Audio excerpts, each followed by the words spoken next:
Okay.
So I think we are going to start, yes, because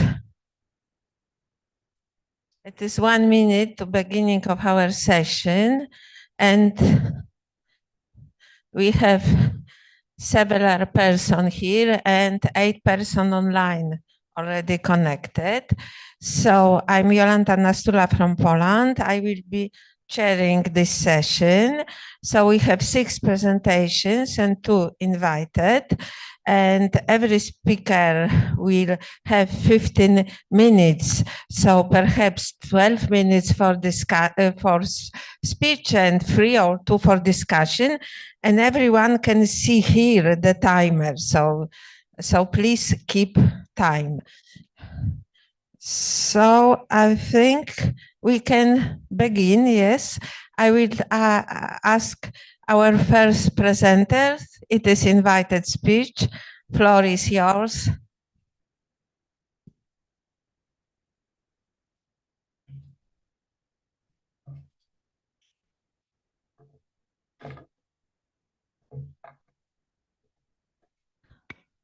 Right. Good morning, everybody. I'm sure people will trickle in. Is that okay? Michelle Lochner. Oh, we've got to get the slides. It's okay. Let's have a slow start this morning. So I'm Michelle Lochner. I'm a senior lecturer at the University of the Western Cape, which is right here in Cape Town. And I'm also a staff scientist at the South African Astronomical Observatory. And I want to start by just thanking the organizers. I hope Mamta is online, just for putting together these sessions, and especially for the lunch on Friday. I don't know about you guys, but seeing so many women astronomers in the same room was just unbelievable for me. So this is really an incredible event to come to.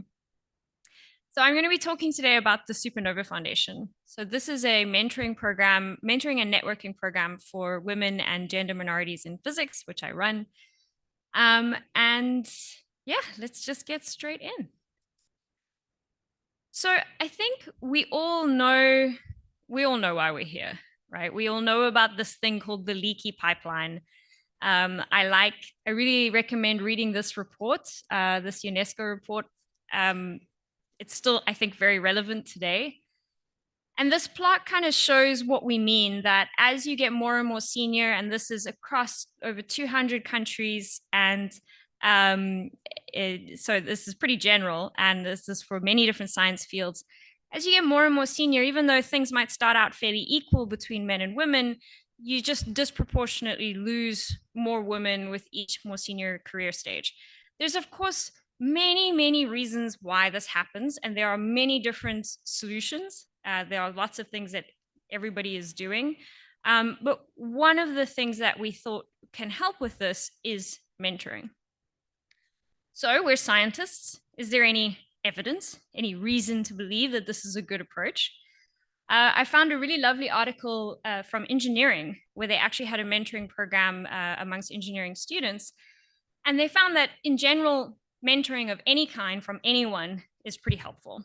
But they particularly found that if women students had senior women students mentoring them, it had a much stronger effect on their desire to stay in the field. And the authors described it as a kind of social vaccine against the feelings of isolation that often drive women and other minority groups out of particular STEM fields. That same UNESCO study also mentions many different possible solutions, including mentoring. And there's this other nice article that's more qualitative about interviewing students, trying to find out like, what are the kind of keys to success? What are the reasons why women stay in the field? And again, mentoring was really a key component. So I think this is just generally true for everyone. All right, so what are we all about? Where did we start? So we started in 2015 with this interesting kind of origin story. So my friend and colleague, Bruce Bassett, who was also actually my PhD supervisor, had been involved with some of the one department in Mauritius, and he was running lots of workshops, and he was really trying to convince some of the students to come over to South Africa and pursue their postgraduate studies in astronomy. And he had no problem convincing the male students to come over, but the women were very reluctant. And he thought maybe if they saw some role models, this might encourage them to stay in the field. And so he asked me, at the time I was a postdoc in London, to set up this kind of virtual mentoring program. We got together, there were very few of us. There were just 7 kind of more senior women from all over the world. It was just people Bruce and I knew that we put together, and we started mentoring a group of students. And I guess it sort of worked. At least one of them did come over to South Africa and continued her studies. But I quickly realized that this program actually, this idea was really scalable. Why are we just looking at this one country, this one small group of students? We could be impacting so many more people. So in 2017, we shut down the Mauritian mentoring program and morphed it into the Supernova Foundation. So that's where we actually started. This is a screenshot from our website. Some of our mentors are actually here at the GA. It was kind of fun to meet up with some of them. Yeah, if you go on the website, you can see obviously lots of information, and you can see some of the bios of some of our fantastic, wonderful mentors. I should say that we get by on surprisingly little money. We have very minimal funding, but I do want to acknowledge the sponsorship we have had. We applied early on for an OAD grant, which was really absolutely instrumental in getting things going. So we hired a developer to build a website. The website does a lot of automation. We could not survive without it. And then I have to acknowledge Prof. Roy Martins, who's the head of our group, who has just supplied little bits of funding here and there, basically pays for our Zoom license, for instance. So yeah, I really just wanted to acknowledge our sponsors. Okay, what are we all about? We have around 300 mentors and mentees at the moment. And I should say that in terms of the total number of people we've reached, it's more like 600 to 700, I think. But of course, people, mentees no longer need mentoring. They drop out. People drop out for different reasons. So at the moment, we've got about 300 active members from 51 countries. Whenever we have a Slack team, so whenever I type @channel on Slack, it warns me I'm about to notify people in 22 different time zones, which is pretty cool. So what do we actually do? each mentor, and a mentor is defined as anyone who has a PhD and is working in a physics-related field. So our application criteria are pretty minimal. And the mentees are anyone studying in a physics-related field, so hasn't got their PhD yet. So the mentors will go online and see the kind of pool of available mentees, and they'll select 2 mentees who are they feel that they can have an impact on, similar time zone, things like that. They will meet regularly for monthly private mentoring, and we leave them to self-organize, right? So usually they'll just meet on Zoom and have a chat. We also run regular webinars, from very mundane things like CV writing all the way to some of the issues that affect all of us as women, things like harassment, work-life balance. We had I was seeing the posts about astro moms. We had a very nice webinar on having kids and trying to have kids and have a successful academic career. And in terms of who are we open to, predominantly, we've mostly got astronomers, but we're open broadly to areas of physics. And for someone to be eligible, they have to identify as a woman or a gender minority, which is a lovely term that one of my transgender colleagues recommended to me, because it just allows us to be inclusive of transgender, non-binary, intersex, and the many other gender minorities that I've probably forgotten or not even aware of yet. So that's kind of who we're open to. It's cool to see a map of our mentors and mentees. So it's more blue where there's more people. So our mentors tend to be in the more developed countries, so like North America and Europe. And the mentees are a bit more spread out. We have a lot from more developing countries. We have an enormous contingent in India. I'm not entirely sure what happened, but we just absolutely took off in India. It's really great. And you'll also notice is we've really struggled to penetrate into Africa. So that's definitely something that I want to work on more as we go forward. And then this is the same thing. This is a bit of an old pie chart, but you can see that the mentors really come from all over the world.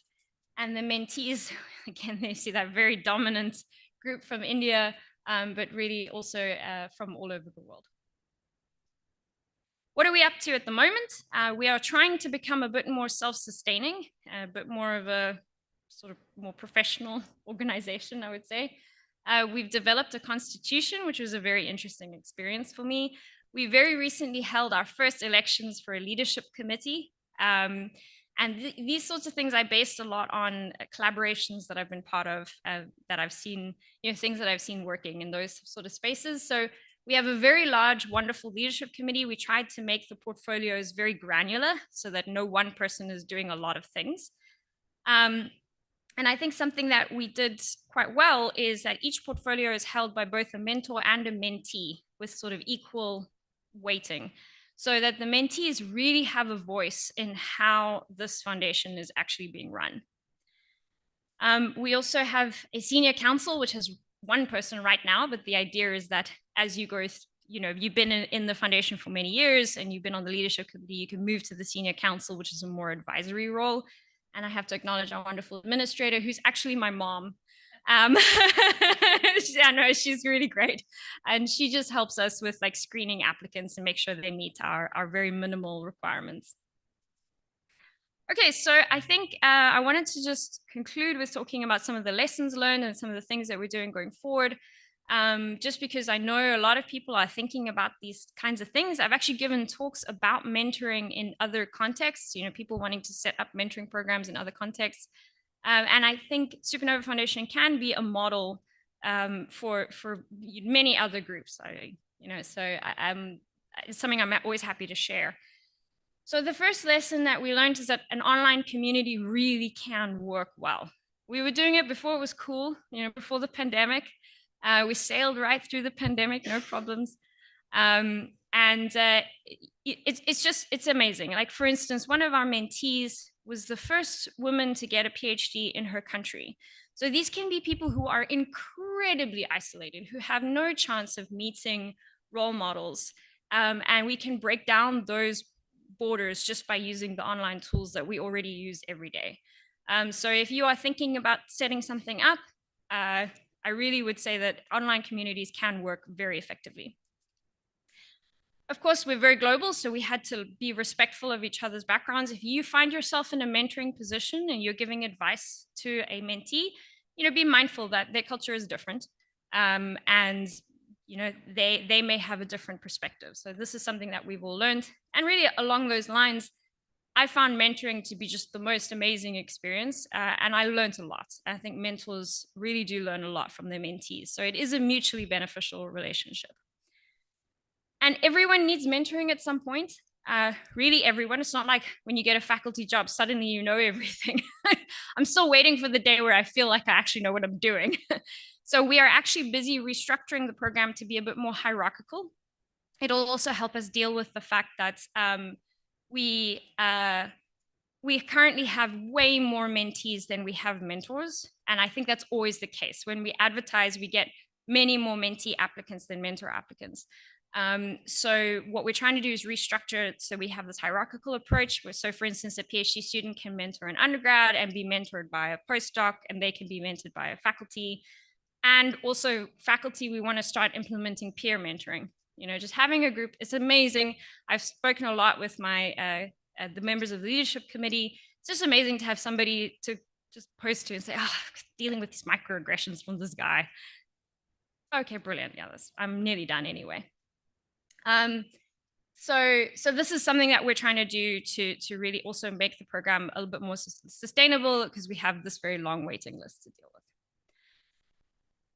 So I just also wanted to end with a little bit of advice, especially to any of the more junior members who are watching, but really to all of us, because I don't know about you, but I definitely deal with imposter syndrome sometimes. If you've never heard of it, Google it. And something that I've found really helps is to be very scientific about those negative self-views. Society does kind of train us as women to view ourselves in a certain way, and you can really challenge those thoughts and say, well, where's the evidence? And that's been really helpful. If you are lucky enough to have a mentor in your life, that's fantastic. Listen to them, hear what they're trying to say, but remember that you always have to choose your own path. And this job is hard. Learning new things is hard, but it's really worth it in the end. So I just encourage all of us to just stick with it. So I'll leave on our slide with all the various links. We have a very active social media team. I don't do the social media. I'm very glad that they handle it. But yeah, please feel free to spread the word and sign up yourselves. And then there's my email address. I'm more than happy to chat about these things to anyone. Thank you so much. Thank you, Michelle. I would like to ask, are there any questions? Yes, could you, the microphone? Thank you so much. This is a really wonderful, wonderful program. My name is Jörg Matthias Detemann. I'm from Virginia Commonwealth University in Qatar. And I wanted to ask you, which pairings work particularly well? Is it like a pairing from the same country, from the same continent, from the same culture, from the same religion? Which sort of mentors and mentees sort of connect maybe the best? That's a fantastic question. And the answer is almost any pairing can work really well. I think it often comes down to the personalities. So sometimes we have cases where the mentee says, look, my mentor's not really in the same field as me. That's not really helpful. Can I change to someone who's more in the same field? And, for them, that's more helpful. But I've also had mentees come to me and say, it's fantastic having a mentor in a different field. I've learned so much. It's broadened my viewpoint. It's amazing. And sometimes it's more helpful to be in the same culture or the same country because they know some of the intricacies of that country. But it's also been incredible for instance, a mentee in India to have a mentor in the UK, because that is a fantastic networking opportunity. It broadens their own horizons. So I would say that almost any type of pairing can be beneficial. I think it depends a lot on the mentee themselves and about how much they're willing to go broad and to be a bit different from where they are versus how much they need somebody who can give more direct advice. I will also say that we are a networking program, so we have a wonderful Slack team. So sometimes a mentor might say, look, I can't actually help you with graduate applications in the US specifically. And then the mentee will post on Slack and get help from other mentors within the program who have experience with that particular issue. Great, thank you so much. Thank you. Are there any questions from online world? Nothing. There is one. No? No. I think we can move to the another presentation. But thank you again. I'm not sure it is online or in person. It is invited talk. Jasmine.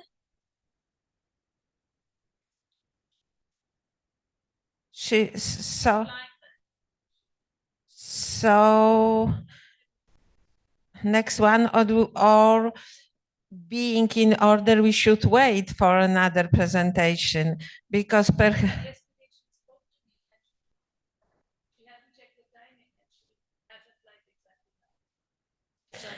okay, so may I invite another colleague? It is contributed talk. Arash, it is online or in person? Yes, so I'm afraid we should wait. So we will have a break. So perhaps we may continue discussion if someone has more questions to Michelle. Okay.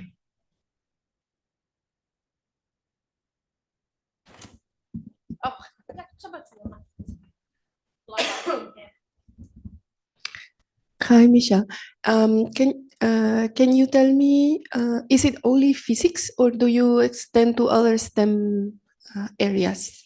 Yeah, we pretty much within physics at the moment, but there definitely are a few people who are a little bit more peripheral, and some leaning more into chemistry, for instance. That we will generally accept them if they're close-ish enough. But then I usually say to them, look, chances are we don't have a mentor in your exact field or a mentee in your exact field. But my ultimate vision would be to just encompass all STEM fields. Yeah, so like, for instance, we have a couple of people more in science communication, which is really great. And we have cases where someone will leave academia, and I would much rather that we keep them within the Supernova Foundation, and then we can just encompass other tech fields and other industries. So that's the kind of long-term goal, is to just be completely general. But the challenge with ramping up to that point is again finding a mentor or mentee who is in that field. So it will probably be more effective to find a community within certain fields and push out into that community. That's probably the best way to grow. Send them to me. Sounds good. Do you prepare your mentors in any way before? That's a very good question. So we have a minimal amount of training. So we have kind of just a set of instructions, first of all, about like what can you expect from mentoring. And then we also have a training webinar that we held that's recorded that people can watch. I do want to do at least a little bit more, just so, like, for instance, when you apply, you go through like a little kind of online training, and then if there's anything that's not clear, we have mentoring coordinators who can help. But at the moment, it's fairly minimal. Hello, hi, I'm Priya. Yeah, and I've been with Supernova since a very, very long time. I don't even remember where. One of our founding members, just about. Yeah. So actually, I wanted to, I mean, just in terms of feedback, I basically got two mentees. One is doing very well. She's, I think, got admission in Chile. She's going there for astronomy program. So that worked out very well. But the second one somehow didn't work. And but I think that's how it is. It's a gamble, right? Some of them work and some don't. But I think it's a really good effort that's being taken. And another thing I wanted to, which I keep telling about role models. Even in India, often the pictures that's projected to students is that if you want to be this role model scientist, you need to give up on everything. Number one, you need to be super bright. You need to be some kind of Einstein. And then number two, you need to give up on everything else in life. You should not be getting married. You shouldn't be having babies, and you shouldn't have things like that. And I think that having these mentor-mentee combinations where you're actually seeing your mentor who has a family, has children. I think that also gives a lot of encouragement to these girls, because many of them, they're given this impression that if you want to show your dedication, you have to prove it by, sacrificing everything else, which is obviously not required. Yeah. So thanks, Priya. Yeah. And these mentors actually ask you questions like that. One of the girls did ask me that, I want to get married, and do you think I can, and things like that. And I was like, yeah, I'm married, I have kids, you can have it all. Yeah. So thanks so much, Priya. Like, I think this is the thing that's hit me the most with mentoring, is that stuff that can seem so obvious to us has just never been encountered by many of these mentees, right? So they, like, for instance, like that, they've had this impression their whole lives, like, oh no, if I want to be a scientist, I can't have a family. And all they need to do is see one person, one exception to that, and that changes that worldview completely. So this is the thing with mentoring. You can put in just 5 minutes of effort and actually be completely life-changing. That's really what's quite amazing about it. Yeah, thanks so much for your perspective, Priya. It's really, really, really cool. And also, I mean, the thing on what you said about some mentees just don't engage.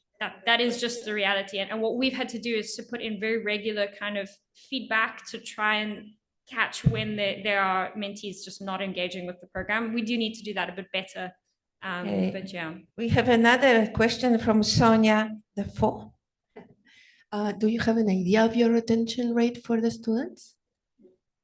That's a very good question, and I can go and calculate it. I don't know it offhand. I would say it's probably, and it depends on what time scale you mean, right? So there's probably like a immediate dropout of maybe sort of 30% or so. They sign up and then they go, oh no, this isn't what I thought it was, or I thought someone was going to help me with my homework or something like that, or give me a project or give me a PhD. It's not what I thought. And then long term, we probably retain for at least a year or two something like 50% of the applicants, I would say. Yeah. Okay. Do you have any mentors from Poland? I'm from Poland, so I'll have to check.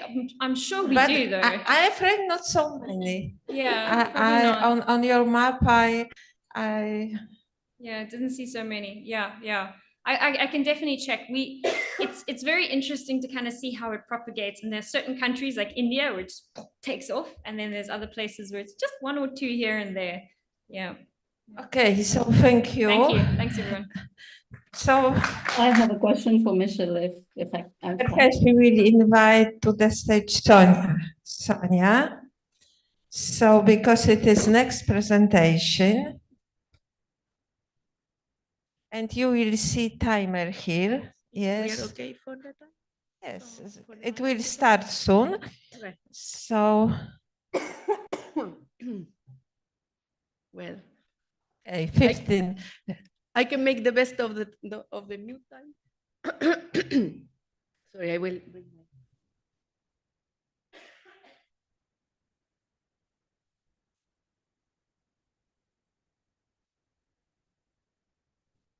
Hi, so sorry, I have something in my throat.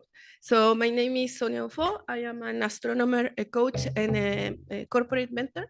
And I work like our Lochner lady here, also on promoting female STEM vocations.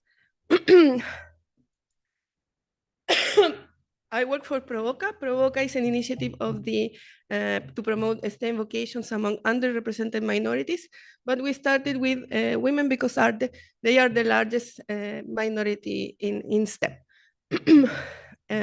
We are responding to a mandate from the NSF, our funding agency, to have a broader impact in our communities. I work for associated universities and the National Radio Astronomy Observatory in the US, but we have an office in Chile, and that's where I'm coming from. This initiative is very necessary because even being Chile an important astronomical place, we lag behind everybody. We are not even in the average of the numbers that we saw yesterday. We are below, and that's really a shame. How do we start to address some of these issues? So the Provoca beginnings were in 2018, where we had a speed dating experience, learning from other institutions that work in this kind of thing, involving 8 role models and 62 girls from underserved schools in Santiago, and 2 of them were from Toconao, which is the closest town from our ALMA observatory.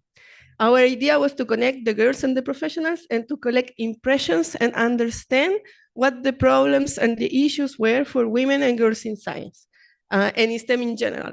And the classical themes that we picked on this experience were the problems related to religion and STEM, migration status and STEM, economic difficulties and STEM, gender violence and STEM, and also, well, motherhood and STEM, and the obvious ones. To raise the visibility of female role models, because as we heard before, role models are very important, we decided to tape these impressions and these experiences and to pair our 8 role models with one selected girl from the group, from the experience, to talk about the intersectionality of these problems. So we have a communications campaign of 8 episodes plus a summary episode of 3 minutes each, where we talk about each one of these issues from the point of view of the role model and the point of view of the girl. If you want to learn more about that, that QR code takes you to the version of the series with English subtitles. So in 2019, we launched this in CNN 360 in Chile, and it was very successful for the small country that we are. And you can still see it in our webpage in YouTube with English subtitles in Spanish and with Chilean Sign Language, because we also touch upon disability in our mentoring. After that, knowing a little bit more about the issues, we decided to do something more long-term, not only one event and one in-person meeting, but a whole mentorship program. We started in 2021 because 2020 was a, pandemic year, so we were thinking about what we could do, and it was fully online. And the thing that we decided to do was train the mentors first. Why we wanted to train the mentors first is because we need them to be good communicators. And the fact that you are a professor in university or that you are already a very accomplished professional doesn't really guarantee that you are a good communicator. Also, you need to re-signify your STEM journey first. We need that the lessons learned are made into positive teachings, and that you don't pass your fears, your blockages, and even your stereotypes. Sometimes we do have them also. Even if we are women, we can have all of those problems. So for 1 year, we work with you very carefully, very lovingly, to unlock some of these things if they are a problem for you. So mentors acquire leadership skills, they develop networks that help them in their careers, and they also gain a new sense of purpose and fulfillment that promotes their retention. So we are there working, our first students are the mentors. We are working there to retain that talent. We are not assuming that because they are already in the system, they will remain in the system. We prepare them for a year to lead the students that also will work for a year with us in a free non-academic program. This is the first, and as far as I know, the only one in our country. These girls are not only astronomers or engineers that come from all of the different disciplines of STEM. We have, of course, more or less half of them coming from astronomy and engineering related to astronomical observation or technologies, because we are an observatory. But the other half come from biology, chemistry, mining, everything. So our country is divided in 16 regions. In our first experience training mentors in 2021, we got mentors from half of the regions, and they were from advanced university students to directors of research institute to government representatives of the Ministry of Science. So we really got everywhere. The ages go from 22 to 65, everyone. We have no age limit. We have a lower age limit only in experience, but we don't have an upper limit. And we are lucky that we have a very nice journalist that works with us and gets us in the news. So we also get the conversation going for everyone to see that this is an important part of the discussion. In 2022, after having our first fresh group of mentors, we decided to venture into mentoring with students. And the program for students started based on 3 main pillars. The pillars are skills, knowledge, and networks. And when we say knowledge, we mean we want you to know exactly what your life is going to be if you get into this and that STEM career. No, we don't want you to know more mathematics, more physics, more chemistry. This you can get from anywhere. But the knowledge of how is your life going to be, what are the barriers you're going to confront, what are the problems you're going to need to solve, and the practicalities that will make your decision easier. If you had the idea that being an astronomer means that you work all nights, that's not true. Then you figure out that that's not true. Maybe you want to be an astronomer, right? And in the reverse, if you expected something to work only on nights, or something to work only on weekends, or something to work only on Mondays, now you know. So in terms of skills, what we want you to have is essential non-academic skills. We want to build resilience on you, because someone asked the question online yesterday, why do we push people to go into STEM if we don't have careers for them? I don't push anyone to go into STEM. What I want you to do is, you have a passion, I will never quench your passion, but I want you to know what the reality of your passion will be. Maybe you have an alternative, I can show you the alternative. Whatever you do, as long as you accelerate the decision-making process, whether it is to stay, whether it is to change, or whether it is to go away, I am there with you. I will help you in your next step in your career. If that step is to go away, fantastic. You go away now instead of 10 years down the road, right? So, essential non-academic skills. And then we build a network of support for you, both professionally and personally. And that network is a mixed network. It's not only astronomers, chemists, engineers. It's everyone in STEM, because we all have a very similar set of problems in these terms. Yeah? And we want this to build and reinforce your STEM identity. What is a STEM identity for us? The ability of each girl and young woman to see an affinity between herself and a professional that works or studies in STEM, and that is not a barrier. You can imagine yourself doing that. And then after that, feeling that you belong to STEM, develop to your full potential. Yeah, and if this is not something that you can see yourself doing, go away happily in your merry way with the abilities that you have, making good use of what you learn. So our programs include the mentorship program for students, and these are the kind of themes that we touch upon. We build 1/3 of our program in you getting to know your mentors. Your main mentors are 2 mentors, and your main mentoring groups is 4 students. So this we got from a recommendation that said that the ideal was 1 mentor and 2 students. Oh my God. Okay, so 1.5 hours to 2 hour sessions,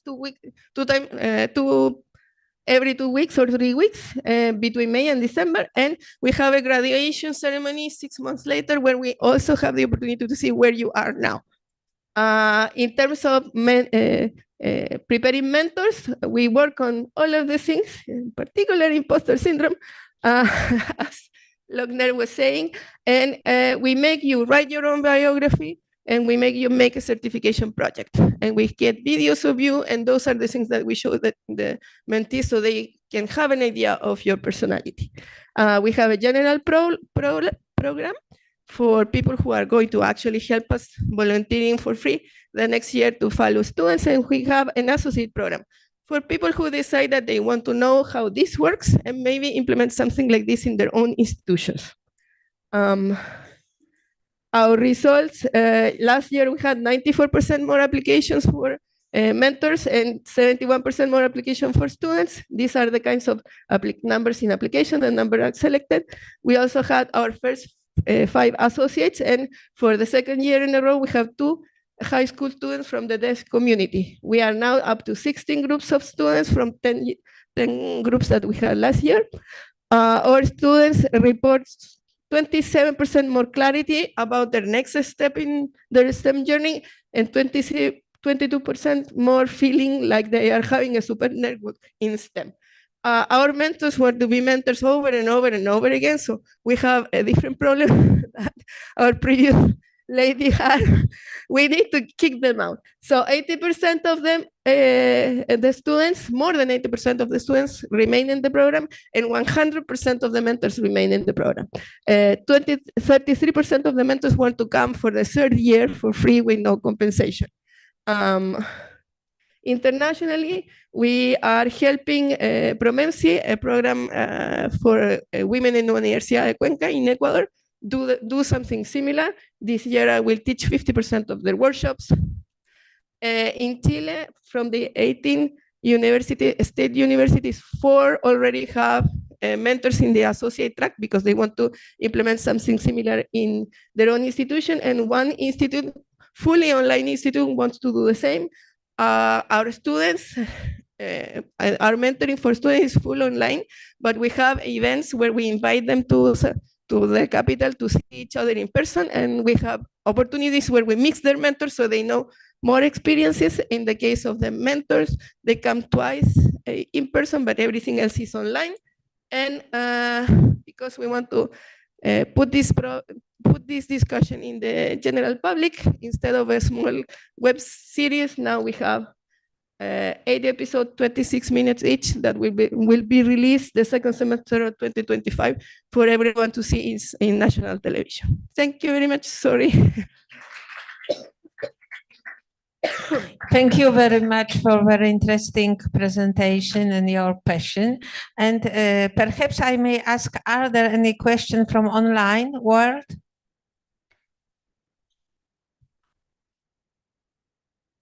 Or chat? If you want to connect, there's everything there. No, so please, Michelle. Thanks. Thanks, Sonia. This is phenomenal. What a wonderful program. Yeah, I know, right? We're on the same wavelength, definitely. But yeah, we should definitely chat. I think there's so much that we can learn from you. And we could definitely take your mentors, no problem.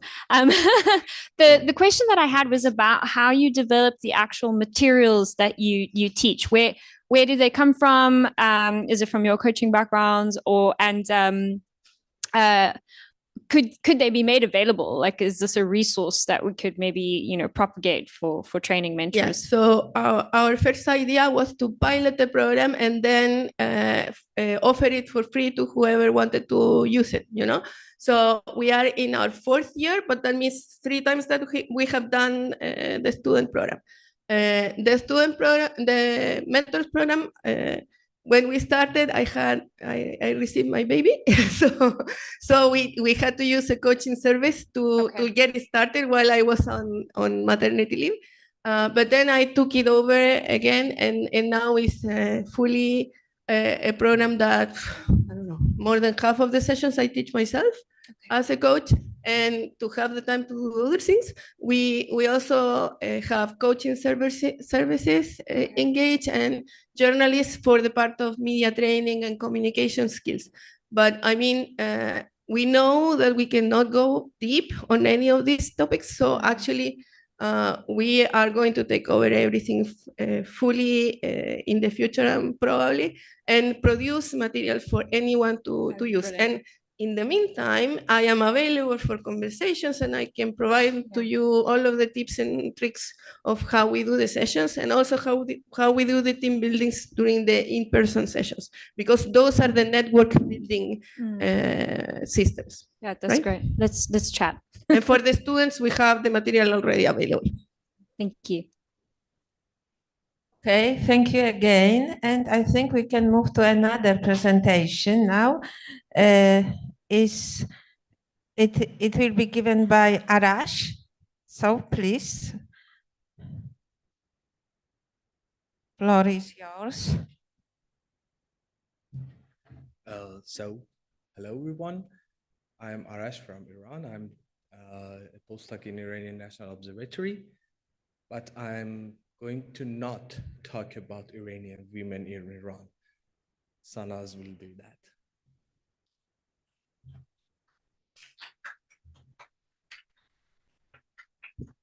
Hello everyone, I'm Sanaz Khan Ahmadi.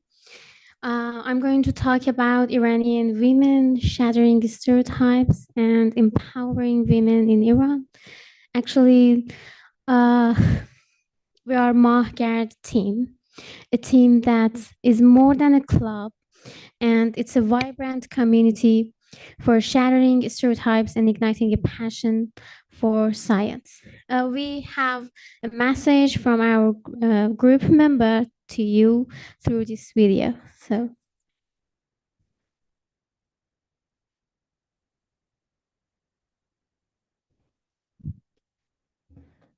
there's a video here. Can you?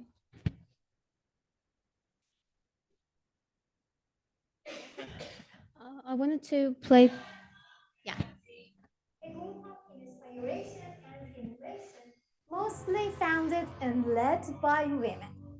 In Persian, Mahgar signifies the lunar cycle, a name that reflects our deep connection to the cosmos. We are deeply committed to addressing social issues and working toward their resolution. We look forward to equal opportunities for all astronomy enthusiasts, especially Pakistan women and individuals from minority communities. At Mahgar, we believe in creating a space where everyone, regardless of gender, sexual orientation, nationality, or skin color, can participate and thrive.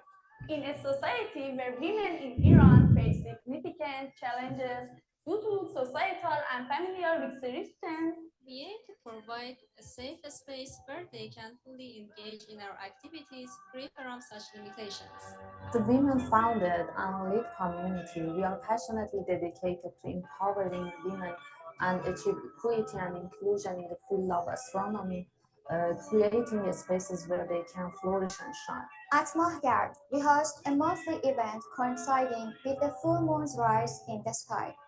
As we all know, during the full moon, astronomers find it challenging to observe and search the sky.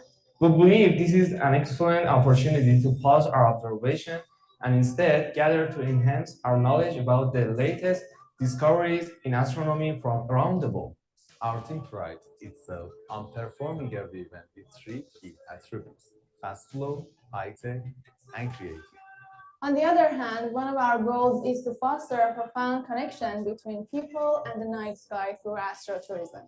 Iran, renowned for its exceptionally clear and dark sky, can become a leading destination for stargazing, making it the perfect location to fulfill our mission. Join us under the watchful eye of the moon.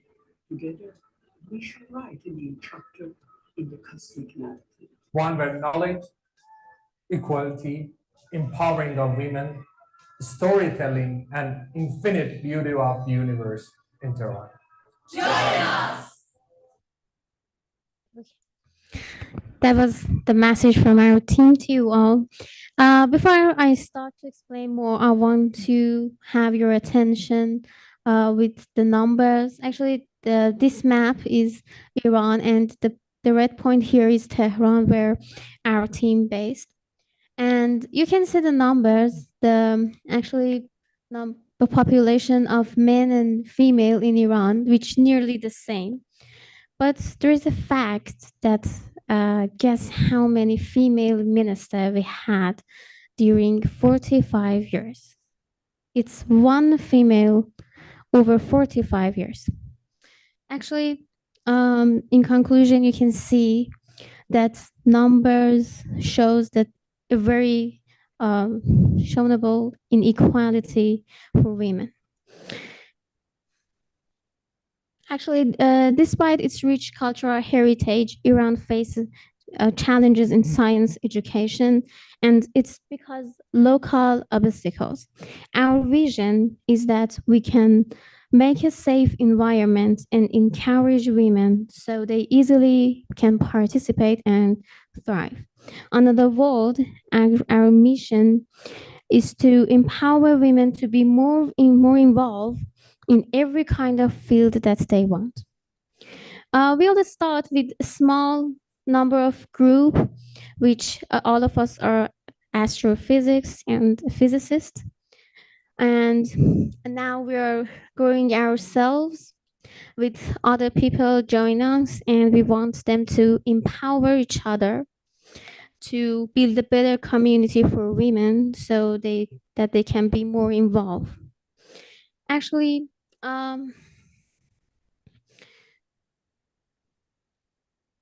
we want to create a critical mass of champion. You can see a video. This video shows that we have a monthly event in a planetarium in Iran and Tehran. And this is one of the actually celebration day for astronomy. And we try to teach kids some kind of astronomy. And here, let's see the video together.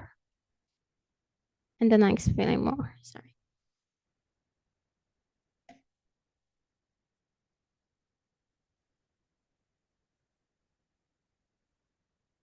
There's no sound. Oh, okay. It's okay. Okay, actually, in our event, we try to share and educate development in astronomy and cosmology to update audience with all the latest scientific discoveries and missions around the world. Actually, this monthly event happens when the full moon in the sky, and astronomers have it difficult to, use telescope to stargazing. Actually, the other thing is that by seemingly weaving traditional narratives with the wonder of modern science, we create immersive journeys under the stars, leaving audience spellbound and yearning for more to change ancestral beliefs in astronomy and astrology and myth superstition. Because sometimes they do not know the differences between astrology and astronomy. So we explain it through storytelling and by using creative ideas and AI tools, especially. Another challenge that we address is separation between amateur astronomers and academic ones in Iran. Our platform aims to bridge this gap, fostering dialogue and knowledge sharing and mutual learning. But apart our monthly event, we celebrate astronomical events, as you saw on the last video. And also we teach astronomy to children to nurturing their curiosity and passion for the cosmos. Also, there is an exhibition of different kinds of ancient tools in astronomy in Iran, which show the rich cultural heritage in astronomy. And at last, Iran has a very rich and clean skies due to the location and the deserts in it, and amateur astronomers and academics can use these clear and rich skies. Actually, you can see these pictures in some historical sites in Iran. It's Takht Jamshid, and it's fire temple of Konar Sia. Actually, we try to connect the great history we had with modern facilities to grow up astrotourism opportunity. Together, we try to strive to create a brighter future for women so that they can be more involved and feel free to be in society. Actually, feel free to if you have any question, I'm here to answer. Thank you for nice presentation. So, are there any questions here? Okay, there is one. Thank you so much. This was really, really interesting. This is Jörg Matthias Detemann from Virginia Commonwealth University in neighboring Qatar, so not far from you. Very recently, there was this movement that's known in English as the Woman Life Freedom Movement, Zan Zindagi Azadi. Yeah. And I was wondering what kind of effect this movement has had like on your program or on similar initiatives. Yeah, Thank actually, you so much. that was a very important movement for us. But the thing is that that movement make it harder for us to participate. You know, we are under control a little bit, even more than before this movement. So we have to actually step very carefully in any kind of field that we want to, because we're completely under control. Okay, there is another question. Please ask. And in meantime, please check if there are any questions from online. Thank you very much. We heard a lot from media that's not easy for women to attend events. What are the problems that you are facing? Because some of the night sky observations, you had to get the woman outside home at night. How easy is it for the girls to come and attend this event? Actually, besides societal restrictions, girls face some familiar restrictions too. You know, girls cannot really be everywhere they want in Iran because lots of familiar restrictions actually make it harder. But we want to create a very safe environment to make sure the family that their girls are safe in our environment. And by making sure to the families, we bring them to us and make an environment for them to empower themselves, involve in it, and be in society, feel free, and have good life. I have a question. Are there any questions from online world? Yes, There is one. Yes, or chat. Can you hear read it? Can you hear me? Am I audible? Okay, we couldn't see. Am I audible? Can you hear me?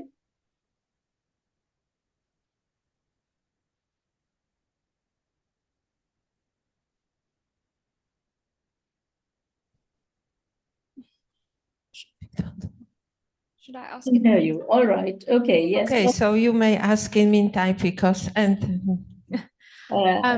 just this is obviously amazing in very difficult circumstances. So thank you for what you're doing. My right hand woman Ghazal Geshnizjani is actually Iranian. So during recent events we had a few kind of webinars on it and the Supernova Foundation. And yeah, I just wanted to say it's really great, and let me know if there's anything we can do to collaborate. Thank you so much. I will talk how to we you. could support. Thank Yeah. you. So we have another question here, and our question from online world will be appeared soon, I think. Okay. Yeah. Thank you so much for an amazing presentation. My name is Spongile. I want to know, how do you deal with the stereotypes while trying to encourage women to be in an astronomy world or be it engineering? Because the way you explain, it's not too far-fetched from South Africa, where it's still believed that it's a man's world and it's a man's career. And when it's combined with religion, it can be a bit harder because now there's a willingness, but the parents like, no, don't do this. So how do you break those barriers? Oh,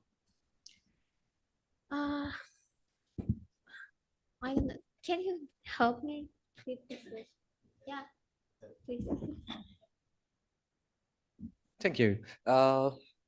You know, we just at the beginning of the road. There's lots of things come to us. We should tackle all the barrier. And for the stereotype, we had girls. We have a university dedicated all to girls. So the girl can go and study there.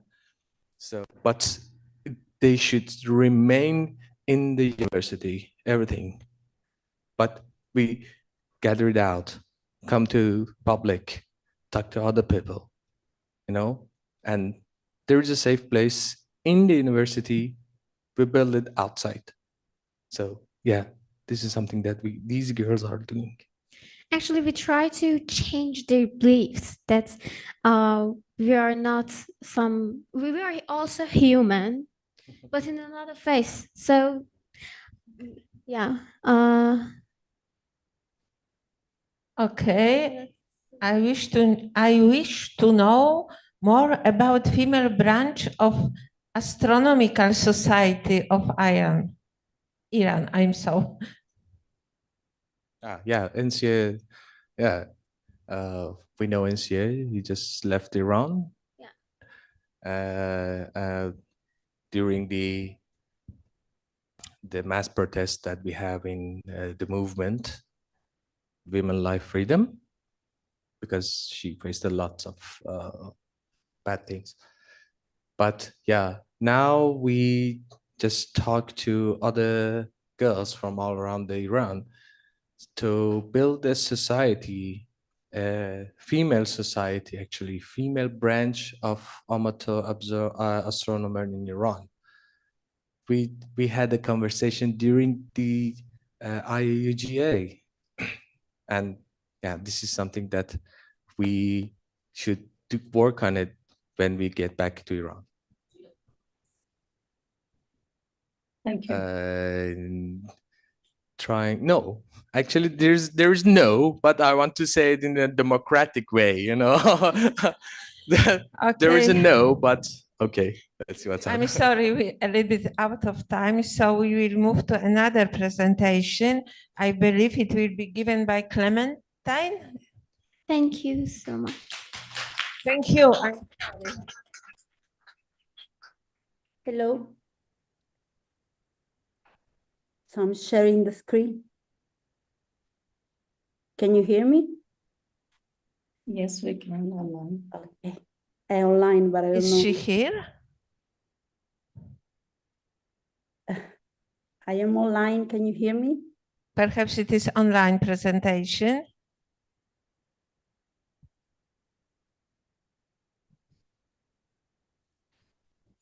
We just have some technical errors here by us. Just give us a couple of minutes. Thank you. So it looks like our presenter is not here. Oh my gosh. Excuse me? She's here. Technical problem. Okay, so we are waiting. So it is online presentation, I'm sure. Yes.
Yes, so because of technical problem, we will move to the next presentation, and this will be later, this one. So in fact, it is our, it will be given prior.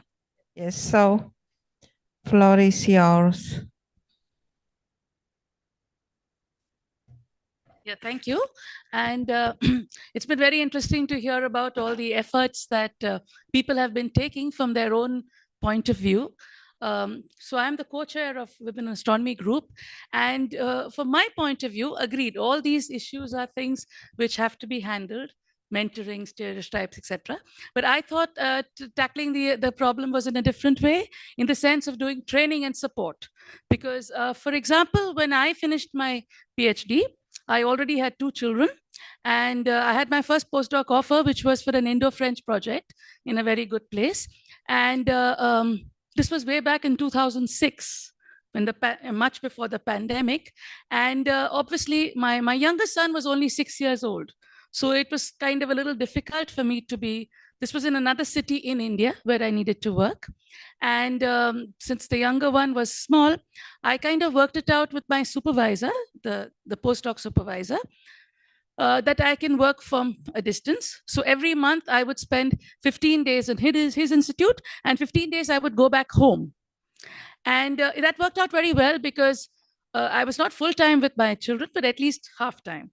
And I think the winning factor in that was the fact that I had the skills. So I strongly believe that if women have their skills in place, if they know that they can deliver whatever the job is, then people will definitely be much more flexible in terms of their timings and their presence. Because even if you do your work over the evenings or over the nights, it's okay. You need to be there just for a short while to meet your supervisor or your team members, and otherwise you can work from home, and that makes it very convenient, especially when you have children. So essentially, I was of the feeling that what's most important is to have the skills. So if you have your skills in place, you are independent, you do not need help from anybody else, and once you have the job, you just do it at your own convenience, and people are happy with it because you finally deliver what you had to. So I have been, for the 3 years that I was co-chair for Women in Astronomy, I was basically running training programs for women. And actually, the good part about the training programs we did is it was not exclusively for women, right? Any kind of discrimination is not good. So the training programs was open to everybody. Everybody would attend it. Obviously, it was good if females also attended, but men were also allowed. They're not our enemies. We have to live with them. So I'm fine if men are there. So men were also allowed to attend all the programs. There was no bias. So this is what I was, okay, I'll move on to that. So like yesterday I did get a chance to introduce to us, to you all, the working group which we have. Mamta, who spoke yesterday, she's the chair and I'm the co-chair.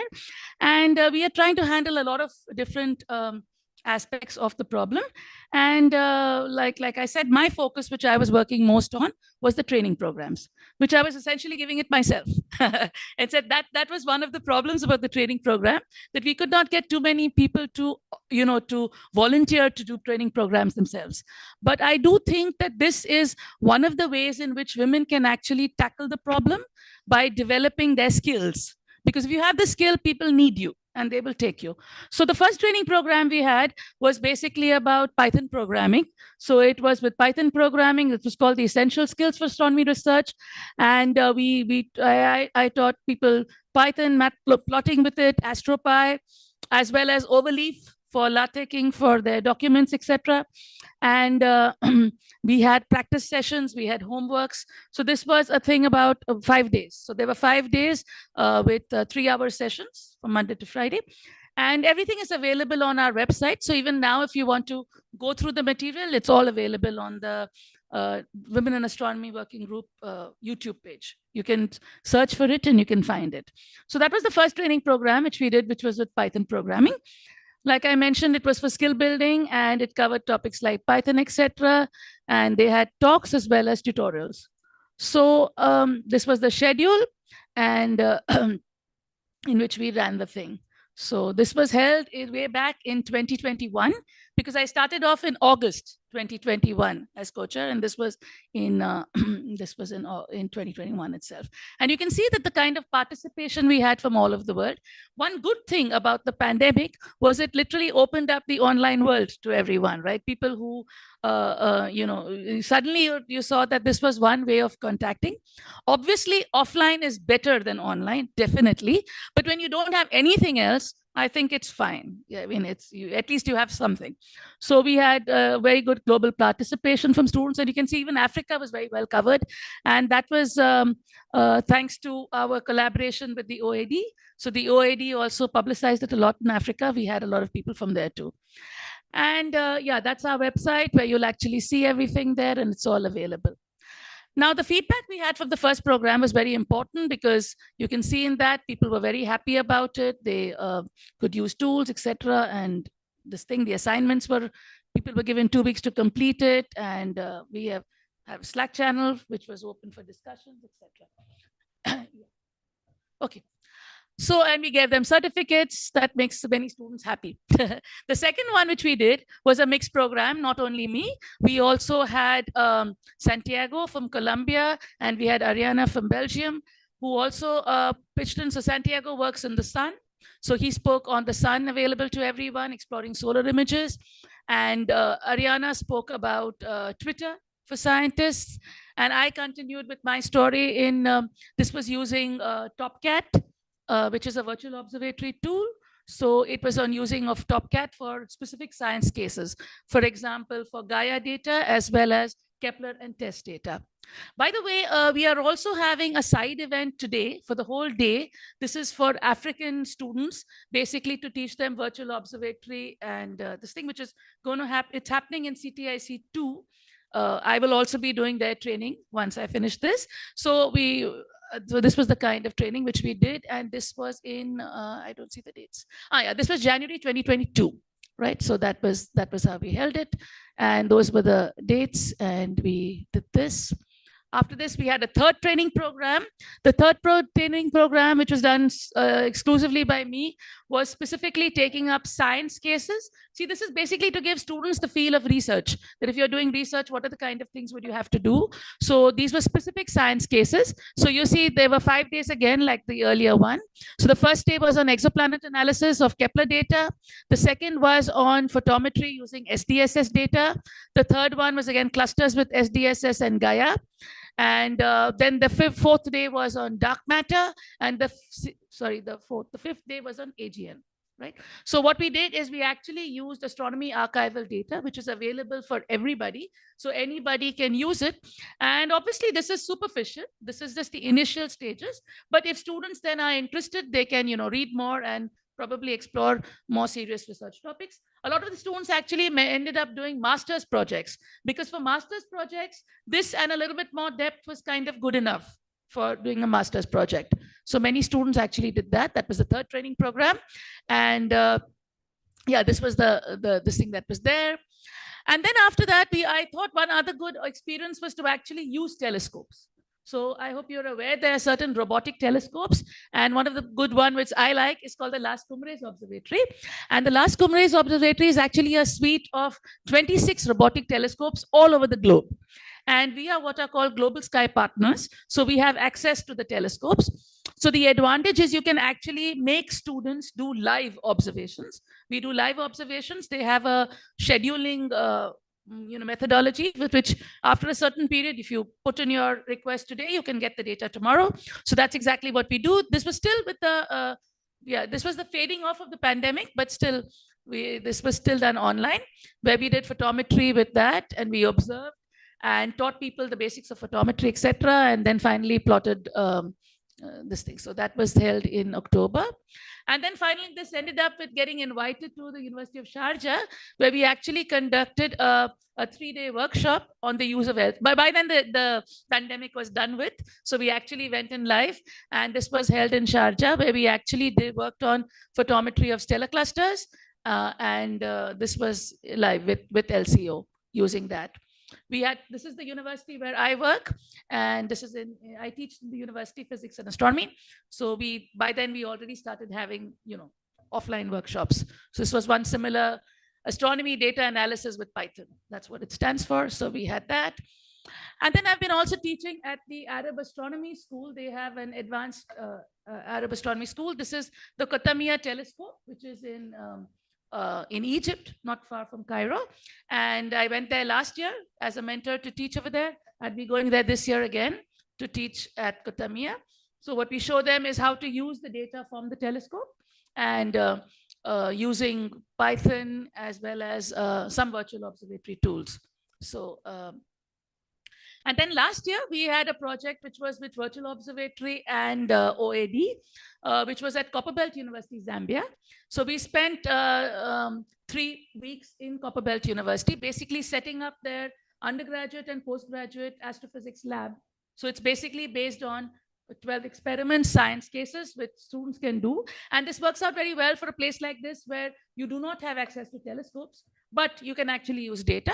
But they also used LCO data. So we did live observations too. And so our team is just me and my husband. 2 of us, we do this business all together. So that's at Copperbelt University last year. And we are in the process of writing the manual. The manual we hope can be used by astronomy, astrophysics departments all over the world, undergraduate, postgraduate.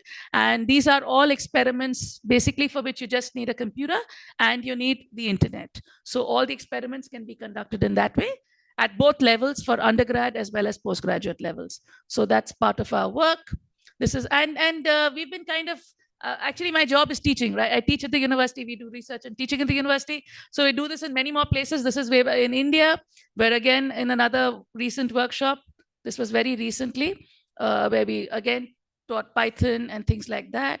And this is in the planetarium in India, where also we had offline sessions on training like that. And yeah, this is the side event I was telling you about, which is today. It is at CTICC 2, and you're most welcome to attend this, which is Virtual Observatory for Students and Educators in Africa. And I would be covering Gaia, Kepler, and test data, but we have a team of other people who are covering other things. So the most important question is, can this actually solve the problem? But I think it can solve part of the problem, right? At least part of it. And that's the thing. There are some open questions. What is the comparison between online and offline? Like I said, an important thing is we've kept it open to all. There's no question of men, women over here. The follow-ups are important. So we try to keep in touch with the students. There are region-specific issues, role models. We've already spoke about, oh yeah, you have supernova also mentioned over here. And we also in these sessions also discuss with students possibilities, fellowships, jobs, internships, and things like that. So the wish list is obviously that while I was as women astronomy, I'd be stepping down now. But while I was there, it would have been good if there were more mentors, because all the programs that finally I was only teaching it. So we need more mentors, more trained teachers who would actually share their knowledge and their understanding with other students. And obviously funding is always good. This was done with 0 funding, no funding. And so open to suggestions. Thank you. Thank you for keeping time. And are there any questions or comments here? Yeah, okay. Please. Am I audible again? Am I audible? Okay. Thank you so much for all the good work you're doing. My question is, when it comes to now, students now they go into work, the trainings you're offering outside of technical skills, are you supporting them with soft skills? Is there maybe a buddy system where people are able to say, I'm new at work, but my challenge is 1, 2, 3, because then one is used to be on their own researching, but at work it's different dynamics. You need people skills, communication skills, and the likes. Yeah, so sorry. So I wanted to know that, do you support in the movement, because you're doing a very great work?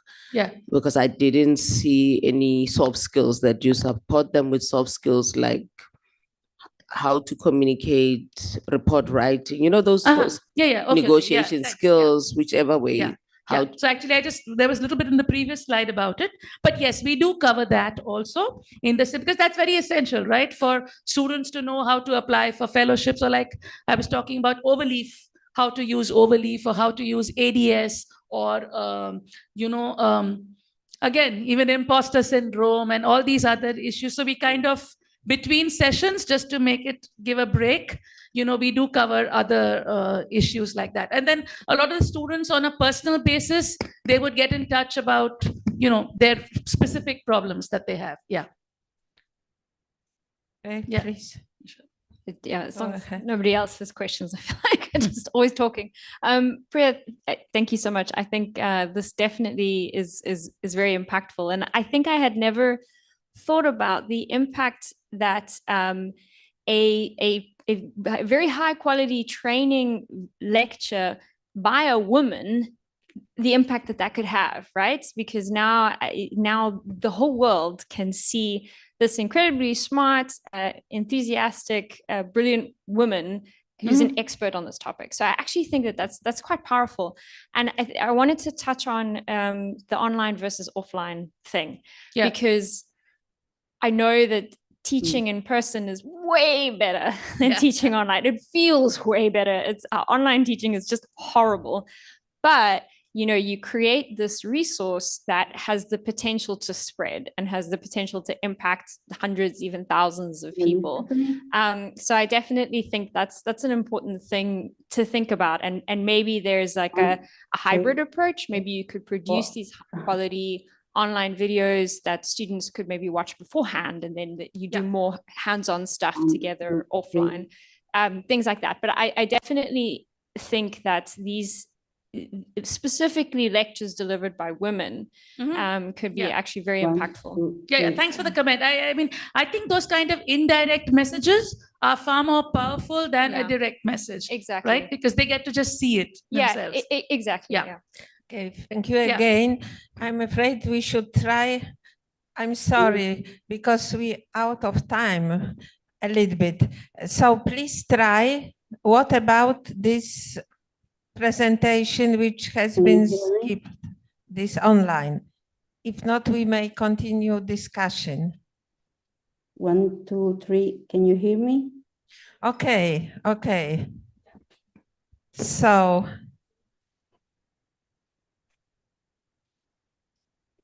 please upload. The room. Yeah, Okay. yeah, I know online you can. Oh, nice to hear you. What about presentation? Yes, sure. Now that you can hear me, I will share the presentation soon.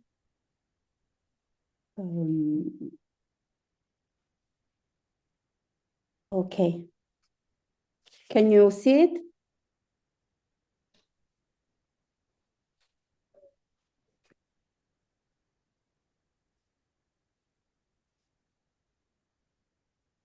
Can you hear me and see the presentation? Sorry. Yes.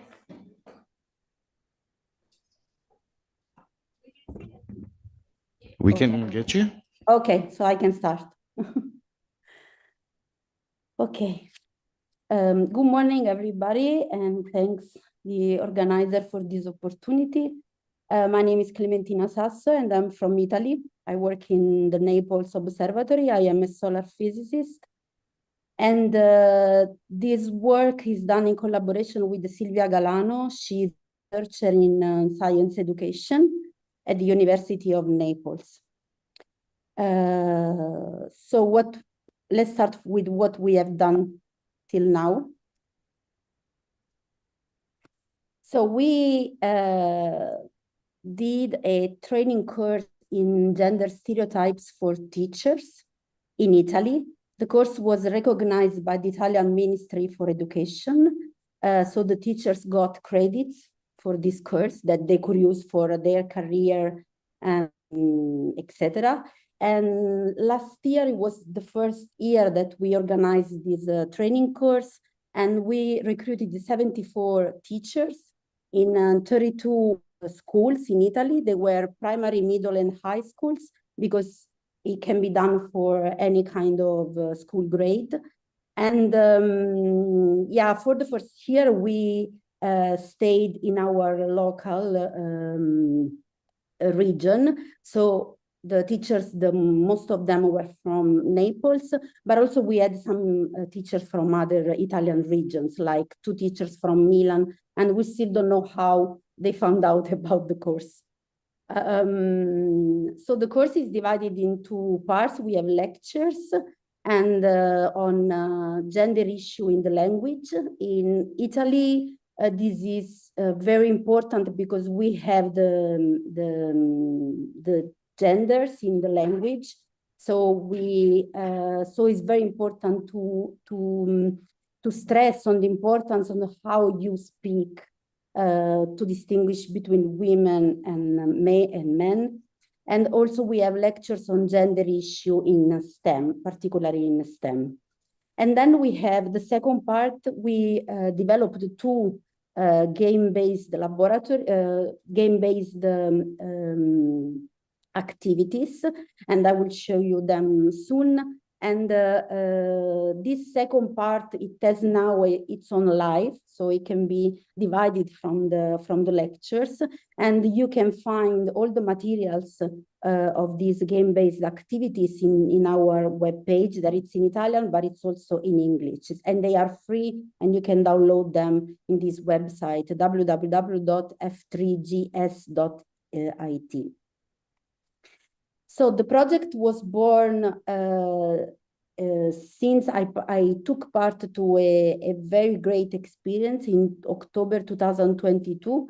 I was invited by the US Department of State to take part in it's called IVLP, the International Visitor Leadership Program.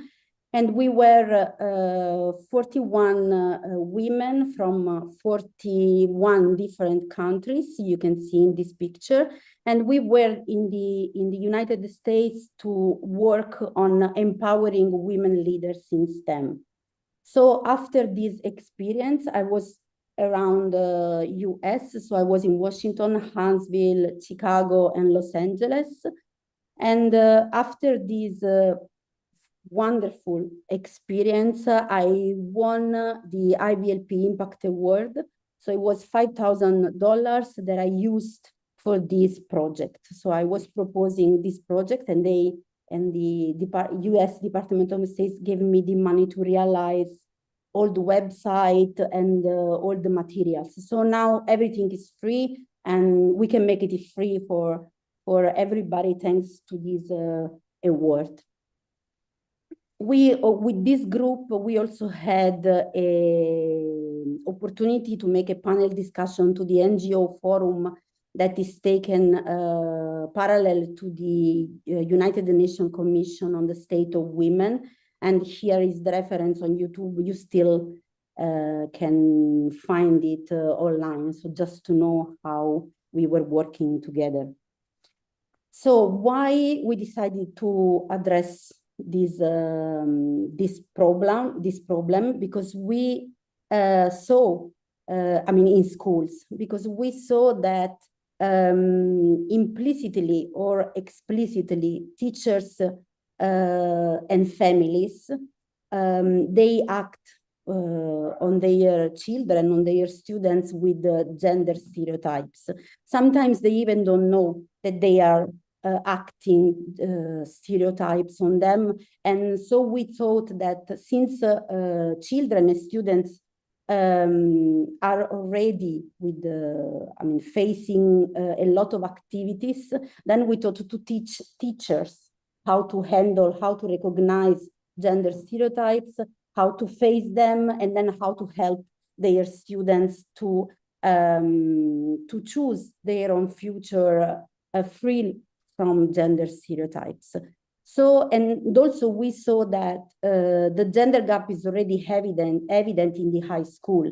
I mean, it's unusual that that somebody that chooses a scientific high school or I mean, it goes to a, let's say, a literature university. So we have really to work at lower school grades, like primary or middle school, because as I said, when you choose the high school, then it's very difficult that you change your your study path. So we make just to show you different surveys, and we make a small survey in a school close to Rome. Then we were asking girls and boys in a primary third degree class, age 7-8, and then to girls and boys in 4 school class, age 8-9. But they already had they already have done some educational activities to address the topic of gender stereotypes. So we wanted to know if we teach, if we give them some instruments on recognized gender stereotypes, how their answer to some questions change. So we were asking who works in scientific fields, and on the left you have the third degree classroom, and on the right the 4th degree classroom. And M stays for male, female, and T stays for all.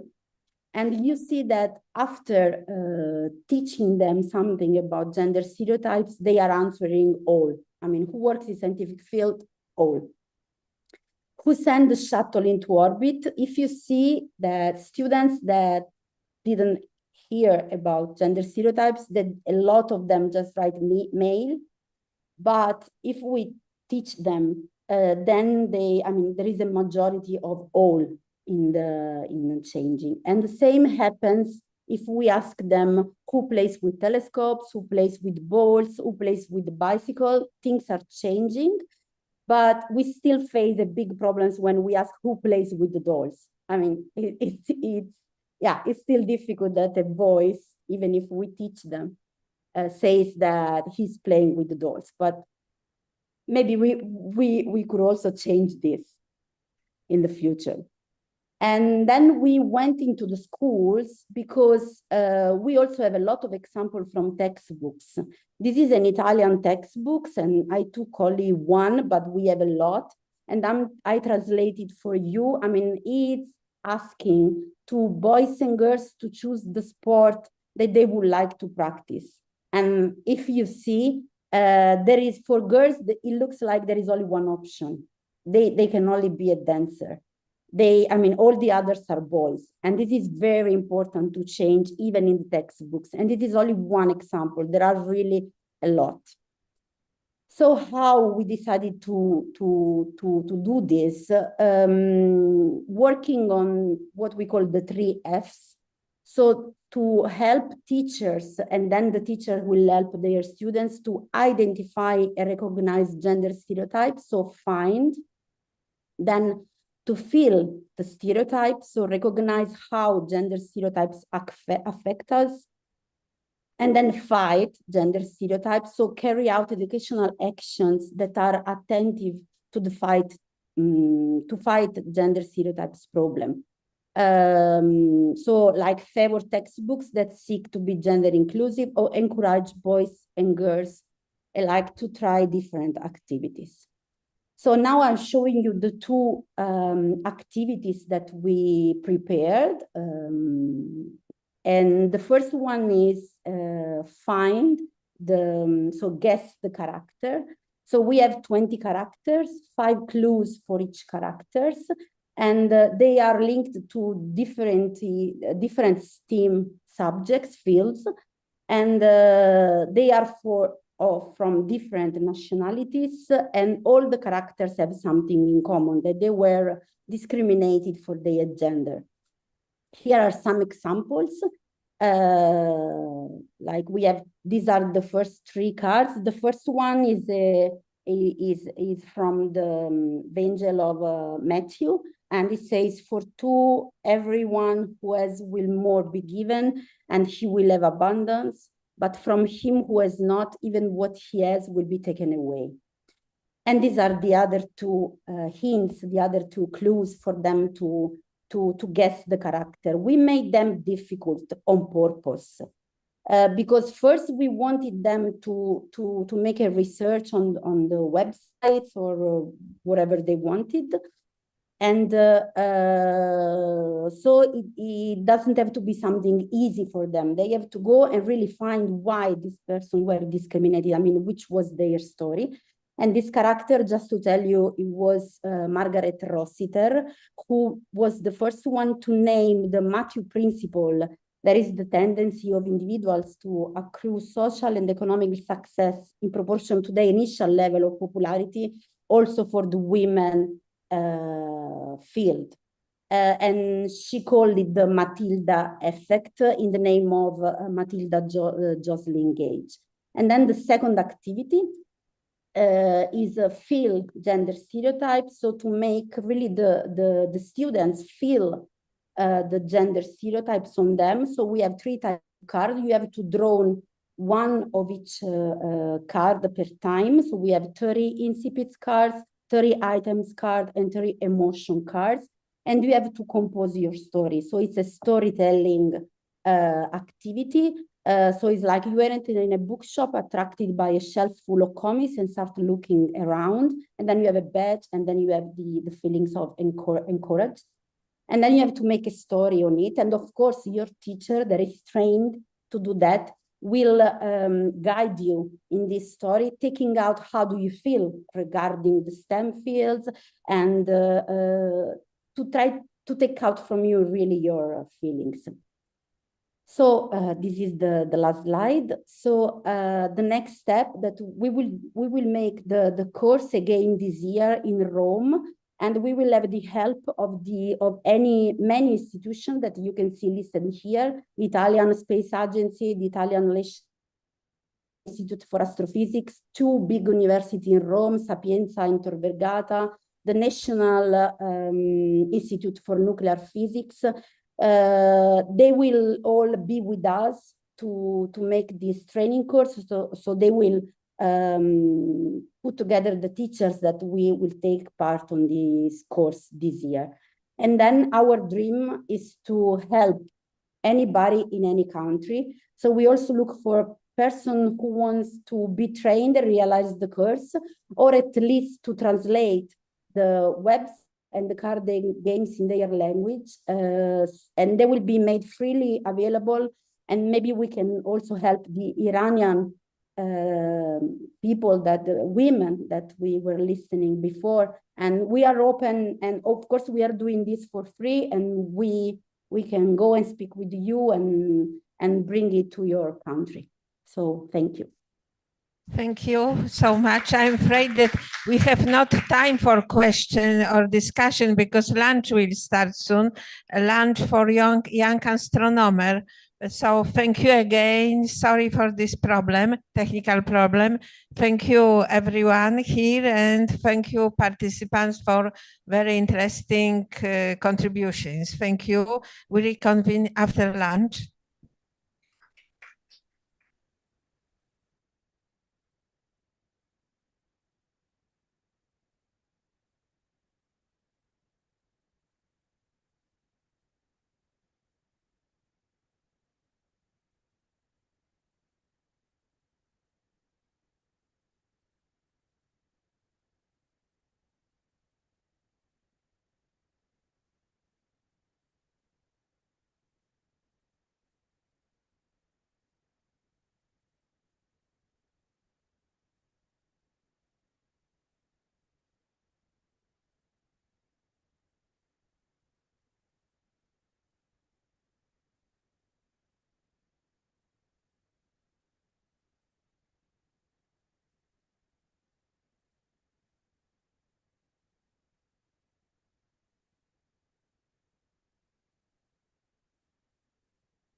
So 1:32.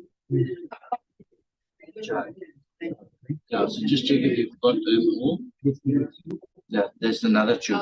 There's 5 altogether. I'm just going to start downloading it.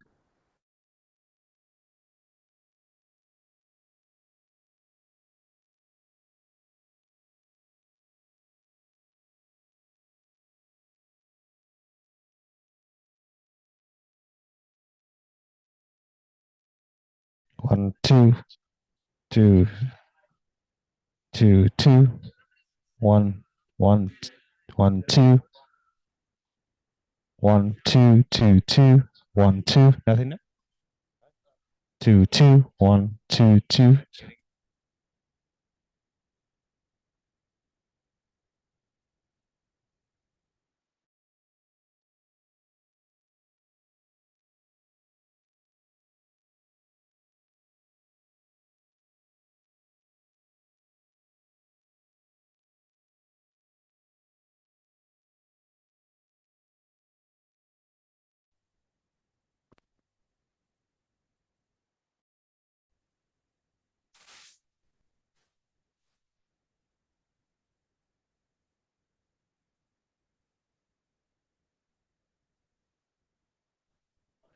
One, 1, 2.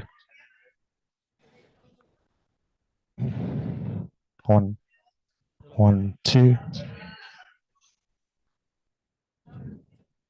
1, 1, 1, 2, 2, 2, 2.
1, 1, 1, 1, 2.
Hello?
Hello, hello.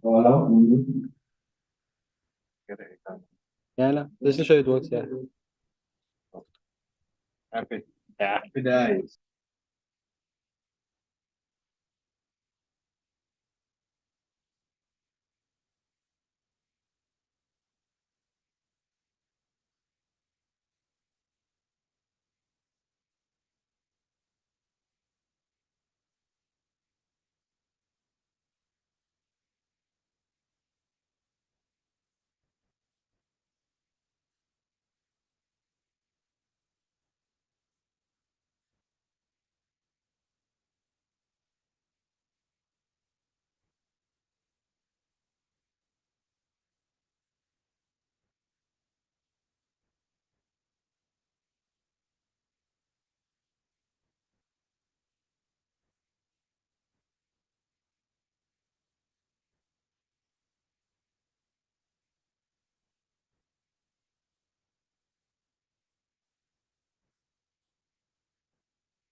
Hello.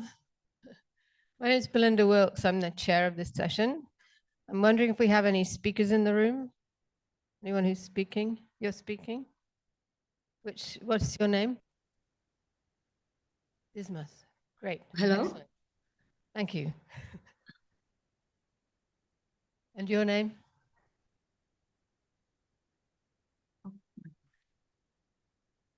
Great. Wonderful. Thank you very much. So there may be only one online if we're lucky. Hello, good afternoon. Hello, we are here. Who's here? Hello, yeah. Hello. Okay. You're a speaker who's online? Are you a speaker? No. No, we are Okay. assistants. Okay. Good that you're there. Thank you.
Good afternoon, everyone. We're ready to start the session. My name is Belinda Wilkes, and I'll be the chair here. I'm on the Women in Astronomy Working Group, as I'm sure many of you here are. So our first speaker, I'll probably still get it wrong, even though she just told me, is Yumna Majid. Okay. And she'll be talking about culturally relevant role models for girls in South Asia. And we'll be, whoops, ignore this light, but there are lights on the side, but it'll start flashing yellow at 3 minutes to go. And I'll wave as well. Okay, great, great. Okay, hello everyone. In our language, we call it Assalamu alaikum. My name is Yumna Majid. Academically, I'm a medical lab technologist, but for the last 10 years, I have been doing astronomy education and outreach in Pakistan. And for the last 1 decade that I have been working, I have realized after traveling so much, I used to complain that all the problems that we have related to females working in STEM, working in astronomy, they might be are specific to my country. But when I started traveling and started meeting women from other countries, especially the women from my own region, I realized that women in space, women in STEM problems are global, but the challenges that women in South Asia faces are a little bit specific. So this presentation is about the learning that I had from my decade-long experience. It's not clicking. Okay, yeah. So there's one very frequently asked question that why I got into astronomy and why I got into space. And this is one painting that I made in my medical school. This is a womb astronaut. You can say it's a baby astronaut in a womb. It's the most frequently asked question wherever I go. And I believe I always wanted to be an astronaut since I knew my existence. But why I started space education specifically was when I was in grade 9, I was 14 years old when my science teacher said that there is no such thing as space. And if you try to go up there, you will die. Not only that, I became this kid from the movie Wonder in my school. I never made friends and I changed my class. One day, an ex-classmate saw me playing in the ground and she came up to me and she said, "Hey, Yumna, that's you." I said, "Yeah, that's me." She said, "But you are normal." It's like, "Yeah, I am normal. Why are you saying this?" And she said, "Since you had a dream to go to a place which does not even existed, we thought you are a mentally disabled child." So I knew the problem in my country regarding to unawareness about space, like general unawareness about space. But that particular moment made me realize the role of an educator in building or breaking dreams of the students. And I studied in an all-females public school. So a classroom full of 60 girls thought that there is literally no such thing as space. And their female science teacher, who was supposed to be their role model, just negate the fact that, okay, there is no such thing as space. So I was called lots of crazy names, labels like alien, tomboy, crazy. But never realized that I'm doing something seriously. Fast forward to I started my space education organization in Pakistan when I was the first day of actually getting into the med school. And 2 years later, I applied to a competition, which was actually in collaboration with IAU. I got my telescope and I remembered that in my application, I wrote that if I get this telescope, I will create a safe space for women in my country to observe the night sky. It took me quite a long time, but in 2023, I was with my team. That's my team. I would appreciate Manisha if you can like have a picture of it because my team is actually looking forward to it. I started it as exploration by Yumna, but we became a proper organization. I am no longer a single person doing astronomy in Pakistan. But what's the most beautiful thing about this picture is the girl who is sitting next to me in the blue jacket. She joined us 1 year ago, and I asked her that what is the thing that you really like about the organization, and she said that exploration is her platform. It's her safe space where she can talk about space without getting judged by people around her. So I got several achievements, several awards for doing the work in Pakistan that I do. I learned a lot from the female space educators in India, in Bangladesh, in Sri Lanka, in Nepal, a lot of them. But my biggest achievement has been the impact that I have been able to create in my country. These are some numbers that I have worked with in the last 1 decade. But there have been quite some problems which are never ending, unresolved, that the number of women enrollment is keep getting increased and increased in our universities, especially medical school, engineering departments. There are an increased number of enrollment, but the problems are still there. There are cultural barriers, there are societal issues, and then there are gender specific expectations. And when it comes to South Asia, it is pressure of marriage, taking responsibility of domestic things and whatnot. One thing that I have realized after following a lot of female astronomy educators in the South Asia region is that when you there are no astronomy in their region, there are not a lot of role models, but doing the astronomy outreach, the female leads became the role model in their own region. And one of them is actually in the room, Manisha, we have over here with us. In my case, what helped me in getting more girls in my country in astronomy and space was one, the international travel exposure that I got when I went to different countries and I got to learn about others. It gives a huge motivation to the girls around me that you can actually have a career in space. And the second thing was media. It helped me a lot. I was initially hesitant, but later I realized that representation matters a lot. And no matter how many schools you visit, you still need a platform where you can reach out a bigger number of people. And I was full of joy when I used to receive a lot of messages, not just from young girls, but also from parents of young girls telling me that we thought that nobody can do that in our country, especially a girl cannot do that in our country. But since you are doing it, now we will let our girls do it. So they always needed a culturally relevant person who they can personally relate to do the things. So yeah, I met other South Asian educators having similar challenges. And honestly, in this presentation, I am not going to put forward a conclusion that this, and this, how we are supposed to solve it. I am going to open the floor for you guys to give, to share your strategies that how you guys are tackling it in your regions, because in our region, no matter how much effort we put, there is still a big gap that we are unable to fill. We keep sharing our strategies that what we should do, maybe this is how we get more girls on board, but we are still having some sort of big challenge. One of the big challenge is astronomy. Most of the astronomy is something that you do at the nighttime. Astronomy, it is done in the dark skies, and then it is relevant to the security.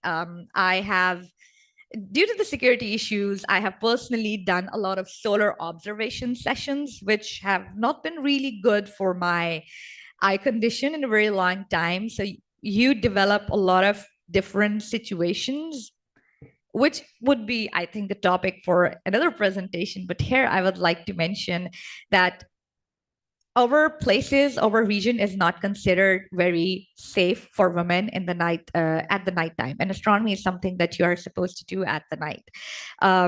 If I am supposed to go out, I cannot do astrotourism. I cannot conduct night sky observation sessions just because, okay, you're going out in the dark. It's not okay. You have to be accompanied by other people. So even though I have grown my work a lot in the last few years, I still have to think a lot of times I am unable to travel to, faraway places in Pakistan where there are clear dark skies and we can actually enjoy, but we still need to plan it out in a way that it is safe for everybody to enjoy. Yep.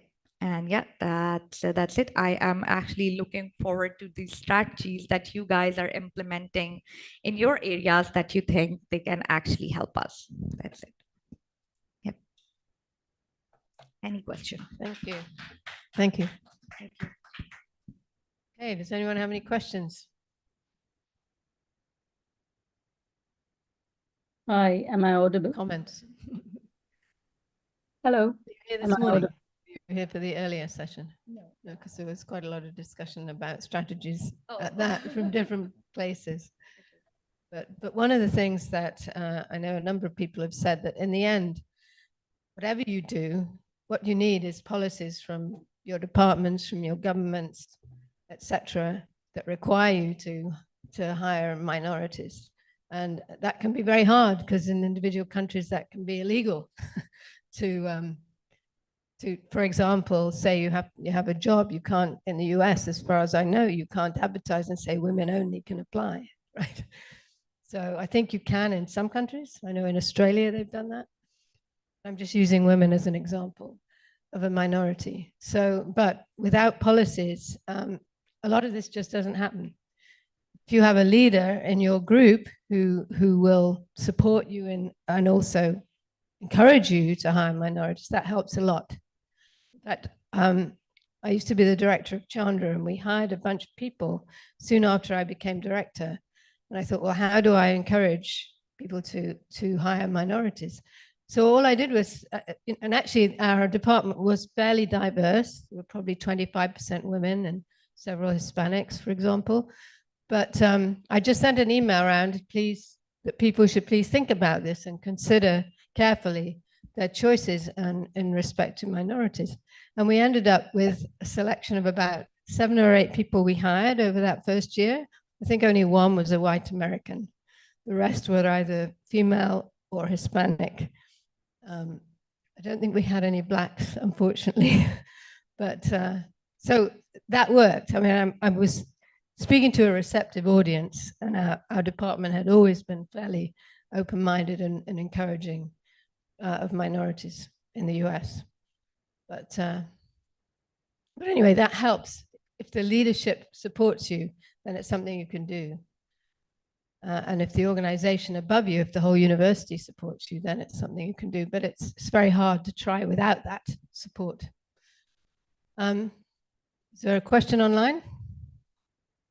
Comment online, which says, Yes. perhaps organizing online sessions will be very useful and inclusive. This is from Mamta, who's the chair of the IAU working group. So yes, that's true. Yes. Hang on, we have to give you a microphone. Whoops. Hi, Yumna. I'm Khadija. I'm also a Pakistani, and I'm doing my master's in Canada. About strategy, something I just thought of was, if you can't physically go out at nighttime and look at the sky, maybe considering things like robotic telescopes, which can be really fun and a really nice direct way to deal with astronomical data for students, and also do real science at the same time. So that is something that can be done through LCO and SLU. So we are in the moment of building partnership with them to open up internships for high school students, and if undergrads are also interested, to have the access to the robotic telescopes to enjoy that. But if you have participated in night sky events, it actually has a very peaceful, and psychologically it inspires you so much. It's just inspires you so much. I know we work a lot on screens, but sometimes people are not interested in analyzing the data and just collecting the actual astronomical part. They just want to have that wow moment under the night sky. And for that, you being Pakistani, you know very well that no matter how much work I do, I cannot just, grab my telescopes and say, oh, hi, I'm just going to set up my telescope in a park and just throwing a night sky session by the roadside. I would love to do street side astronomy sessions someday in Pakistan, but still it's been a decade of the work, but I'm still being unable to just throw such shows out. Yeah, but that's a good part. To have access to robotic telescopes. But you're right. I mean, nothing beats like looking at the sky. Yes, It's true. Actually, I think we need to move on to the next talk. So thank you again very much. It's really inspiring, actually. The next talk is by, and I'll probably pronounce your name wrong. Jolanta, okay, who's from Poland. I learned that this morning. Yes, I'm from Poland. Yeah, so please From go ahead. Warsaw. I'm professor, and so yeah, no, you should be able to. You don't need to stand too close. Yes, I think I should stay like this, not to talk to. Anyway, but I would like to see. Okay. Okay, so it is title of my presentation, and in fact it should be slightly different. Gender balance in CBK PAN after 3 years of gender equality plan. And I would like to acknowledge my co-author, Justyna Śliwińska-Bronowicz. She is sitting there, but I needed this facility. Ah, yes, it is here. I'm sorry. So I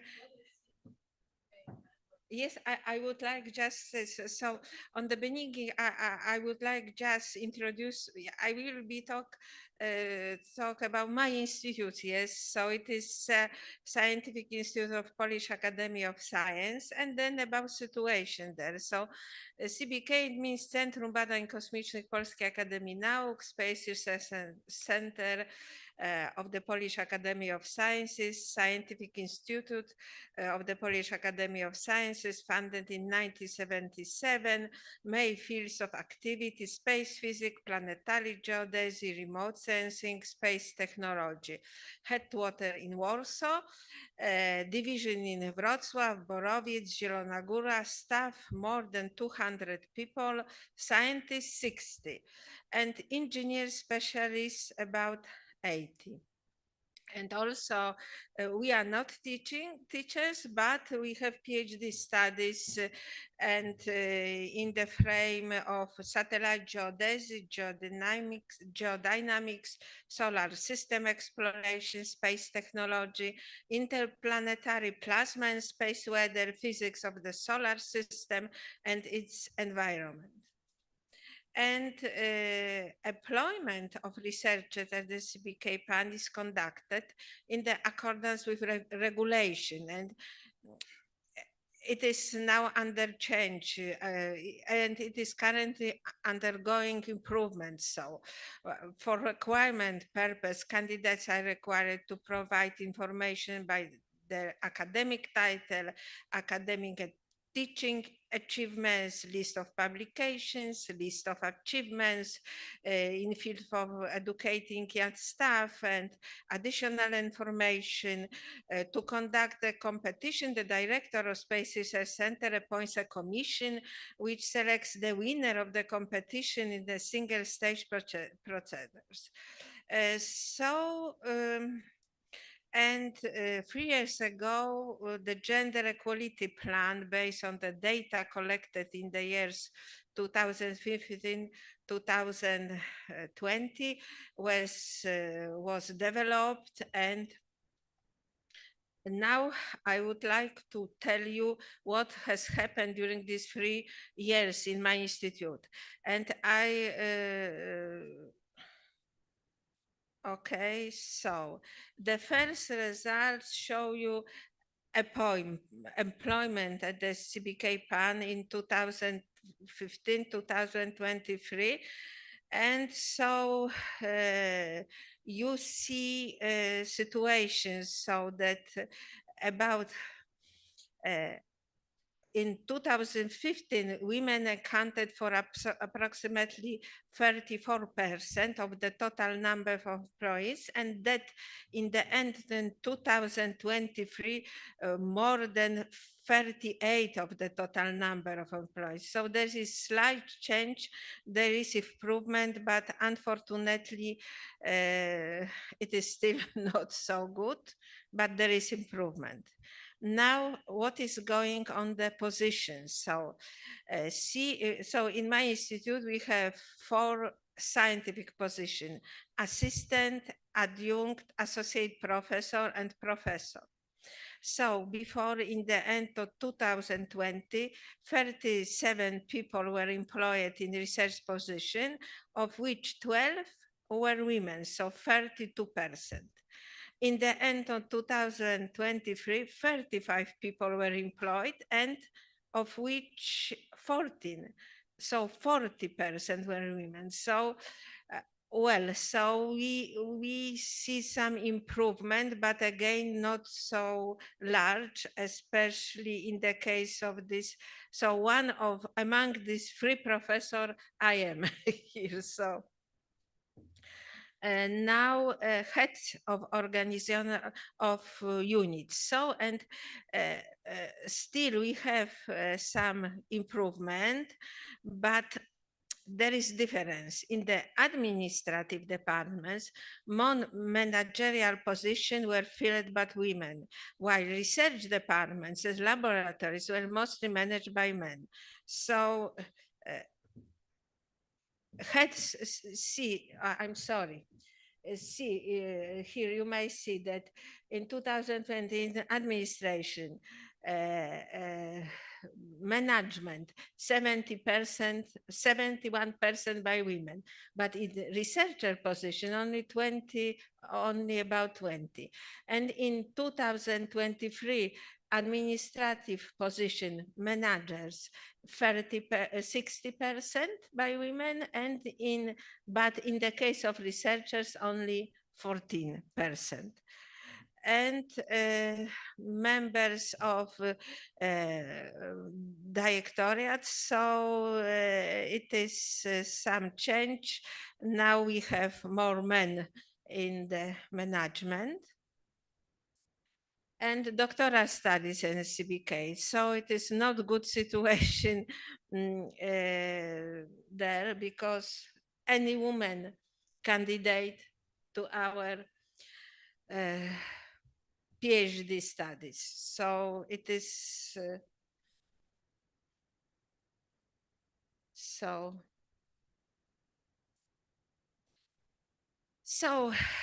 over the years, these 3 years, we have not observed significant changes in the ratio of women to men employed in CBK PAN in the respective position. Well, so what we can do, CBK appointed a person for the position of a plenipotentiary for gender equality at CBK PAN, whose task is to collect and again analyze data on the implementation of individual goals set out in gender equality plan. The work of this person is being supported by gender equality team responsible for supervising the correct implementation of the equality policy, as well as advisory, opinion-making activities, promotion new solution in the area of quality. So the plans of gender equality team are to conduct regular monitoring survey among employees to learn about their problems and opinion regarding gender equality policy and the institutes, provide support and assistance to assistance to employees in situation of discrimination and mobbing, support management team in implementing the objectives set out in the plan, conduct anti-discrimination session at the CBK plan for managers, teams, leaders, and promoters. And my colleague is sitting there. She is member of this group. So thank you for your attention. So I might add that although we are in Europe, so situation doesn't look very well. So Yeah. Thank you very much. Very interesting that it's going the wrong way. Really not good. Does anyone have any questions? Yes, over there.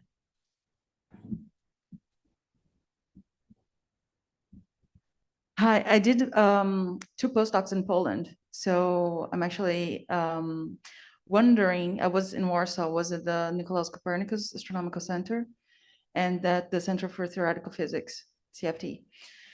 I think what I've seen working there is like reflects what you've shown, but I wonder if you have any numbers on other institutes other than CBK-PAN as well. So I don't have such a numbers, but I'm afraid the situation is pretty similar. So yes, I think so. I think so. That in the group of professors, we still will have more men than women. Perhaps in the group of young people, adjunct, the situation might be better. But also some problem is that we have not really a lot of good candidates being scientists, both men and women. So work in field of science, being researcher is not so now popular in Poland. So young people prefer more business, government administration, private firms, not being researchers. So, and okay. Thanks. Back here. Thank you so much for this very interesting talk. My name is Jörg Matthias Detemann. I'm from Virginia Commonwealth University in Qatar, and I'm a historian. And I mean, going back to history, right during the Cold War, often socialist and communist countries, they were often like pioneers when it comes to sort of gender equality initiatives, right? So for instance, the Soviet Union sent a female astronaut, a female cosmonaut to space long before the US sent a female astronaut. So I was wondering, is there anything that could be learned from sort of the decades of socialist or communist rule about gender equality, or is this all, I don't know, old stuff? well, so in fact, it is a difficult answer for me because some of these ideas, of course, are not popular now in my community, again, as the communistic idea at all in my country. So some way they doing were really wrong. But of course, I think it is couldn't explain why there is such diversity in the case of physics and astronomy, because of course in my country women are highly educated, even better educated to men. Almost a lot of I couldn't say percent, but a lot of I don't know 50% have higher education, and they are managers, they are businessmen, businesswomen, but astronomy is not so popular still. Astronomy, physics, engineering is not popular. Thank you so much. Hey, Mamta, would you like to speak? Yes. I don't know if I'm audible, am I? Yes. Oh, great. Okay, because we have been trying to ask questions all time long, but somehow we were just not getting connected online with the people in the room. All right. So it is very good to see that there is this gender equity plan that is being implemented in Poland. We don't have it in France, you know that? So, and not many countries are having it all over the world. So that's the reason why we started this survey, and I would encourage everybody again to please participate in the survey and please answer the questions that we have put in, because we want to come up with the IAU gender equity plan, which we will propose then to all the institutes in the world if they can implement it through our Women in Astronomy Working Group. So, of course, Professor Jolanta, we will be coming to you at one point to ask what is this plan which the Polish government is, I mean, first the question itself is, was it a government's policy to implement it? Was it something strictly implemented, or was it just your institute who thought that we have to do some effort towards it? That's the first question. Yes, I think it is my institute and every institute, but there is no, I'm afraid there is no one organization on the government level, and there is no such foundation we heard about, and there is not such coordinate movement, because I'm afraid that people just thought that it wasn't necessary, because we have democracy, there is no discrimination. Of course, also, as I don't remember name, our colleague said that there was changes due to time of communistic regime, change relation, and well, so there is no one organization. I see. So it's mostly a collected effort coming from the community, but it's not a kind of a policy that is implemented by the government as something which all the institutes in the country have to kind of implement it as a rule, as a regulation, isn't it? Yeah, I think we have to move on actually, though I did have a quick question, which was, is there any leadership, Jolanta, is there any leadership in your institute in doing this? It sounds as though they put it in place in words and didn't do anything about it. So it's special, there is this team, gender equality team. Justina, perhaps you can say a few words. Please. So regarding this team, it's not made by our director. It's like a team of people at different level of career, and we have some regulations created mostly by us. And what we have done is to first of all make some survey to find out what are problems in our institute. So what how employees feel, and this is something more about gender equality. It is also about discrimination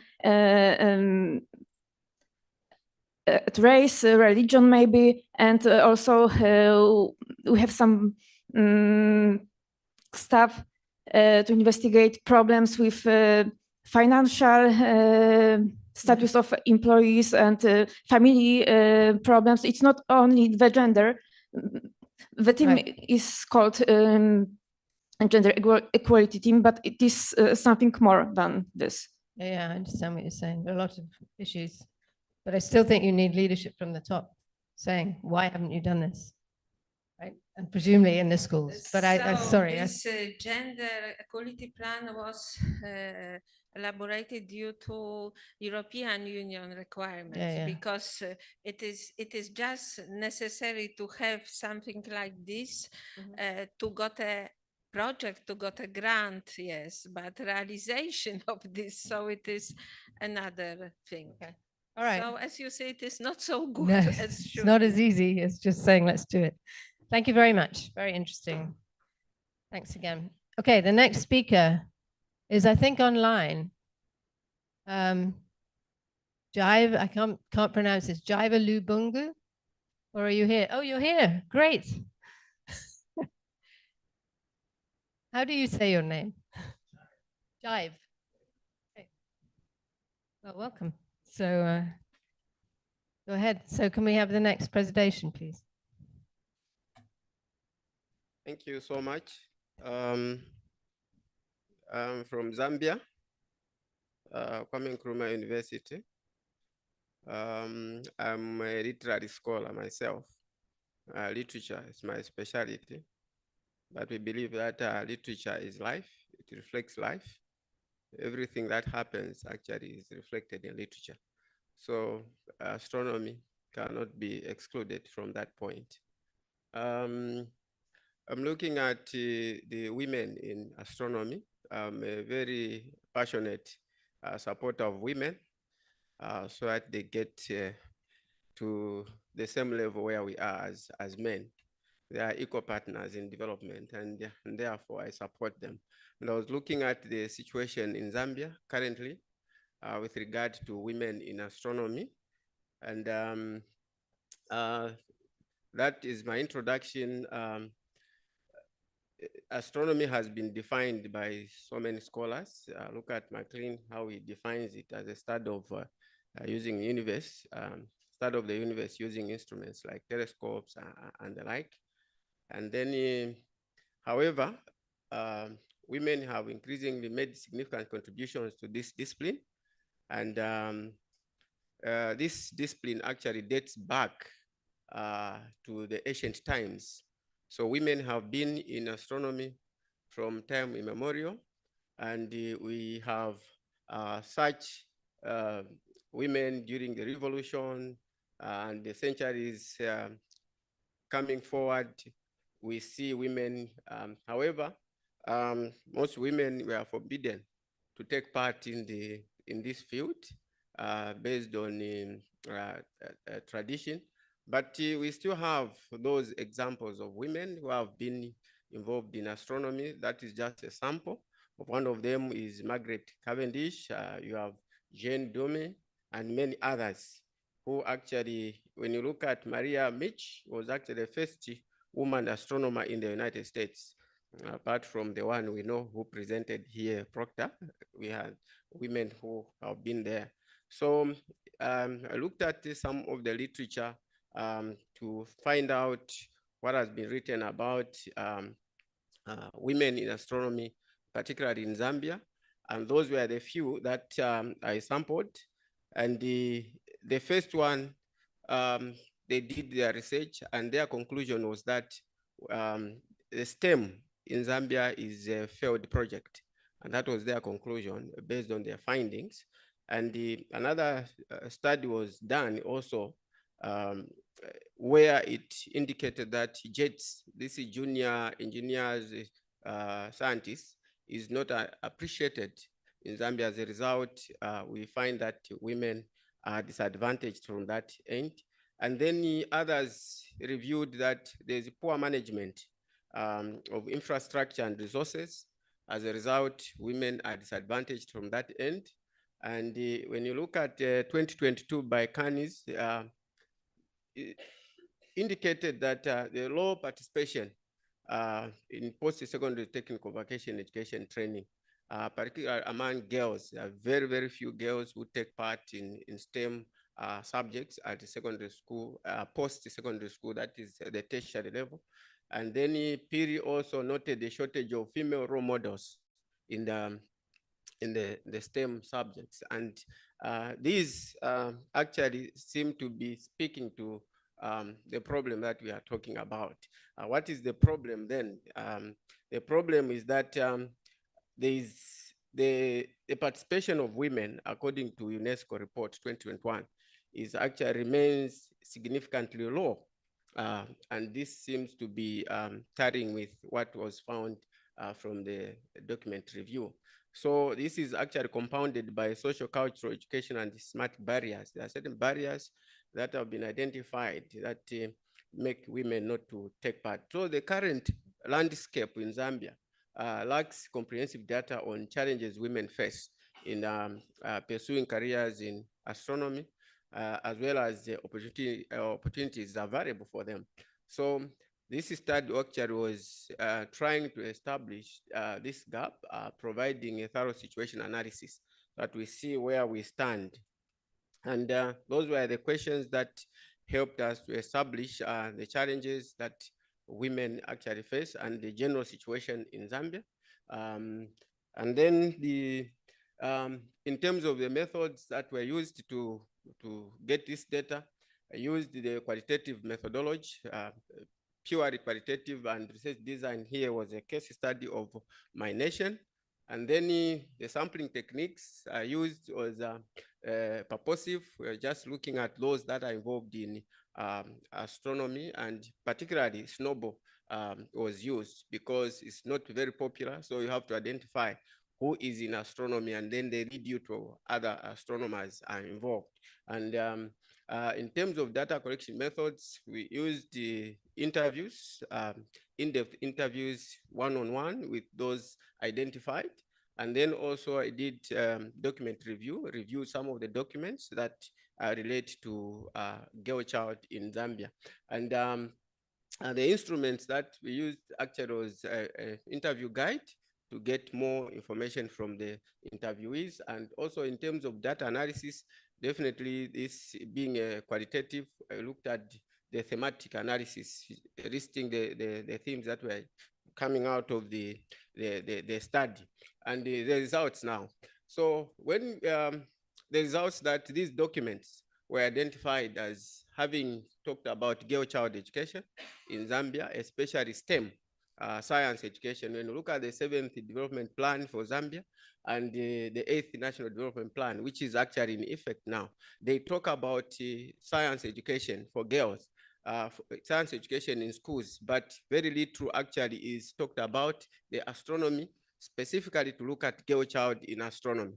It's not there in these documents. So that becomes a worry to us, but also realize that we established that there's this institute that is being set up, okay, to promote STEM subjects among learners. And they have this strategic fund for the same. The Science and Technology Innovation Youth Fund is also provided, but it does not get down to the girl child. It looks at it from the general perspective. Yes, youth fund for STEM schools, but what about the subject of astronomy? In this particular case, is not there, it is silent. So that is what you find, though this has been done to promote STEM subjects, but the girl child is left again in that case, and astronomy is nowhere in that situation. So again, you look at this organization is also involved in girl child education, Comfort Zambia. When you educate a girl, everything changes. They are talking about that, but of course they are not talking about astronomy in that case. So astronomy again there is not given any attention. They focus on women leadership. They have these holistic programs, though it does not address astronomy specifically in that package that they have as an organization. And then we also have this, you see this Zambia National STEM Foundation. There's this foundation also that tries to promote science in schools. It was just established in 2018, and it raises awareness to grade school learners about science and the like. The Women in STEM conference, they had that, Women in STEM conference, which they did. And the Awareness Festival 2022, they had all these awareness activities, but the component of astronomy is not there. What we are seeing here is a general perspective of science. And then one thing also that identified is that Zambia has now a regional node, which is planted at Cowabelt University, established on 12th August 2014. Today, it marks actually almost 10 years of its existence. But when you look at what it has done on the ground with regard to the girl child in astronomy, very little has been done. At the moment, about only 4 master's students are doing that program in astronomy, and we only have 1 who graduated. You will see as we get later. Ideally, it was supposed to provide leadership in astronomy. That is what we're expecting. But a decade down the line, nothing much has been done to ensure that the girl child is brought on board and be part of this. Okay, so it's supposed to serve as an example for other countries within the region in terms of astronomy. Okay, of course, it gives Zambia an opportunity to participate in world-class astronomy research and the like, but still the situation is still dire. So the only physicist that we have, the only one, you can read there, a trailblazer in the field of science, has made history by becoming the first woman to be awarded a PhD in astrophysics in Zambia, making a milestone in her passion for. I know she could be around here, you know. She's the only female so far we have, the only role model we have, and yet this role model is not based in Zambia. It's based in South Africa. You can see again how the girl child is denied that role model. Okay, so we only hope that she will get back to Zambia and begin to champion the cause for women to participate in astrophysics. So these are some of the results that we see in terms of women participation. I'm trying to summarize here. Lack of role models in astronomy is one aspect that came out clearly. Lack of space policy, that indeed we are talking about space science, but we have a policy on the ground. We don't have that policy. Okay, and yet the issue of curriculum is an issue. There's no curriculum at the moment for astronomy. Of course, CBU and UNZA, they are working on that curriculum, but it's not yet integrated in the system. So the introduction of astronomy at CBU, quite all right, has been there. There is also establishment of SAROT, curriculum review done, projects. Those are projects. We have some of the students who have participated here through that project. And many others, Kasempa project there. But the problem is all these quite all right have been established, but still we still have issues with girl child in astronomy, and the cultural issues also emerged, that there are those barriers that make female learners not to take part in astronomy. So I think some of the presentations that we are done in the morning here, some of the challenges that we are facing in other countries are actually similar to what we are facing here. It seems to give a global complexion in this case. That's what we are beginning to realize here. So very few women pursuing studies in astronomy for fear of not getting employed. That is one thing that came out. Yes, I can go into astronomy, but where do I get the job from? So already Zambia doesn't have that in the curriculum, doesn't have the job prospects, is quite very far. So however, we have slight improvement in terms of participation of women in compared in the past years that we had, okay, with the introduction of astronomy at course at Copperbelt University. And society also seems to have a great influence on what women can do. Well, that is what is coming out, that society has a greater part, and that actually acts as a barrier to women's participation in him.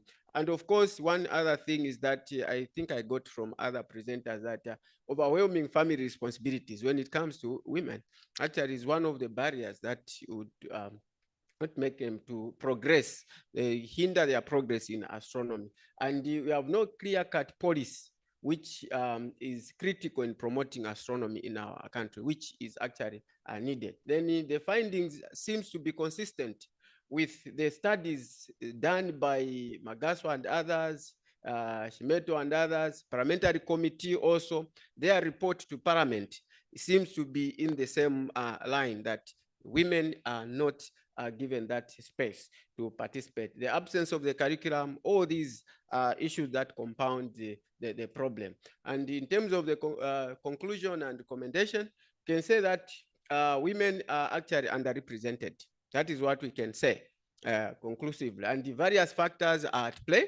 in this whole thing, and then lobbying for specific women scholarships is one thing that we recommend, that let's lobby for specific scholarships for women so that we up the game in terms of participation. Then educational institutions can begin by streamlining their programs. There's need to streamline their programs so that women can find the space in this by offering astronomy, and it should stand out, okay? And then promote funding in this particular area. Then introduce girls to STEM topics at a young age. Here, it's important, it begins at tender age, even grade 1, grade 2, grade 3. You begin from there. They will begin to appreciate the field itself. And of course, promote outreach programs so that the program is known. At the moment, when you talk about astronomy in Zambia, they don't know what are you talking about. Why? Because there's no there are no programs to popularize it, to make it known to the nation. So that is what we are trying to, and also more role models are needed. We need role models, those who are from other countries. If you think you can help us to create these role models, you are most welcome, so that we begin to do that. Those are some of the references that I need. Thank you so much. Any questions?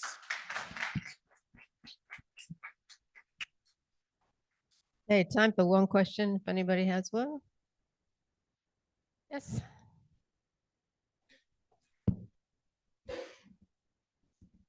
Hi, yeah, I just wanted to point out some of the, one thing that I noticed in what you said. So first of all, there's one graduate from Zambia, which is something to be celebrated, obviously.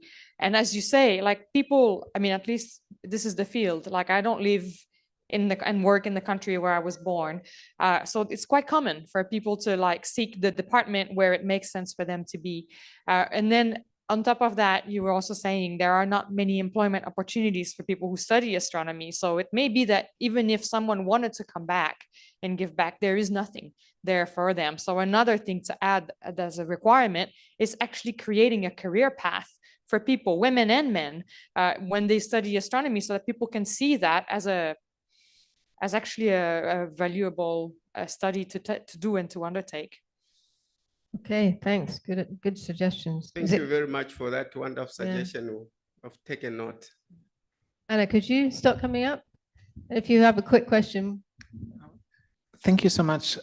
To follow up on that, I would like to add a comment. This is again Jörg Matthias Dietermann from Virginia Commonwealth University in Qatar. In a lot of cases, in a lot of countries, actually people become more role models by moving abroad, right? Sometimes it's actually hard to sort of become like a star sort of in your own home, right? Sometimes you become the star if you sort of go elsewhere and you make it elsewhere. Like in many different countries, I wonder whether is it necessarily a bad thing that this role model left Zambia, or could the move abroad may have actually added to her fame? Thank you. We have to move on. I'm sorry. Anna, can you please come up? The next speaker is, thank you very much. Thank you so much. Thank you so much. I will talk to you. It was really excellent. Thank you. The next speaker is Anna Soya. Is that right? Okay. Women in the Skies. Hi afternoon, everybody. Okay. So my name is Ana. I am from Brazil. I work as a professor in Fluminense Federal Institute, and I bring here some learnings. I have work with night sky observations about women. So overview of my presentation, I start talking about my motivation. For me, it's quite unique. So I'll remind you about the constellations in the skies and the models of masculinity and femininity in them. And so I bring the outcomes of this discussion. So the motivation is here. I work with outreach programs with high school students. So March is the Women Month in Brazil, and we will do several lectures, mainly about women in science. So we are used to celebrate the legacy of women, just to repeat what we are saying, to make models for the girls to inspire them by the example of the great women in astronomy. But last year, the girls asked for more. They started to question what kind of women are in the skies. Because they know the constellations, you see, they know Orion, Scorpions, but about the women who are in the skies. And so to remind you, we have 88 parts in the skies, we named it constellations. They were defined 100 years ago, mainly based on the tradition, the Greek tradition, and other contributions like animals, instruments. So the numbers, 34 are animals, just one is a female animal. I guess you know what it is, and it's a sad story, I'll tell about this. 26 instruments, 11 monsters with one female monster, and also, just a coincidence, 11 men, and 4 women, just 4 women in the skies. It's 2 nature-related objects and curiosity. One of them is just there. But about the men, who they are. We have heroes like Perseus, Hercules. We have workers like boats. And if we think about them, we have these characters. They are strong, they are brave, they are talented. Let's think about the women. We have just 4, so I will remind them. We have Andromeda. This is a woman, a girl, chained to a rock because her mother was proud of her beauty. It's just it. He was saved by a hero. This is the story. Cassiopeia is the mother. She's also in the skies as a punishment because she was vain and selfish. We have Berenice, the good wife. It's not Berenice in the skies, it's her hair, because she offered her hair to the gods in favor of her husband's return from a war. She's not related to the war, and this is the story. And Virgo, she is a controversial origin. She has a controversial origin. She varies on the time because she can represent a lot of characters. But in the most, she is a virgin, which related to fertility, to agriculture. It's not a woman, but the great bear, it was a woman, a mythological nymph. She was raped by a god, and she was punished, being transformed into an animal. And she is described by the pitch of the gods. And the Hydra is just a monster, but it's female, and she was killed by another hero. So about the women, they are, if positive, beautiful and devoted to their families, or they are vain, just it. And when you put side by side, you see the difference. And also in the solar system, the female objects like the moon, the Venus, the planet Venus are beautiful, just it. And about the male objects, we have Mercury, it is fast. We have Mars, that is brave. You have the powerful sun, for example. So what I am talking about it, I will invite you to a revolution. Let's rename the star, let's destroy everything. No, calm down, please. Actually, I brought this discussion because I learned a lot from it. First, it was an opportunity to teach my students that culture and science are related. So we put on the skies our culture. So it's a moment to see that science is made by humans and it carries on our humanity. So the skies are reflecting what you see in the day-by-day life. We are reflecting our models of femininity and masculinity. But the second thing is just one story. it was one culture, the Western culture. We have another cultures with different roles, or not, but you have different cultures. For example, now we are searching for indigenous stories in the skies in Brazil with another roles, gender roles, and searching by these stories by gender and looking for another models of women in the skies. In the third one is the change of perspective. Because, okay, I told you Andromeda was changed to a rock, but this is just the beginning of the story. After she was saved, she married Perseus, the hero, and she was a queen. And she has a lot of stories as a queen. So you don't need just to told her history about how was a victim of the situation. We can teach the whole story. Told how she was an important figure for her people. So the key message that has come for me and for my students is we must discuss it, and you must to occupy the spaces, because we will be there. We are in the skies. We are 50% of humanity. It's difficult to neglect our existence, but you need to fight, to discuss, to debate, to be represented as a queen. Is not just a changed virgin. So it's it. Thank you.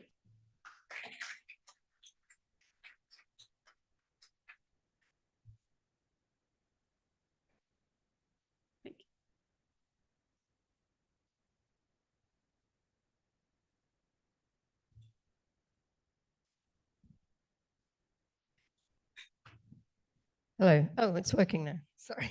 Thank you. That was very entertaining and also incredibly interesting. Thank you. Does anyone have any questions? Yes, at the back. Thank you so much. This is again Jörg Matthias Detemann from Virginia Commonwealth University in Qatar. The IAU made a decision recently not to name stars after people because of political controversy. So we can name lunar craters after people, and we can name asteroids after people, but we cannot name stars after people. Should we rethink that decision, and should we sort of name stars after important female figures? Thank you. Oh, I never thought about it, but I think it's a good decision, because the first point is our culture now is what you put in the name, the status that reference was. So I think it's a good decision. I think it's not about to put names, it's about to discuss what we have already existed and the holes we have. And as a teacher too, and doing outreach with my students in my reality in Brazil, I saw that my girls, they have good models of scientists and female. What I think we need to go is to deep in the discussion and discuss the whole in general. I think is it. Thank you so much. I really enjoyed this. This is amazing. I come from a background where names and words are gendered, and I think Portuguese is the same.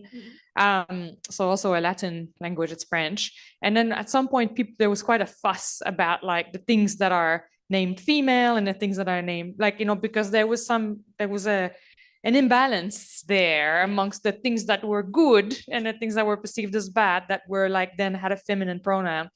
And so that what you're saying, it reminds me a little bit about that. And I like the perspective that you had, because you can go ahead and be frustrated, but I think this is a beautiful way to look at the sky and then actually reassess where our culture comes from, where our biases may come from, because they are imprinted, as you say, in our history. And so it's not about erasing maybe or renaming it, but it's about acknowledging it and putting it in words the way you've done, I think is quite powerful, and not, staying at the I'm angry part, but this is history, now what? So thank you. It's not really a question. Thank you for the comment. Yeah. It's exactly it. Thank you. Are there any questions online? No, no questions online. Okay. Anyone else? One more in the room? Yes. Oh, hello. Thank you for your great talk. It was very interesting. And you mentioned about acknowledging the whole that women are missing. Do you recommend, or how can we fill the hole? Not just acknowledging and teaching it, but how in the future, how should we move forward? But it's a loaded question, so sorry, but what would you recommend? Oh, it's an interesting question. I think maybe Vera Rubin is a good example. So we have a lot of telescopes. There are objects that were named by men. We have Hubble, James Webb, and not about to say about the work of Hubble, question his work.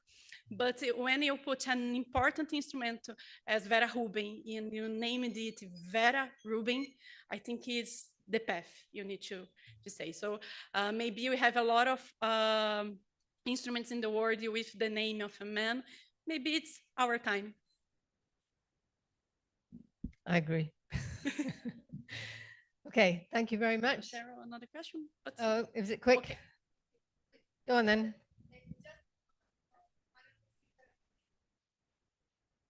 If you close your eyes and start thinking about the best documentary that you ever remember, the one that maybe kick you in the direction you are actually today in. If you are honest and you close your eyes and start thinking about the words, they are taught 99% of the time by male voices. Use female voices when you are doing outreach, when you have a video, when you have information, technical information that is delivered. Choose a female voice instead of a male voice, and it's going to help a lot. Very good suggestion. Thank you very much. Thanks again. Okay.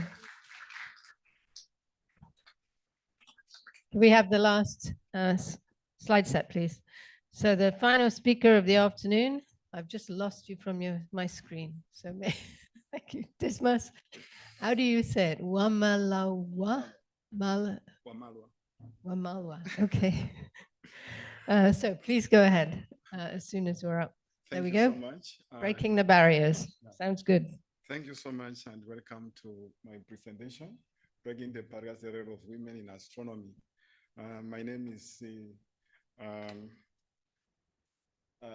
Dismas Simiyu Wamalwa.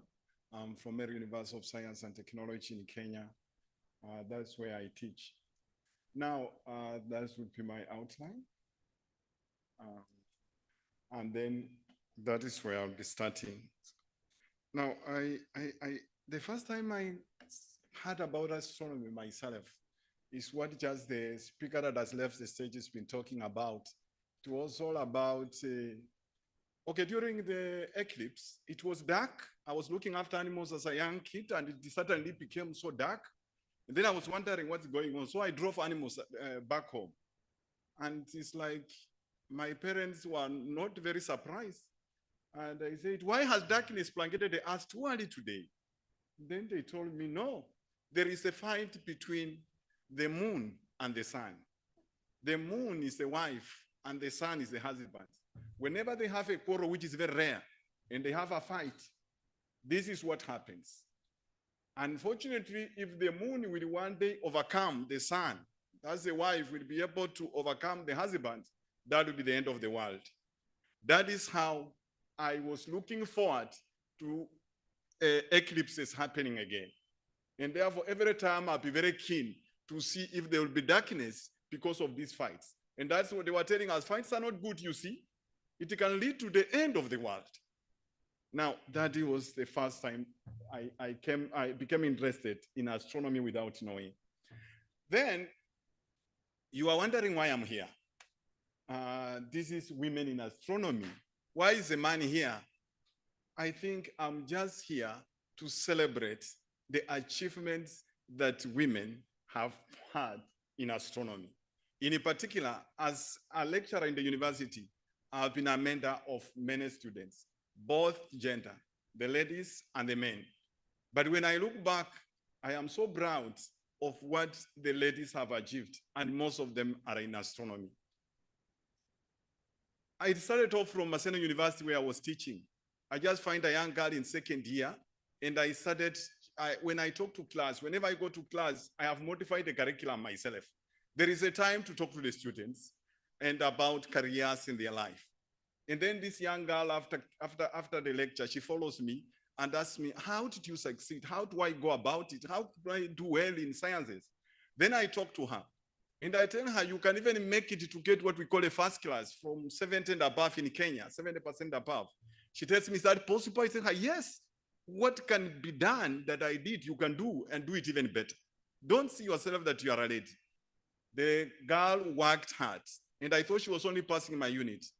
When I checked, she was doing others well.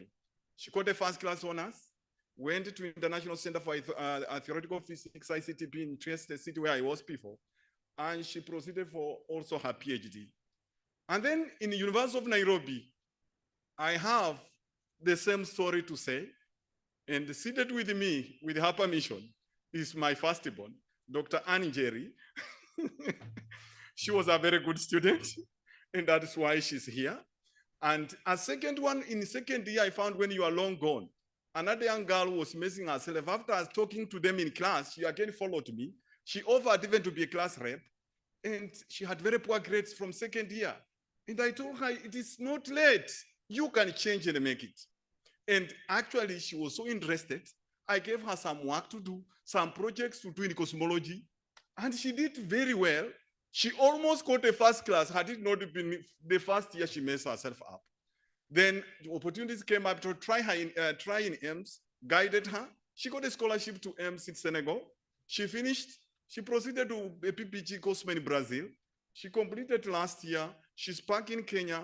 And fortunately, I'm the chairman of the Department of Physical Sciences. I've called her to help me even teach astronomy because I moved from University of Nairobi to Meru University and I studied the course. Before me, you could see the two young men who have been taking photographs are my master's students. I mean, I am so just happy when I look back and see what they have done. And I cannot give the whole story of other ladies that have made it in astronomy up to PhD. And that's the reason why I'm here.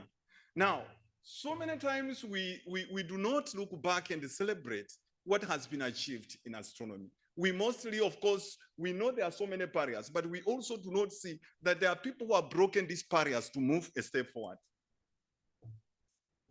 I want you to imagine in the 18th and 19th century, in the 18th and 19th century, where the night sky was a mystery to everybody, even the biggest minds at that time. It was uncharted frontier. And then comes in some young girls, Caroline and Maria Michel. From nowhere, they have never been in the limelight, and they discover comets. I mean, these are the minds that we forget, and we do not celebrate the achievements of women in astronomy. It was a time when even women were not allowed to vote. It's a time that they could not even be heard. But they have come not just to break history. No, it is a story of perseverance. It is a story of discovery. It is a story of scientific breakthrough. But above all, it's a story of paving way and putting a trail for other astronomer women to follow. After that, we see other pioneering women that come in play. We see Anjam Cannon. And we see that she works so hard in classifying stars until she's associated with the Harvard development of the Harvard classification system. And over 350,000 stars classified by her. We see this one, even the presenter that just left the stage mentioned about Swan Leavitt. And you can see her discovery about the period luminosity relation, the 7 variables. We also see Cecilia, who was also just mentioned here. Cecilia proposed that actually stars are made up of hydrogen and helium, the light elements we talk about. This is her achievements at that very time, looking at very primitive telescopes. they are able to make such a kind of discoveries. It is something we do not even think about. It is something no one wants to talk about, but it is something that has really driven us to where we are today. Other breaking through, ladies in astronomy, Vera Rubin. When we talk of Vera Rubin Laboratory, we are an observatory. We know what Vera Rubin did. While looking at the galaxy rotations and seeing that the outer part of the galaxy was moving at faster velocity, she was able to feel that it is not enough of visible matter to explain this kind of phenomenon. And therefore, there was some missing matter. This one is the pointer to the dark matter. And today we know how important it is in cosmology in particular. Then we have Belle Banel. We also see how she came up with radio pulsars, the pulsating stars. This is a very great achievement that we do not talk about. But what barriers have women faced in astronomy? What barriers have women faced in astronomy? You imagine, can you imagine, have you ever been in a situation where you are just so stalked by so many odds? But you are determined to achieve something. But there are so many barriers, be it education, be it gender, be it whatever situation it is. This is exactly what has been on the minds of many of the stars that have been mentioned and that we are going to see next.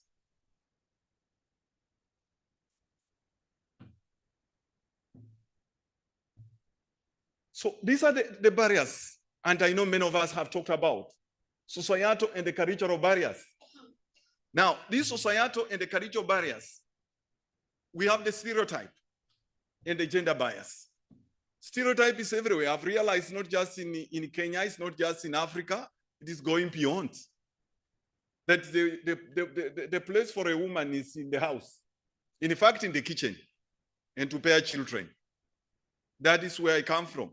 And that is the mentality that some people still have until today. And when these people just left the kitchen, they were able to make scientific breakthroughs. I know Caroline, who we talked about, was in the kitchen most of the time. She took off to be with her brother William, who was in astronomy, and is actually behind the discovery of Uranus planet. But then when she was self-taught at home, with just the help of the brother assisting him in doing his research work, she was able to break through and discover a comet. They just need a little inspiration, a little assistance, and they take off. Escape velocity, so to say. Lack of role models. The role models are not there. And actually, this is a fact that these students do not have role models. You can see that those ones that I've just talked to are able to do better and excel. And they are there as living examples. And recently, the program you started with, she came to Mary University, I invited her and talked to the students, and then arranged for these seminars, weekly seminars. And actually, it has changed a lot that students have a lot of interest in astronomy. As we speak, I have some students who actually, one girl has already joined to do masters in astronomy. She's already doing her first. She has actually just finished her exam yesterday in astronomy. It is the encouragement that they are seeing. I've invited also workshops from people from outside and talking to them. And some people, it works. It's not just a lady alone. I've been a man, and some of them will still get motivated. So it's a multifaceted approach. Curriculum, teaching, and methods of access. Of course, we know how our curriculum is. Mostly even the books we see and every those stories, as she was indicating the last speaker, it is about men. And everything is about men. But then if we tell them that they are able to do better, they are. These are things that we see. And because of time, maybe I may not enter into so much details, but these are what is happening. Hiring and promotion practices, even in our country, the constitution states very well that in any employment, you should not employ more than 2/3 of a particular gender. Yes, not more than 2/3 of a particular gender. But what happens? In the Maseno University, there was no late in physics. University of Nairobi, there was one and none now as we speak. In Meru University, there is only one late in physics. These are the problems that we are having. We have other psychological barriers, financial barriers. Now, how can we address these barriers? We can address these barriers by actually looking at, promoting STEM education for girls, mentorship and networking opportunities for women, equitable access to funding and resources, and we know actually this is not happening. Implementing policies and practices, that these policies could be there, but are not being implemented, like the ones I'm mentioning. A third rule is not being implemented. Raising awareness and combating stereotypes. Which organizations are there that are supporting women? These just a few. There are so many we know. But I've just mentioned a few, and in particular, I put those from my country. The last one in Kenya, Elimisha Msichana, Elimisha Jamii, is for my student, Dr. Anne Njeri. And I think we appreciate you for this, what you are doing. And yet women continue to break so much. We have also Nobel Prize winners. They are there in physics. We really celebrated them. Other awards, right from the Kavir, and I think this is the highest prize in astronomy. Yes. And Kano that we saw, she's also there for many other awards. And how do we make a difference? Advocate for inclusivity, mentorship, and sponsorship, and then celebrate the achievements. And this is the most important thing that people have forgotten. Celebrating their achievements so far. Then we can also see how we can encourage the next generation. And then my call is, let's get this inspiration for those that have gone ahead of us. Do whatever we can do, those little steps at your individual or community level. It will be able to spiral into a global difference. Thank you so much. God bless you. Thank you. Very inspiring. Are there any questions in the room? Over there, yes, thanks. Hello, thank you for your great talk. It was very inspiring. And my question is, so you are having a great mentor to some women, and you are a man. What would you recommend to the men to advocate for women that are being unrepresentative? The men have to be advocate for this women, and you're doing such a great job. So what do you recommend for these men that need to advocate for this woman? Thank you. I've gotten you right. You are saying how do I tell about a man who may want to mentor the ladies? Yeah. Yes. Oh, yes. Yes.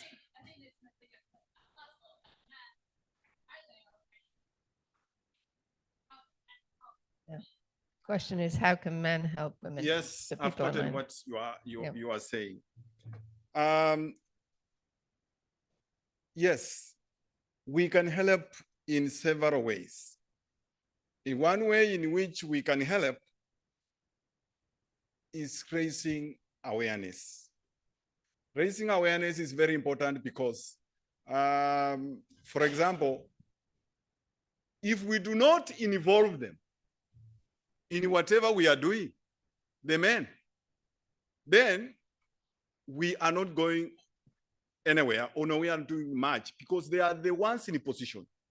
For example, even in these conference organizations, and I want to thank the organizers so much, that they did not just select the ladies, they also selected us men to be part of the agenda.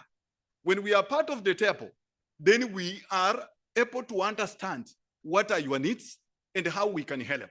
This one is very, very important. And actually, when I even went to the younger university, from University of Nairobi to Meru University, people did not know about astronomy. And what I did was to organize for an international conference and brought in some people to come and talk, make a talk to the students, went to the vice chancellor, we talked to the leaders involved. In that way, they are able to see that there is this thing that is supposed to be done. So we have to involve them. That is what I've seen from myself. Just involve them. It will help much. Thank you. Are there any questions online? Okay. Any more in the room? Right. Before let's thank Dismas one more time. Thank you. Before we go, I'd like to ask Mamta, who I think is online, if she has anything she'd like to say at the end of our sessions here at the IAU this time. Mamta, do you have anything you'd like to say? She's the chair of the... Yeah. Thank you very much. Thank you. Actually, I think the whole session has been very interesting and very much of a learning session even for us, because we see that there are efforts happening all over the world, and especially the two male speakers. We really enjoyed their talk and their participation in this whole activity, and in creating the awareness and all the efforts they are doing, as well as representing their women researchers from their own country and the efforts they are doing. So that's really great. So thank you very much for that. Besides that, we have also learned that we can do a lot at school level, at university level, with the teachers. I would really like everybody, if you are interested, to please write to us. We want to work with you.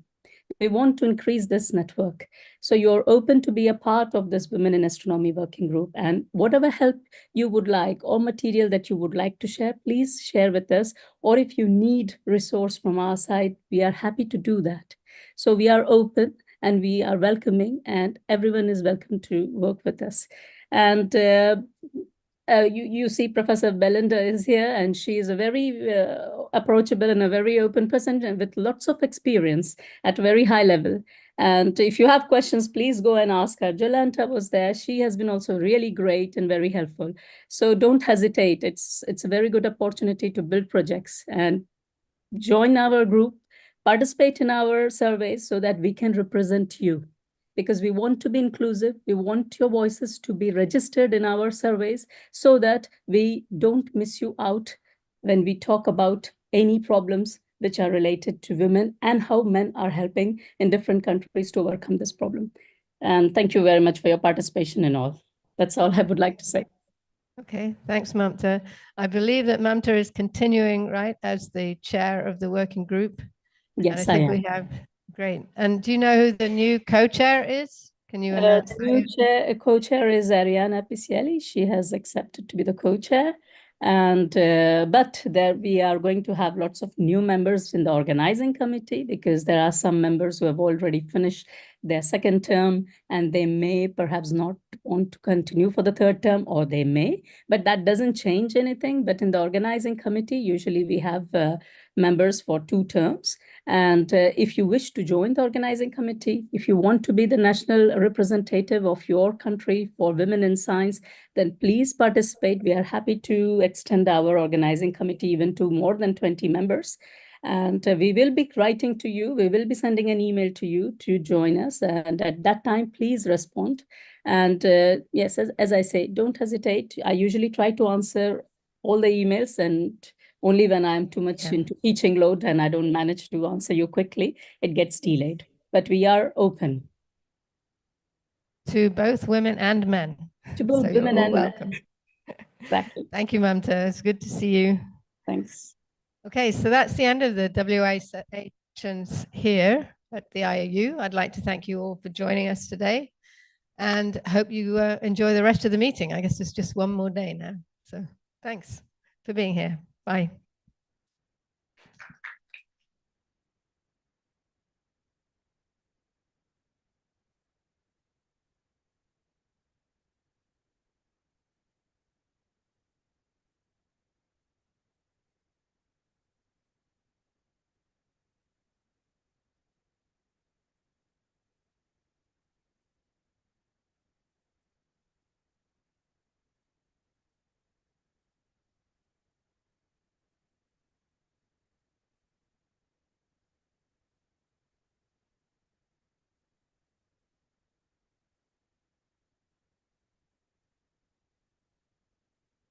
For those that are still here, I made a mistake. There is a session this afternoon. I'm sorry. Okay, so I think it's back here after tea. Yep.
Hello, everybody. We will start shortly. We're just looking for all the presentations on our side. Thank you very much.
Okay, great. I think we will need to start. So welcome everyone.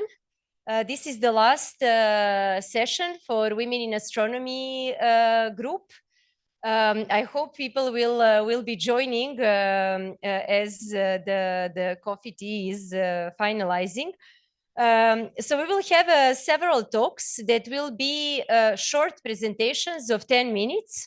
That are like poster presentations, no? So it's a bit shorter talks. So the first one will be given by Veronica Allen from the Netherlands about the Astronomum survey, how to better support parents in astronomy.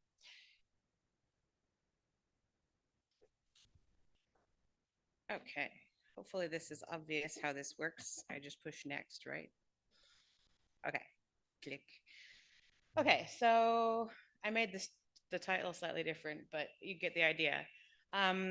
So I am one of the co-organizers of a online sort of support group / club called the Astronomoms.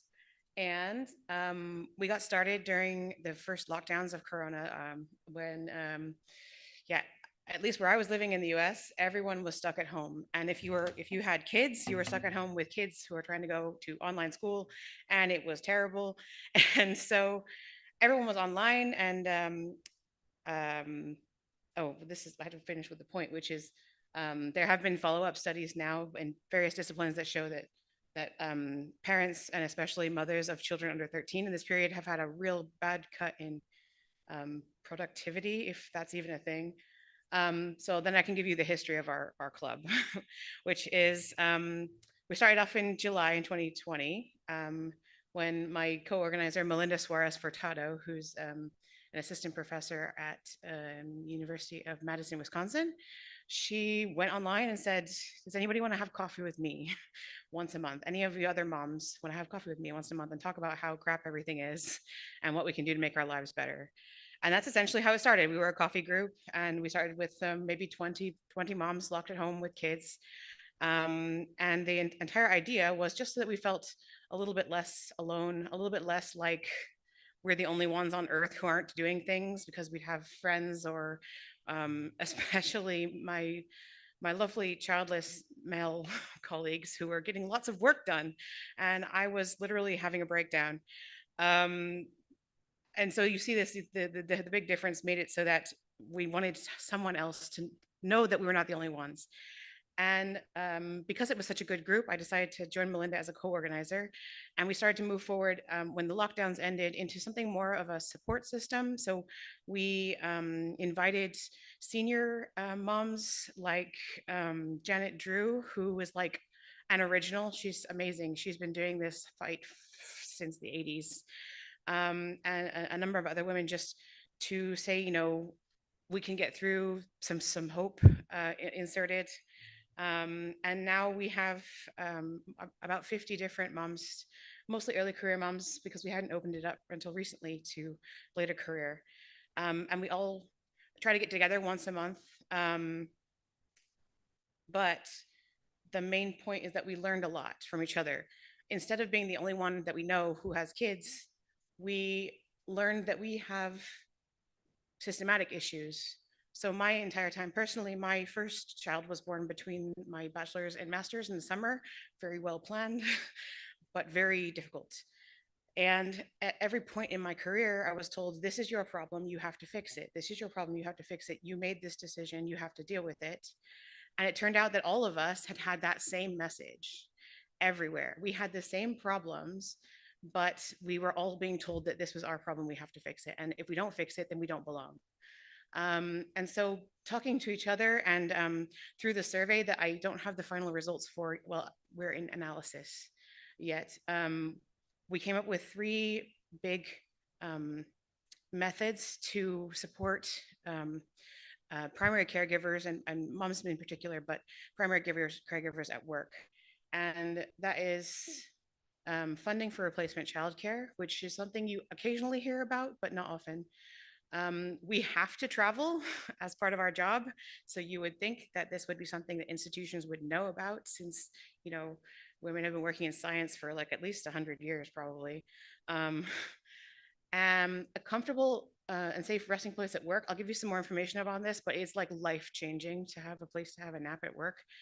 And the acceptance in general of inconsistent and reduced productivity.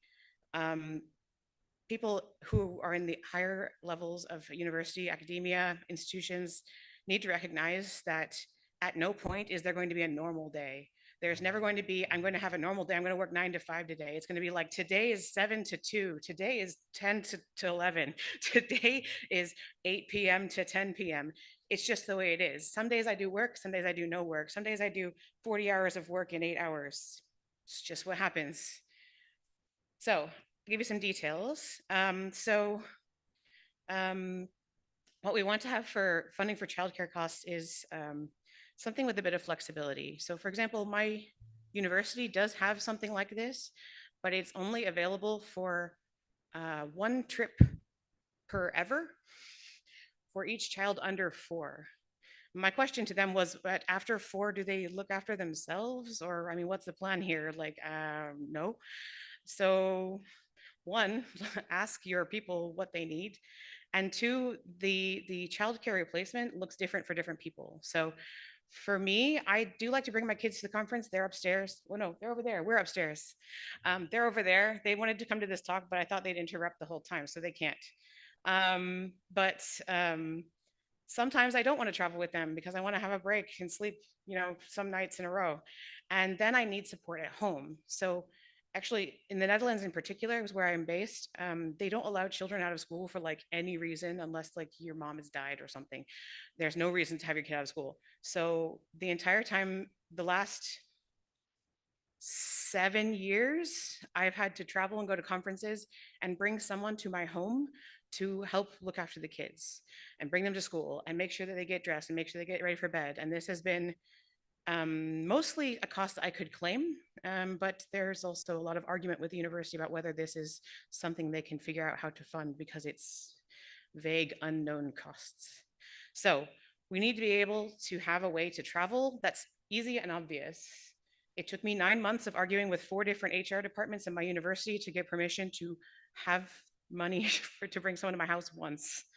It's not ideal. Every HR person should know how to help people with children. Children is like a natural thing. If you want them, you should be able to have them and then not ruin your life. Yes.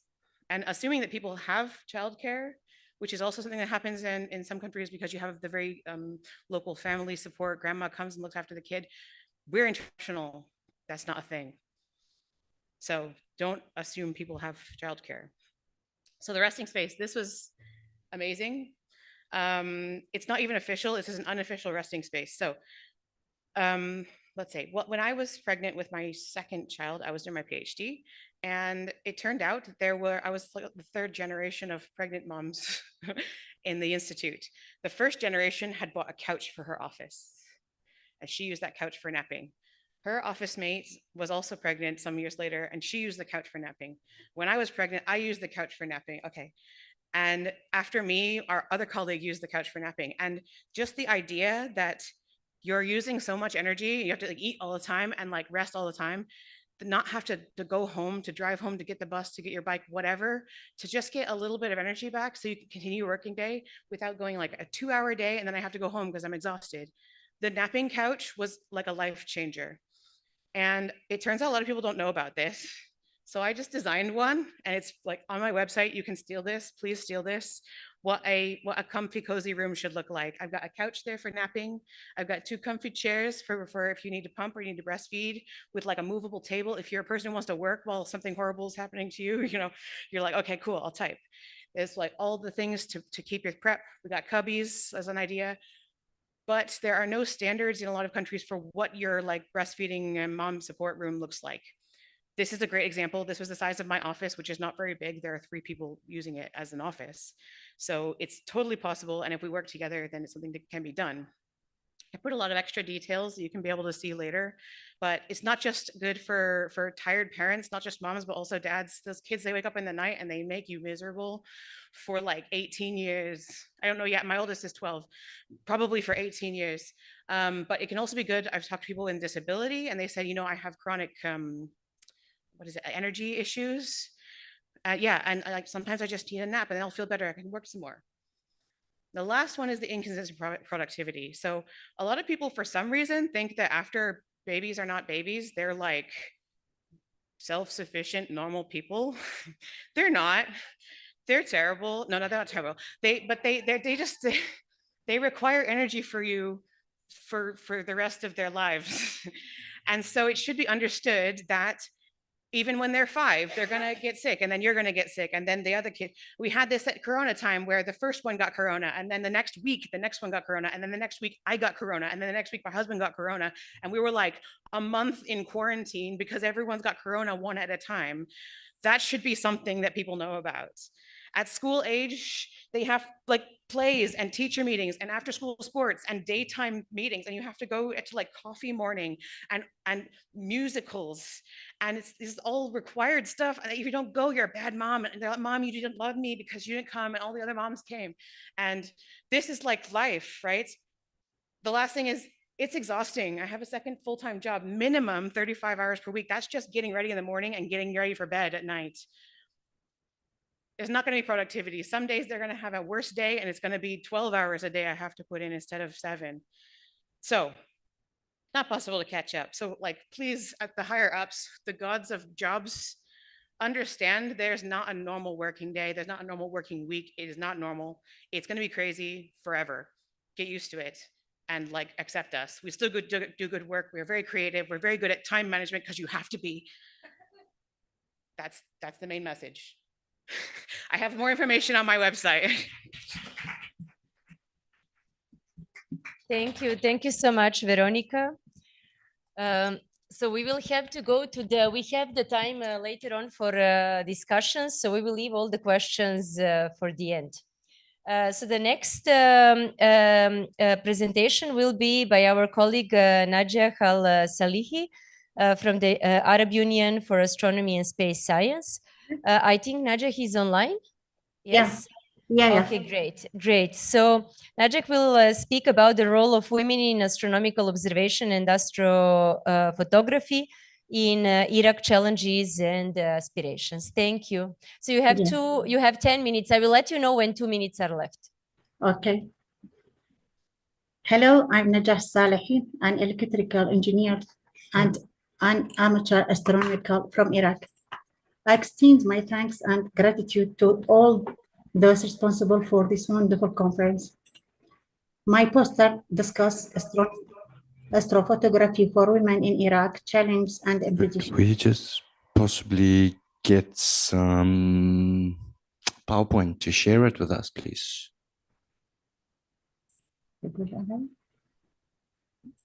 Yeah. Yeah. Yes, that's perfect. Yes. We can see it. Yeah. There are important connection between the level of astronomy in Iraq and the development of astrophotography, and this is what I will discuss. The research employed several methodologies. Interview were conducted with Iraqi women involved in astrophotography, and a survey was administered to individuals interested in observation and photography, encompassing amateur and female astrophotographer to investigate the factors contributing to Iraq women disinclination towards these pursuits.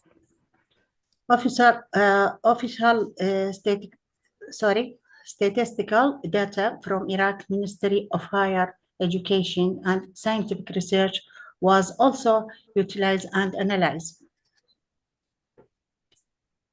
One of the most important results of my research is that challenges facing astronomy in general and astronomical photography in particular as follows. Societal barriers, traditions, and custom further discourage girls from entering sciences and technology fields, creating an unsupportive cultural environment. The country, our country, Iraq, has been exposed to many difficult circumstances, which affected the public interest in astronomy. So its focus on economic growth has led to decreased prioritization of astronomy and space science. For the reason above, only one department specializing in astronomy and space sciences within the Faculty of Science all over Iraq, and the decline of both male and female students registering in Department of Astronomy and Space Sciences in Sciences Faculty is observing in this diagram. Also, the high cost of observation and astrophotography equipment is another major obstacle. The final burden is warned by the lack of official astronomical societies that could organize amateur teams and provide support. Furthermore, restriction on import astronomical equipment due to the country security situation make it even harder for individuals to get necessary tools for astrophotography. Now, the women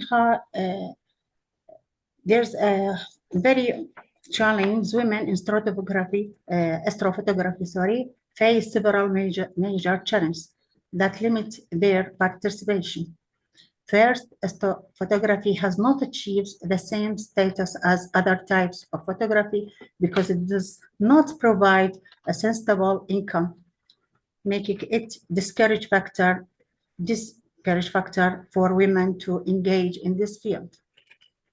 And finally, the light pollution reduces people's interest in observing sky and the stars, lowering overall engagement in astrophotography.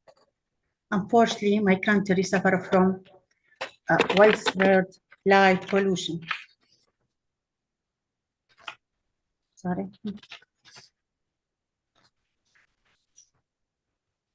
There is neither local authorities' interest nor public awareness about this issue. Now I came to this diagram to explain it. The chart include in my research. The figure 1 represent the decline of students registration in Department of Astronomy and Space Sciences. It is noticeable in this chart, number 1, that the number of female, this is purple, the number of female registration had increased compared to the number of male applicants in the College of Astronomy. This is indicate that males might be more cautious when choosing this major due to the limited job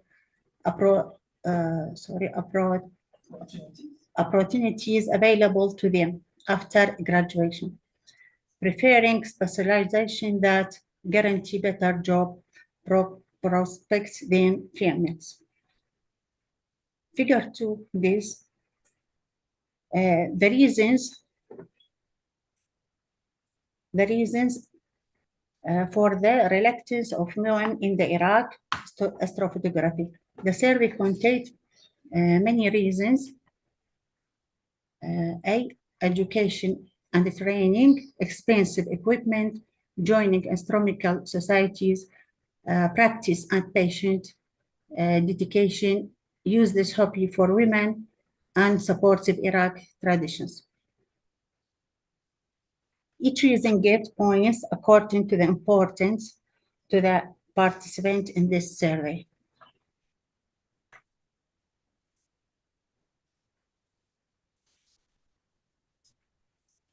Hello.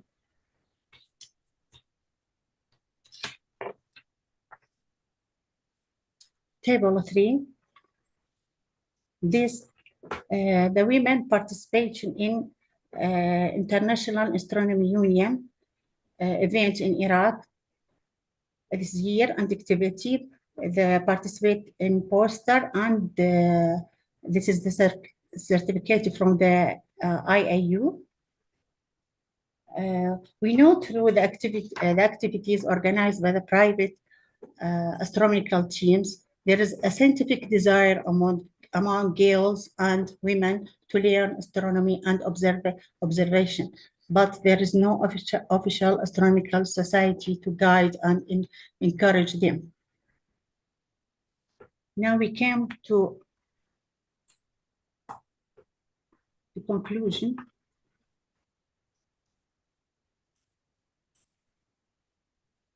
على وخر صوتي وخرت علاوي سوري تعال حد رجع علاوي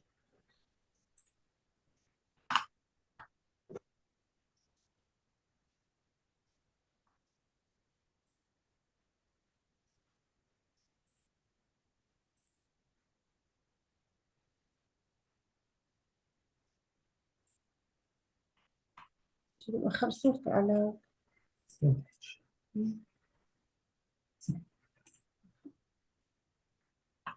We can see it now. You can continue. Yeah, thank you. 2 minutes. Yeah, I apologize because the electricity is no problems. Sorry. No problems at all. This recommendation, this is shading media light on activities. Many recommendation. If there's time, so I read it. Shading media that light on activities of female astrophotographers can serve as motivation for other women to participate and engage.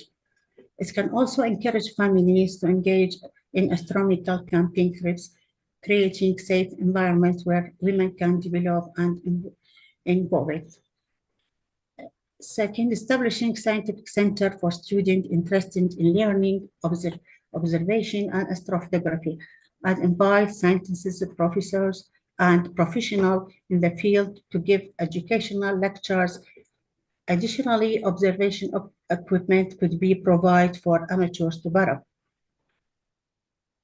Official education institutes should play an active role by introducing astronomy into the school curriculum as a dedicated subject.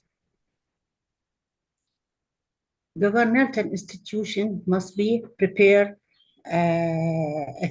for the job market by equipping scientific center with such like mobile planetarium to operate by amateurs or organize photo exhibition and competition to showcase and on all amateur astronomical image. Encourage amateurs to organize astronomical activities to revitalize the neglected government department of astronomy and faster community engagement. This is my poster, and if you there is resource, I'll take it all the information from it. Thank you for listening. Thank you. Thank you very much, Nadia. That was a very nice talk. So in principle, we will do all the questions at the end. But because you mentioned that there might be problems with electricity, do you prefer that the questions come now, or you can stay with us until the end? No, stay with you.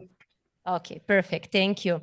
Then we will go to the next talk. So next talk will be given by Sarah. The next talk will be given by Maria Garcia Batista from the Universidad de los Andes in Bogota, Colombia. So I think Maria is also online. Maria, can you hear us? Yes, I can. Okay, perfect. Can you share your screen? Right now. Yes, so the talk is Chia, a constellation of, I have here, a constellation of female Colombian astrophysicists. Thank you. Well, just a minute. Okay, right now. Okay, well, I am Maria Batista, and I work as a coordinator of the Astronomical Observatory at Universidad de los Andes here in Colombia. And I'm very happy to talk to you a little bit about CHIA, that is an association of female Colombian astrophysicists. And we're working in order to reduce the gap and bring new opportunities for women that want to be part of this field. And I want to start presenting you our current situation. Right now in Colombia, we have 33 Colombian astronomers that are part of the IAU, but only 4 of them are women. This is only the 12%. This is not only sad, but concerning, especially when you compare with other Latin American countries, when they have at least almost the double of the female representation on their groups. Of course, those numbers are not the ideal either, but still they have smaller gaps compared to us. If we go to the specifics here in Colombia, not all the astronomers are part of the IAU. We have 54 astronomers working in 10 different universities and another astronomical observatory. But the proportion remains. Only 7 of them are women with a stable work position, and I must say that I'm one of them. So the issue is not only to get close to the new generation and inspire them and make them believe that they can become a scientist or astronomer, because from the very first moment when they decide to study astronomy and science in a professional way, they will face different problems. And one of the biggest one is the social and cultural pressure for choosing a career that led them in the short time to be a mother and a housewife, because that is what they are supposed to do or supposed to be. So even if they are brave enough and decide to do astronomy in a professional way, later they will face the lack of a scholarship and the gender bias. So we have a kind of leaky pipeline situation. So if you have both gender starting the bachelor with the same condition, because of all these problems that we have in left, at the end of the process, we will have this disproportion. So the message that this whole situation is given is a wrong message, that the science, and specifically the astronomy, is only for a few people. And if you're a girl, you will have less chances to make your dream come true. Of course, we are not only aware, we want something different. We wanted to do something different. And that's why in 2019, we decided to create CHIA, this association.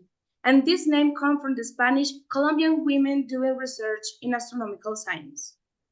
We were almost 20 female astronomers, and we wanted to achieve that and give visibility and exalt the work, not only for women, but the unrepresented work in the academy, and actually motivate to the new generation to be part of the Colombian and astrophysicist group.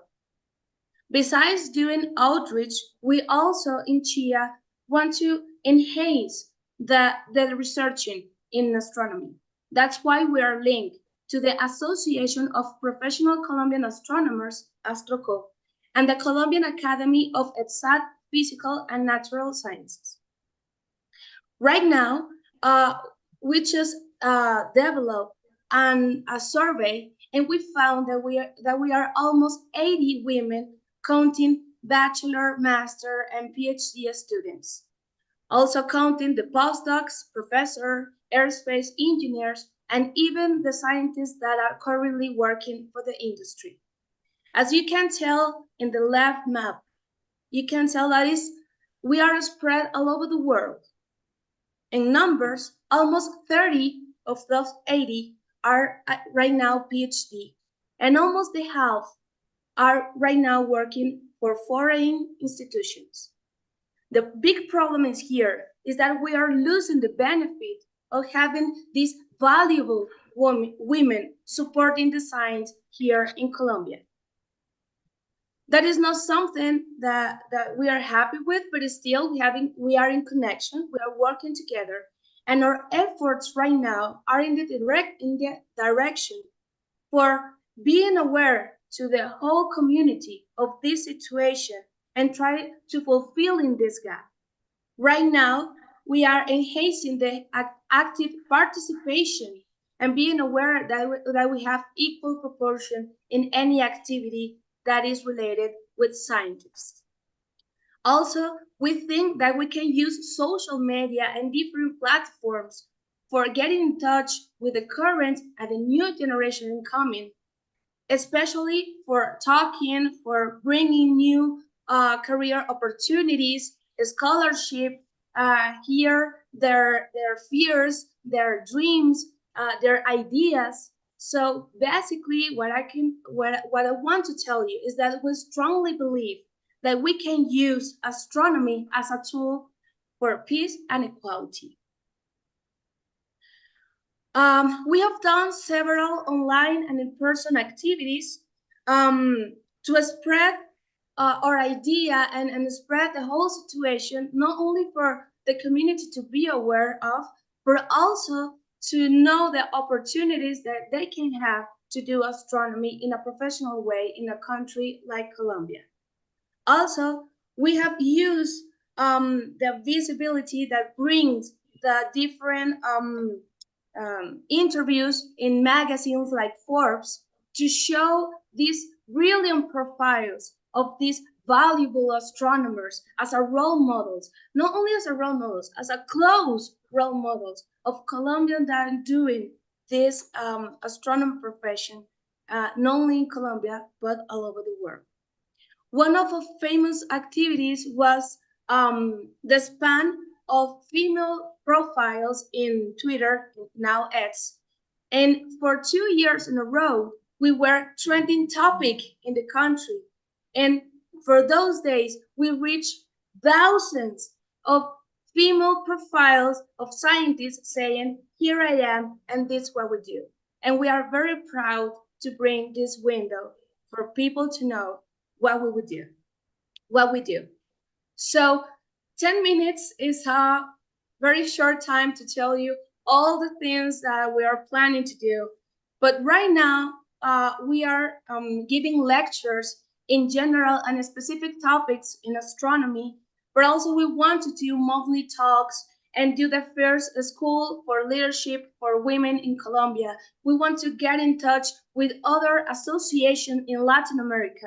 We want to do a podcast for using as another channel to get in touch with the population, do another survey to follow the steps of these new generations that want to become astronomers, and actually do some mentorship for those people. So I want to close with this quote that says, science has no gender, race, or economical status, despite the historical events had led us to believe in it.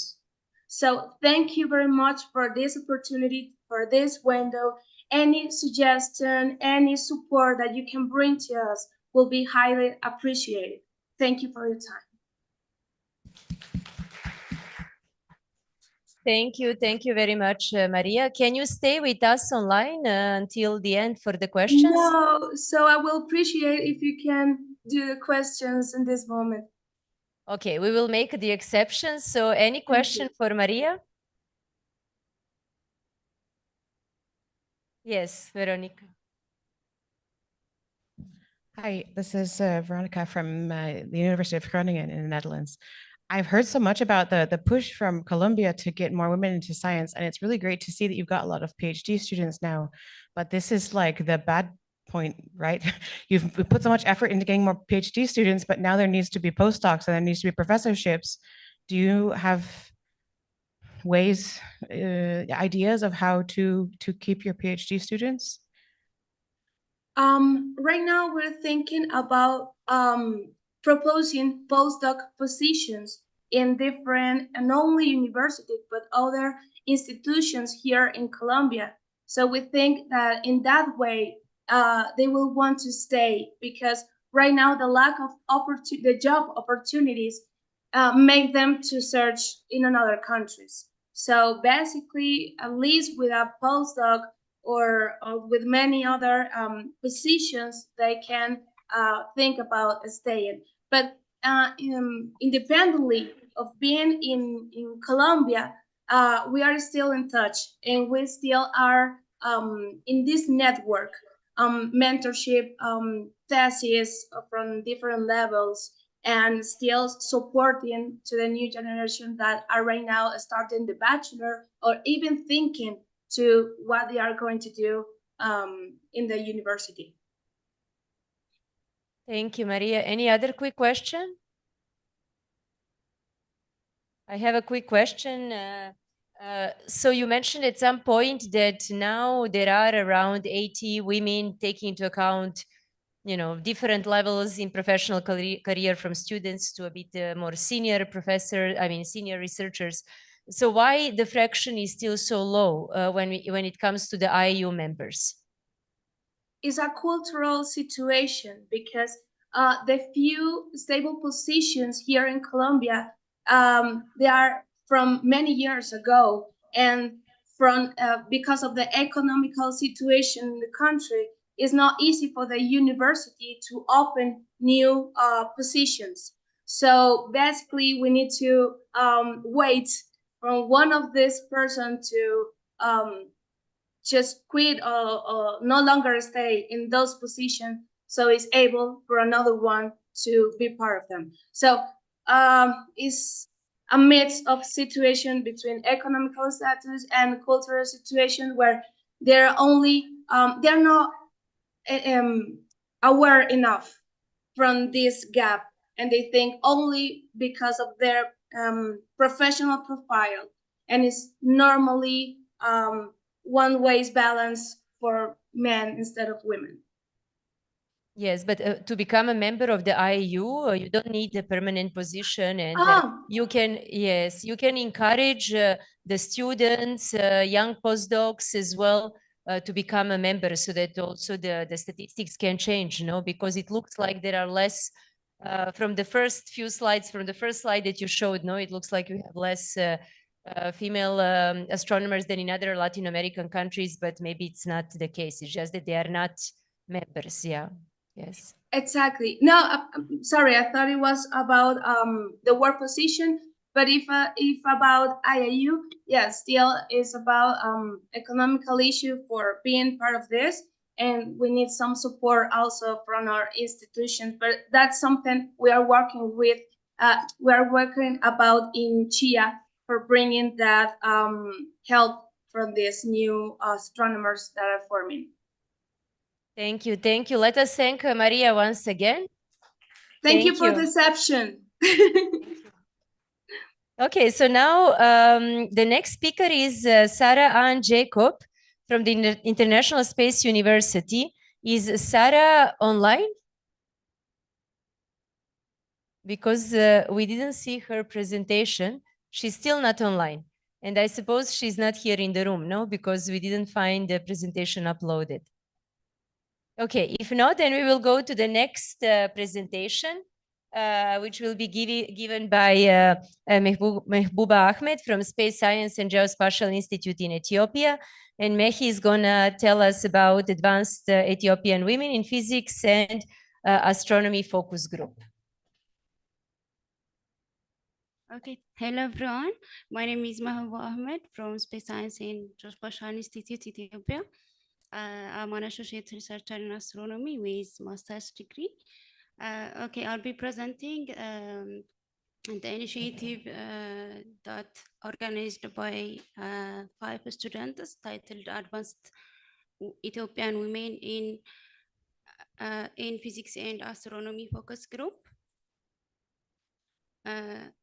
So I'll be telling you a little bit about the SSGI. Space Science and Geospatial Institute is a leading research and educational organizations, which is the only one in Ethiopia. And it's founded in 2015 and established as a premier institution in this domains. So SSGI has a key focus area such as space exploration and astronomy, and also it will also work on remote sensing and Earth observation and education and training as well. It has also key achievements and recognition such as multiple awards and grants from prestigious scientific organizations and funding agencies. And also we created collaborative partnership with local and international organizations and universities. And also it educated and trained a large number of graduated students. Okay, as we know, doing outreach activities have its own important on development of astronomy, such as it will educate and inspire the public, and to promote scientific literacy and cultivate the next generation. And also it demonstrates social impact, and also it will build public support and so on. Okay, I'll be telling you some challenges faced by female physics Ethiopian students, such as gender stereotypes and biases that discouraged women and girls from pursuing STEM fields. And also there are a lack of female role models and mentors in physics and astronomy. And also there's a limited access to high quality science education. And also there's a cultural expectation that prioritizes domestic and family responsibilities than pursuing STEM fields. So these are some challenges. We initiate a group to solve these problems as much as we can.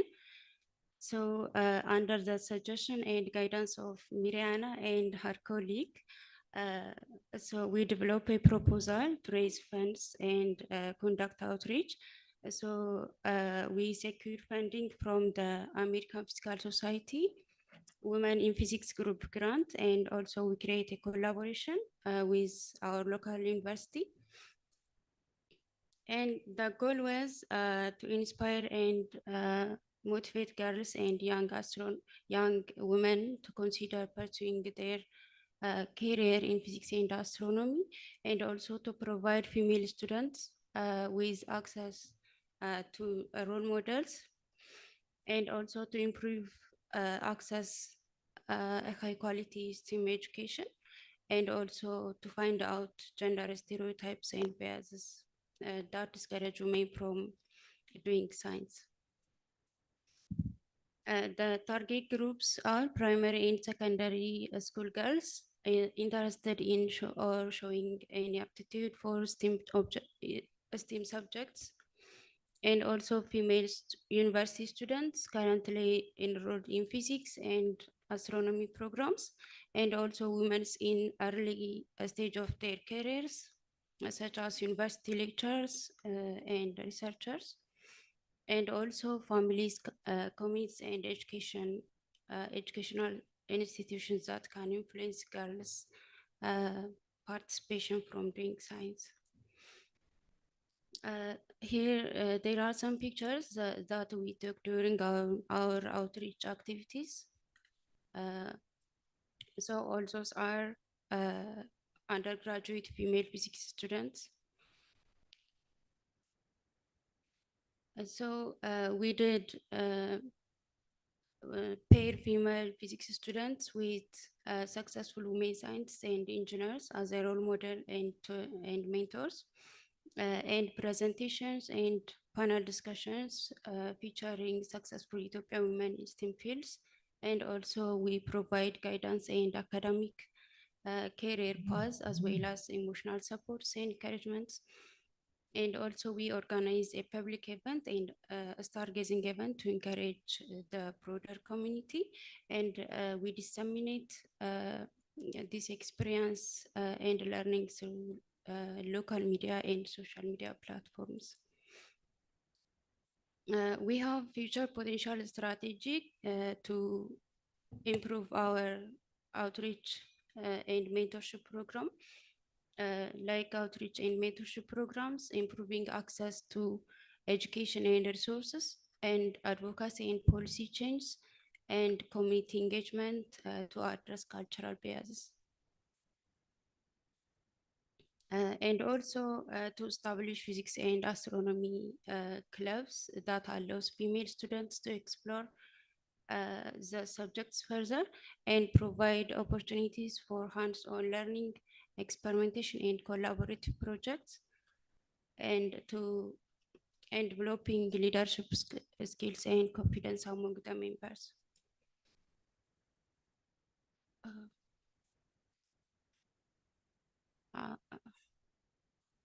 Okay, yeah, it's finished. Thank you so much.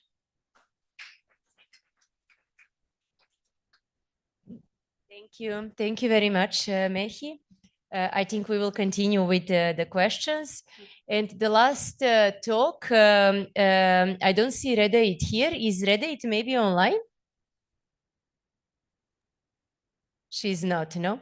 Okay, so that means that we finished with all the talks, and now we have some time for... Can you hear me, Mirjana? Am I audible? Yes, so now we have the time for questions and for panel discussion. We have one more talk left. We have one more talk. Oh. But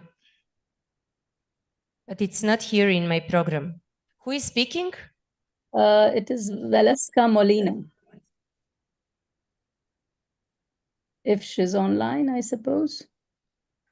or perhaps she's present in the room. But it is not here in the, okay, perfect. I'm sorry for that, but it's not here then because I'm looking the program online that is.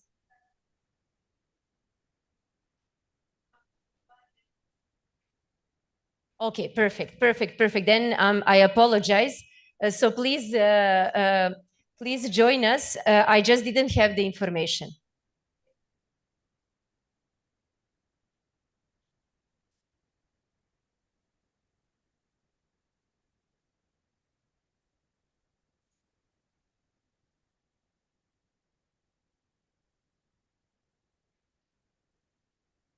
You uploaded?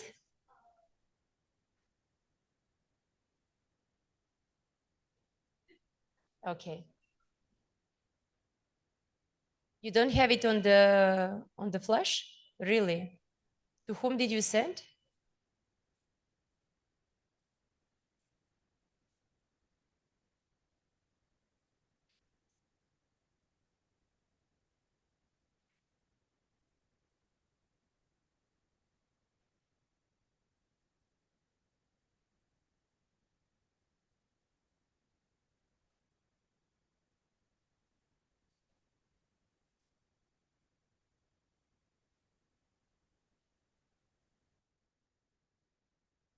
Yes?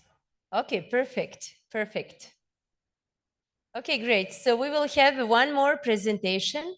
Let me just see, because it was, I didn't let me, sorry. Oh. Valesca Molina from Chile. Okay, good. Welcome. Thank you.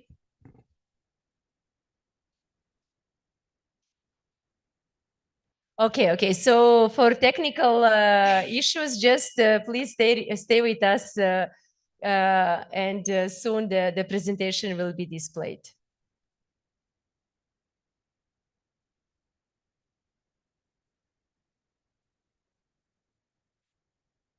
Yeah, they didn't update the program. Yeah. But as long as you are here and we can hear the talk, it's fine. No, don't worry. It's okay.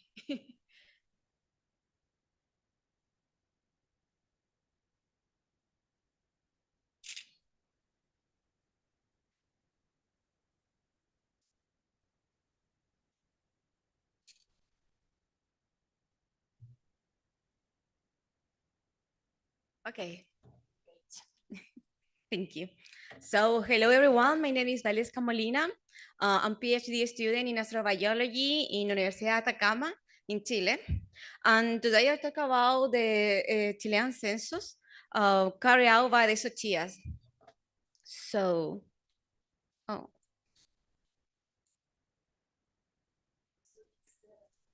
This, the green one, yes. Yeah, the green one. Right there. It should be. Okay, so do you have a, this one is not working.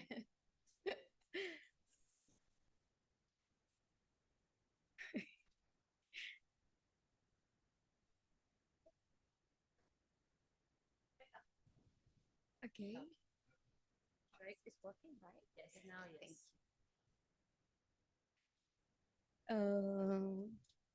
So, over the past 2 decades, Chile has seen, oh, so sorry. Chile has seen a significant increase in the number of professional astronomers. This growth has been largest driver by our access to world-class observational facility and the advantage of having some of the most pristine sky of the world. So today we have 23 universities across Chile, at least one active research in the field of astronomy. This expansion not only reinforces our scientific research capability, but also enrich academic training and inspire a new generation of scientists passionate about the exploring of the cosmos. Given the significant growth, we were motivated to better understand the current state of the astronomical community in Chile and identify who is part of this file. So, oh, it's not working. So can you change my slide, please? Oh, I can view. No, it's that. Okay. Okay, so in this plot, the y-axis corresponds to the number of astronomers in Chile, and the x-axis represent the years. So we can clearly observe the growth in the academic population, represented by the blue, as well the postdoc in red, and the master and PhD student in green and yellow respectively. However, it is also important to know the impact of the COVID-19 pandemic starting in 2020, which slightly disrupted this upward trend. So, but our focus goes beyond just the number. We wanted to explore how much discrimination exists within our sample. If you are interested in the full details, you can scan the QR code. Here is the access to the complete report. It's in Spanish. The graph here, where orange represent the female and blue represent the male, illustrate the gender distribution across different sectors. We can see a great presence of men in areas such as amateur astronomer, professional role, and administrative staff in observatory. On the other hand, women are more represented in technical or administrative roles within university and in scientific communication. When it comes to studying, the gender distribution appears to be quite balanced. So now, if we divide our sample into women, the LGBTI plus community, people with disability, indigenous community, those who don't identify as a minority, and those who prefer to not answer, we gain a deeper insight. We observed that only 14% of the women are in academia, and interestingly, not all women consider themselves part of a minority group, particularly those in academic position. Additionally, it's noteworthy that there are no indigenous people in academic position in our sample. This highlight areas where our community still has room for improvement in terms of diversity and inclusion. We posed a clear question to our respondents. The question was, do you consider that there is any condition inherent to the environment that make it difficult for you to work or study? When analyzed the response by gender, we found that although the majority say no, but the percentage of yes response for women and those who prefers not to disclose their gender was double that of men. This suggests that this group perceive the working or study environment as less optimal, signaling a need for future examination and potential improvement in our file. So this is a part of our fair census. While it is has provided us with valuable insight, there are certainly areas where we can improve. Implementing the census on a regular basis will allow us to track change over time and make data-driven decisions to enhance the inclusivity and the supportiveness of the astronomical community. So thank you for your attention. Thank you. Thank you very much. So now we can open the floor for questions and also a bit the discussion among us. No, so informal discussion. So first, any questions for speakers online and here in the room? Yes, Jason. I have a question for the first speaker, because I know universities are very reluctant to part with money. So what you said in the beginning about making it easier for mothers while they're already at university seems very reasonable to me. But how hard do you think it'll be to let universities know if you're applying for jobs or positions that you are a mother, and then they're thinking, oh no, this is going to be so much of an extra cost? Like how do you balance that with the fact that they might just overlook you? So we do think about this, and they're actually, most of my members are anonymous and don't put in their CV that they have career breaks for maternity or caregiving. I do. because somebody has to, right? I'm not sure if that's going to have a negative effect, but essentially, I think we have to sort of appeal to the diversity and inclusion factors that universities are really into. A lot of it is lip service, as far as I can tell. But if you can give them very simple tasks to undertake, which is why I've made it so simple. I'm like, we need a couch, we need like €1,000 a year. It's not a lot. And like understanding and empathy on a human level, those are cheap compared to a university budget. So we've tried to make it like simple and self-swallowable. I forgot what the word is for universities. Exactly. And we're trying now to get onto the policy. So I'm in the Netherlands, and it seems like a good place that I can speak to people. I've been trying to speak to the diversity inclusion in higher education and research committee in the government, and they have heard my things and they have not responded. So whether that actually will work or not, it depends. But it's essentially now we're working on policy and trying to get people on our side. I'm trying to get the national network of women professors on my side. I'm trying to say we have it. It's very simple. We're working on a paper that we're going to try to get to Nature Communications and just be like, it's so easy, guys. If you would just bend a little, you can retain your mothers, because we're having a really hard time. I've had my 4th burnout. It sucks trying to do everything, right? And if the universities could just provide some support and not say, this is your problem, we would have a much easier time existing. And I've seen here a few people with policies that are like, financial support for primary caregivers. ESO had it. I wanted to work for ESO forever, but my fellowship applications never get through. But they have like an extra bursary if you have kids, an extra bursary if you have a spouse, a partner, because they know you have extra costs, you need extra things, you need extra time. It's the understanding of the extra time that's going to be the hardest, because that's a cultural shift, and that needs to be, I don't think that will ever happen in the US. Sorry, US guys, I'm not going back. But in Europe, it's possible, I think.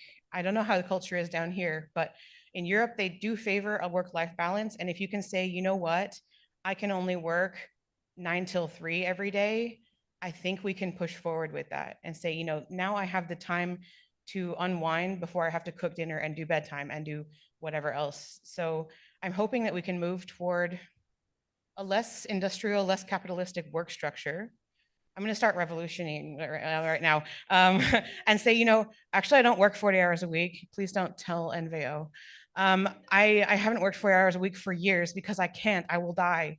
But when I do my work, I do it well, and I do it at a high standard. So who cares what the hours are? No one should care. Anyway, I'm ranting. I hope that was a good answer. If you get, we're going to write the paper, the policy to your governments. We'll get it around the world. It's not just astronomy, but I know astronomy, and we need the help. Yeah. Thank you. Thanks, Veronica. Thank you. We have a question online from Pepa, from Josefa Masegosa. Pepa, go ahead. Welcome. Good to see you. Hello. I want to We comment. cannot hear you. I don't know why. No? Okay, now yes. Can you hear me? Yes, now yes. That I wanted to comment on this question of being mother or not in order to do a better career. I support a lot that mothers has extra work, but I wonder why nobody mentioned that the main problem is the heteropatriarchy. That is a question of sexism, because if to be mother would be the cause of our problems to become professor or to get a very high career, then all the single women occupy the best position, and that is not true at all. There are many women without children that they cannot reach the higher position. So my question is that The thing that I found is it has been very interesting for me because I have seen in all the countries, independently of the economic power, that the main problem is the sexism, the patriarcado is in Spanish. I don't know the exactly word in English. Yeah, But it is, I patriarchal. think, that is our common problem, that we have to fight against this situation. And it's true. I have the experience in Spain, and in Spain, you compare the women with our were mother women and non-mother women, and you don't find any difference in their careers. We have around in the CSIC, we have 15% of professors, and it's independent of the market situation or the mother situation or anything. So that in my feeling is that that the problem is in all the countries is exactly the same. That is a common problem, and we have to think very deeply about this. Thank you. Thank you, Peppa. Veronica, you want to add something? Yes, so Veronica will add. Oh, I just wanted to say I don't think it's the same in all countries because I had never met another mother in a university other than when I was in my bachelor's. Paola Caselli was a professor and she had her child. And in my PhD, there was possibly no one. No, well, there was yes, I knew one person, but I didn't know she had kids, but she was also emeritus. So it's like, okay, there was no one. So I don't know, maybe in Spain it's better, but in the Netherlands it's not. And yes, I'm not saying that mothers are the only one with a problem. Obviously, there's a sexism problem, but I'm saying that it adds sort of a new thing that can actually be addressed if universities want to actually do something constructive. You can't change society quickly to say, you know, we can no more discrimination, no more, you can't think implicitly badly about women. That's not going to work, but you can say, I want these simple physical things. And what I thought you were going to say, but I think you didn't, is that there's also the dad component. So this is something we see in Nordic countries where they have like paid paternity leave for like a year, where the dads can go bond with their children and become parents in a good way. And where this leave doesn't exist, and where this societal expectation that take care of their children doesn't exist, there is the more of an imbalance at home. And so this is another problem that we have, where in my institute, the dads usually rely on the moms to look after the kids. If they don't, it's kind of weird, people think, where it shouldn't be. It shouldn't be weird that you're going home at 2 o'clock to take care of your children. That's insane, just because you're a guy. Shouldn't be weird, it should be normal. And so this is all, I think, very, very culturally dependent, very societally dependent. And as someone was saying from Ethiopia, even someone else from earlier as well, like girls are not expected, and from Chile, right? Girls are not expected to be doing anything other than being moms. And so that cultural shift has to come. But if we come from the government level, from the university level with specific changes, it can help. I think that's how they got started on the whole, like fathers taking part in their children's lives in Scandinavia. The government said, you must take this time off, which then became a societal push where if you were a father that came to work within 6 months of your baby being born, people were like, ew, what is wrong with you? You're a bad dad, you know, which would be so cool, right? I mean, not for the negative connotation, but for the like, everyone is supposed to take care of the kids. We have kids, it's a group effort, not a single person effort. I hope that, yeah. Thank you, thanks. Is it in line with the current conversation? Because yes, okay, then let me give a microphone here, then we will go to online question of Genevieve. I just wanted to add that because of the nature of what we do, and because of the fact that we move around the world, we don't get the grandparents' help many times. So you are really, really by yourself. Thank you. Yes, these are all valuable comments. So we have from Genevieve 2 questions. The first one, are there studies in astronomy which show how much unpaid labor play a part in these studies for women, mothers in astronomy? For childcare, but also for other household and caring duties. I don't think we have much studies. Mamta, do you want to go for this question? And I mean, under the Women in Astronomy IAU group, did you do any particular study with this? Well, so yeah, thank you very much. And I will answer this, but before I'll just go to Joseph's question. And indeed, we did some study with the survey data that we got, and we have asked women astronomers or astronomers in general if they are parents and how is their career and what is their career stage. And what we saw in our survey is that if they are at a better career level, then they're not having children responsibilities. And the one who are having children responsibility, mostly women, are the ones who are struggling a lot with their career and with work and family balance. So that is coming from the survey data already. So that there is some evidence at least coming, and it really depends upon the society or the culture where you are in. So that's one thing. Regarding this question, so unpaid labor, that's very, very important question. Nobody really talks or cares about it, especially the hiring committee members. They are really not looking at your, they are just looking actually at your productivity, and that's only your publication. And that's exactly where the problem is. When you are having, as we have heard from all these talks, all sorts of challenges, all sorts of problems and career ups and downs and family responsibilities that you're facing, you won't be able to produce as much as a person who doesn't have child caring or other caring responsibility or family responsibility, and you can't compare. So what should be there is basically in every application, there should be a section where it's asked whether you did work full-time or part-time. And if you have worked part-time, then your productivity should be multiplied by 2 and then compared with the full-time applications candidates. And that's how it's a fair evaluation. Otherwise, it's not fair evaluation.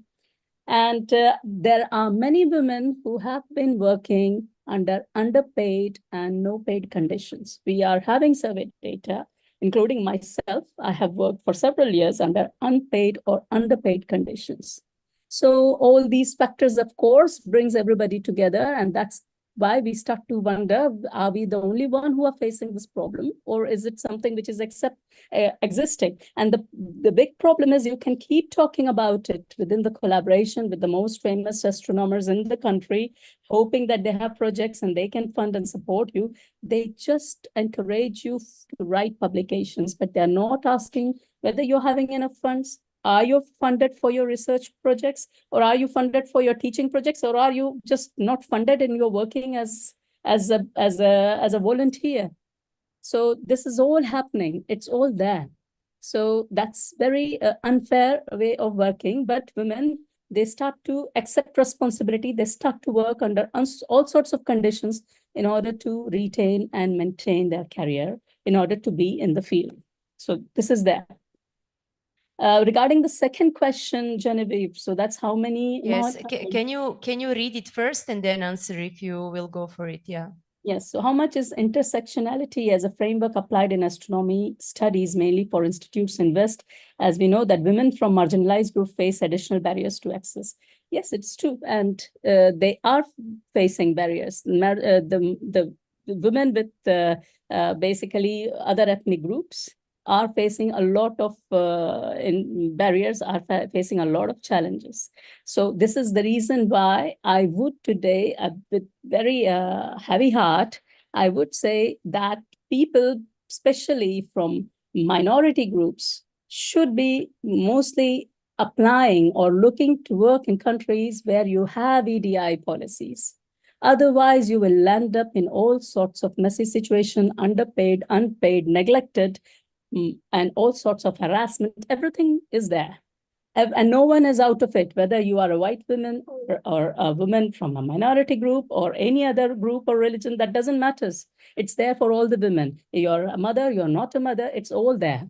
However, if you want to make sure that at least when you take this courage of getting into the STEM field and going out of your countries, especially coming from the minority groups, then please look for countries where you have EDI policies implemented. At least you can assure to be treated somehow or, taken care in a correct way, because there are certain rules which are being implemented to protect you.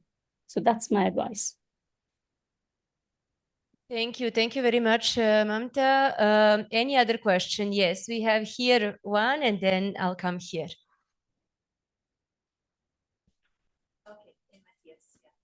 Yeah, thank you. My question will be in two parts because I'm still a student and looking up to other women who have done rare things. I get to this point where already I have, as a woman in an institution where it's underrepresented, and we have already struggled to be postgraduate students. And I think everybody knows the struggles that we're going through with lack of role models or less staff members. Like in my university, they just employed one woman like a few years ago. So it's all male physics department. But also even at this level, looking up, as I've seen a lot of women, as Macho was saying, for most of the women who get to higher positions, most of them are not married. Also, when you look at the postgraduates and other positions, it's difficult to, like me, to be able to decide, should I really, because I would want to have a family and I would want to balance these, but not getting enough role model and also experiencing or hearing the challenges that the other women are facing. So I'm kind of stuck there. I don't know, should I forgo this thing for the sake of my career, or should I choose this thing at the expense of my career? And so, I mean, for advice as a student who is there, I understand when people would want to not have kids for their personal reasons, but if you want to have them and all these challenges are here and I still want to progress, so what would you advise someone like me who is in that position, would want to? And also in also having a partner, you will be traveling a lot in astronomy. You need to keep in touch. You need to let them know. There also cultural pressure on, you have to be there for your kids. So if anybody has got specific advice for like us as young people on what we should look for, or if it's really worth it to forgo one part of your career for the sake of the other. Yeah, if I can, yes, I'll just quickly give my opinion. I think the most important thing is that you get a proper partner. So that's related with, that's fundamental. That's related with what Pepa mentioned, the problem of patriarchal society, the sexism and so on, which is our reality. We still do live in patriarchal system where the jobs are very divided, the responsibilities of men, women, and so on. And we know how it is in Africa. And we know how much, when we come to the African scenarios, how much pressure is there on women in particular, young women from family, from the society in general, to get married, get children above anything else, including their career, So very often it's not easy to struggle with all of that, but the fundamental thing is that you get a partner who is supportive and where you will be able, to share all the responsibilities and that you work as a team, And then that's what you mentioned, that there are no many role models. That's what I wanted to mention with the previous.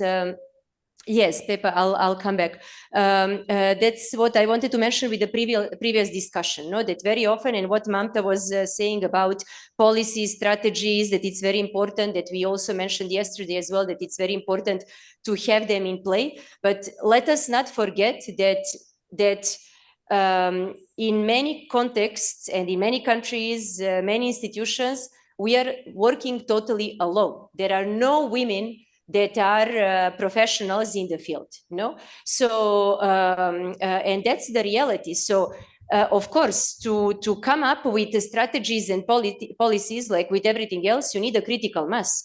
But when you are alone, totally alone at the whole department or even the institute, then you are bringing the policies basically by yourself, which in most of cases will be impossible. No, so for many women, they don't even try because they simply give up. With whom they can collaborate.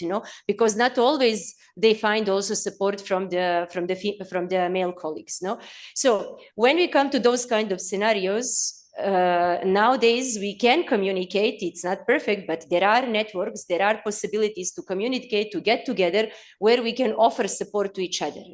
Here, this is one part. Well, the IAU Women in Astronomy is there, AFNOA is there. That AFNOA, the African Network of Women in Astronomy, that when it was created with that idea.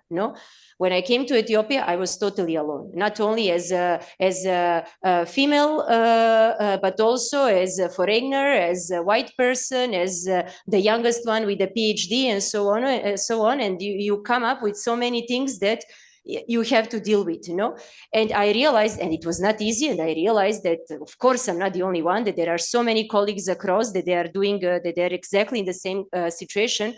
So the idea of getting AFNO there was really, came also from that reality, that if we don't have at least that, where we can create like a safe space where we can bring all of us, because then I thought, well, I came there when I was almost in my, 35, 6, 7. But, if you now have an early career, like 25, 6-year-old, like young MSc, PhD student that is just starting, everything becomes much more challenging, so use those networks like Michelle is here, the Supernova Foundation is there, Michelle can comment, that is offering all the mentoring. So come, join the networks that are there, that even if on distance, you will find the support, you will get mentors, you can interact with, because we all share the same problems, honestly, especially when we are working in circumstances that are very similar, so that is something that, and then regarding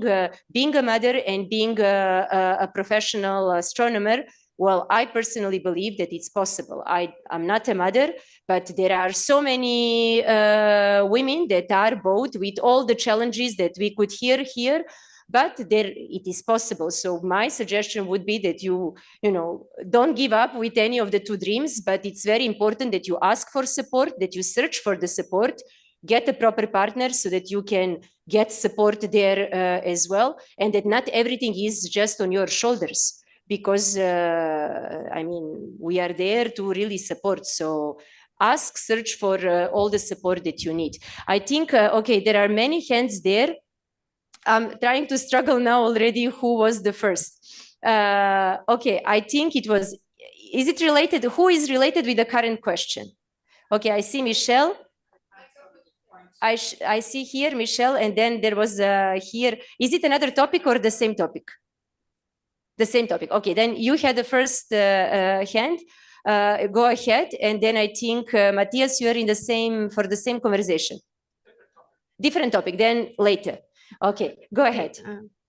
First of all, my name is Ana Luisa. I am from Mexico. I don't have affiliation right now, but I think that you comment all that I would like to comment. Yes. I here because the IAU support me, the financial support me to be here, but I would like to thank on all the speakers, because when I listen to you, I feel the empowering that sometimes you need. I am here thanks to my research for this reason, but I didn't know that this woman in astrophysics exists on the IAU. When I read on the program, they say, I would like to also join it. I am mom. And my question is just very fast for Veronica, because sometimes you feel that you are alone in between the ocean, and you don't know that also another astronomers are moms and have the same problems or the same mental problems that maybe you have. And so if I would like to join to your program or your club, how can I do? I suppose I didn't say that. Literally, Yeah. Try quickly. Yes. Try to come to the. I have a website. It's astrochemistveronica.com. Yes. And on there is advocacy and then astronomoms. And you can drop me an email. I can give you my card. You can drop me an email. We are just It's casual, except I have to do all the work. So I will email everyone every time we have a meeting, and we have a message board and things I can sign you up for. Anybody who wants to join, we need honestly the power in numbers, and we also support each other. So it's nice to share all the information we have together. Yeah. So yeah, just talk to me. Okay, great. Thank you, Veronica. So we are approaching to the end. We have, as far as I know, 2 comments, questions from the online, and then 3 here in the room. So, sorry? Can I go first online? You have to go. Okay. If you have to go, no. If you have to go, just go ahead, Michelle. Okay. Briefly. Super quick. Yes, please join the Supernova Foundation. We have many, many wonderful moms who can be great role models to you. It's 100% possible. I'm not a mother, but I know many. Also, bear in mind, it's hard, whatever field you do. If you want a career and you want a family, we're just in a world where it's annoyingly hard. So it's not astronomy specific. There are astronomy specific problems, which you've heard about. But there's also astronomy specific benefits. We have very flexible hours. You can work remotely, things like that. So it's not, it's still a good career. So just keep going. The only piece of advice I would just say, especially I've seen in South Africa, we don't have good support for students or postdocs who want to have a family. Like there's no maternity leave, things like that. Those are things you must negotiate with your mentor. So when you go for interviews and things, remember, you're interviewing them as much as they're interviewing you. Ask these questions. Don't go to a place that doesn't want to support someone who wants to have a family. That's not a good place to be at for anyone. But the key, thanks, really, everybody. find Love a you all. proper partner. Okay, so online and then here in the room quickly. So I think let me give to Faven, because we didn't hear from Faven. She's our colleague from Ethiopia, currently in Poland. Thank you to all speakers for a nice. Faven, if you want, you can just unmute and ask question. Okay, are you there? Yeah, can you hear me? Okay, so if that will be faster, go ahead. Okay. Thank you. So my question is like, when we see yesterday's Mehmet's presentation about factors affecting women in astronomy, the second most dominant factor is bias against women from men and women. So if as women who share the same challenges and obstacles, how we can reduce this bias, especially from women? That's my question. I'm not sure if I understood. Oh, I think I get it. It's like, there's 2 types of women in senior positions, those who. So as far as I've encountered, there are 2 types of women in senior positions, the ones who think everyone should go through what they went through because that's fair, and the ones who think no one should go through what they go through because that would be a better world. And I think she's talking about the first category of women. And I think that their numbers are getting smaller, or they're getting educated, or they're learning stuff that they shouldn't be jerks. So hopefully there are less of them, but they do exist, and it's not you, it's them. And when they're doing that, just remember that they're jerks. So this is what I tell my kids as well. When people are being jerks, it's not them, or it's not you, it's them. They have a problem and they need to get over it. I don't have better advice. I'm not sure if is that what your question was about, Faven? Yeah, as a common way to reduce the bias. Yeah. Okay. Thank you. Okay, thank you. Then Peppa online had a comment or question. Well, I have a comment that already you mentioned is that I think one of the most important things to have a good career. I remember, well, that is my case, as you know, is to have good mentor. Yes, that's I think it's extremely important the more important thing in the astronomical career, to have good mentor. I am still in astronomy because I have to mentor one from Mexico and one from UK. Both of them were women, and they pushed me to continue. So that I think that is one of the best things you can have. Yes, that's very important as well. to choose the proper advisors as much as possible. Yeah. Okay, good. I think now let us come to the room again. Quickly, Matthias first and then here. Thank you. Thank you so much. This is Jörg Matthias Dietermann from Virginia Commonwealth University in Qatar. I want to tie back to the wonderful conversation we had on Monday about conflict zones that you shared as well. And obviously, we had two talks about Ethiopia and Sudan on Monday, and today Iraq as well. Yes. So I was wondering whether Mahbouba or Najah or anybody here had sort of advice about supporting women astronomers in conflict zones particularly. Thank you. Thank you, Matthias. Is Najah still with us? Is Najah online? No? Okay, that's unfortunate. It was really, really great to hear from colleagues from Iraq. Well, Mehi is not here either. So I can a bit reply. Well, it's a bit all the support that is needed there for women. So extrapolating that, so basically the main thing is that, you know, if we really want to focus more on all the challenges that women are facing when you come to the conflict affected conditions and areas, well, everything, all the problems become and challenges become even larger, no?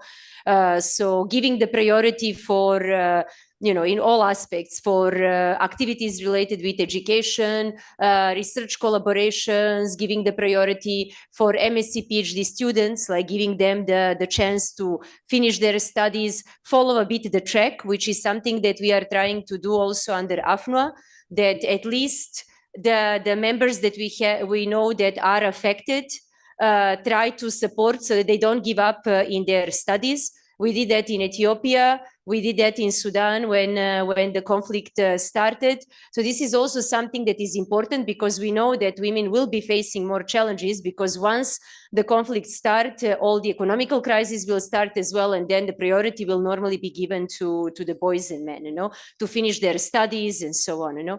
So in that aspect, keeping the track of you know, colleague students that are there, pushing them and finding the support that they can at least finish their studies, remain in the field, strengthen the research collaborations that are there.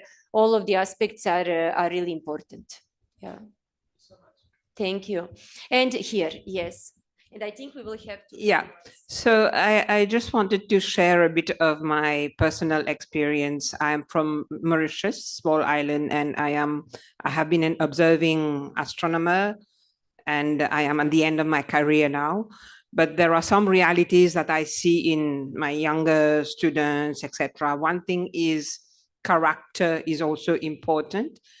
When one gets married, I got married even before starting my observational astronomy work. So you need the support of the family, as you said. You need to choose properly with whom you spend your life that is supportive of what you're doing. But one reality which is very important, because she was talking about family life and all, there is one very big difference between men and women in that, however be your character and you're strong, and I've seen that we can do even more than men in terms of many things at the same time, many different kinds of things, is the biological clock, you know, the age of procreation, for example.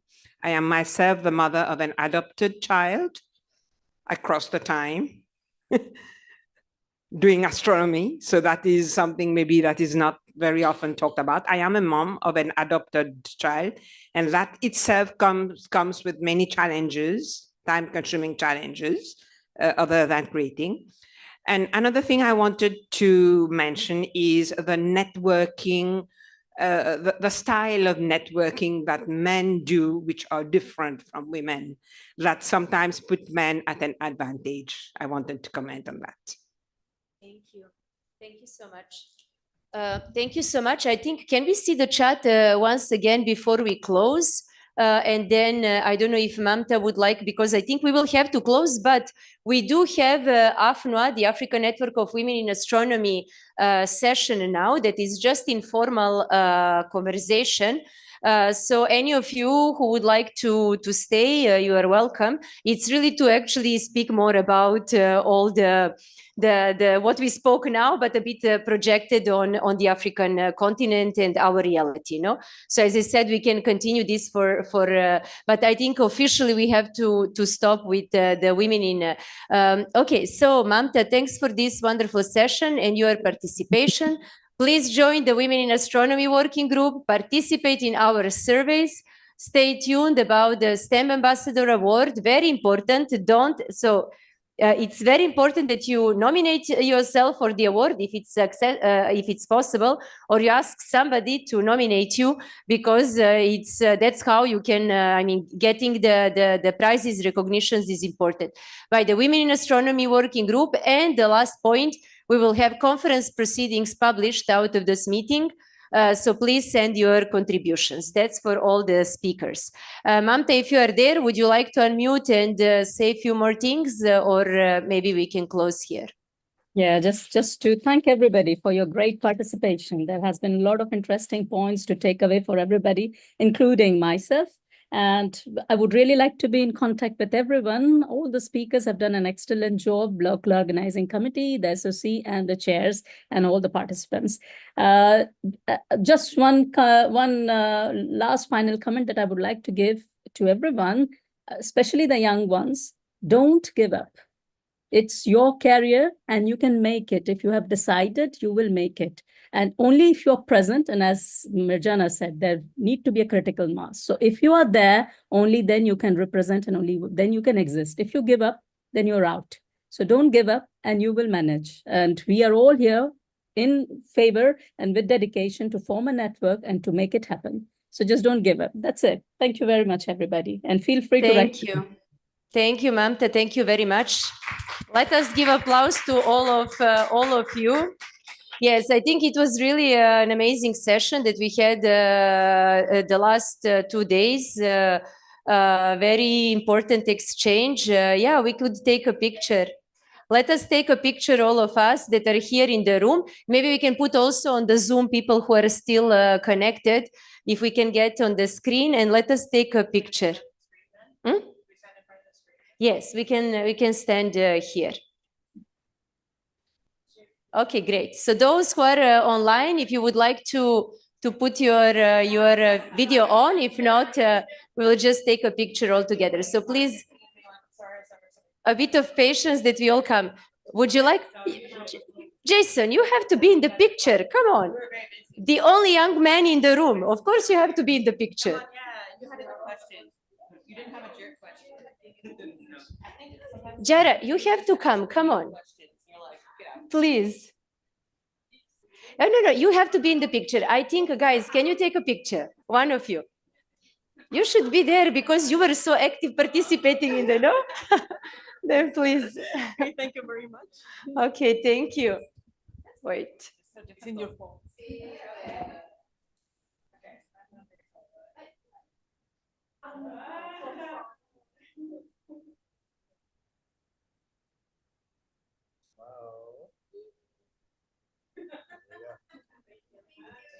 Excellent. Thank you. Do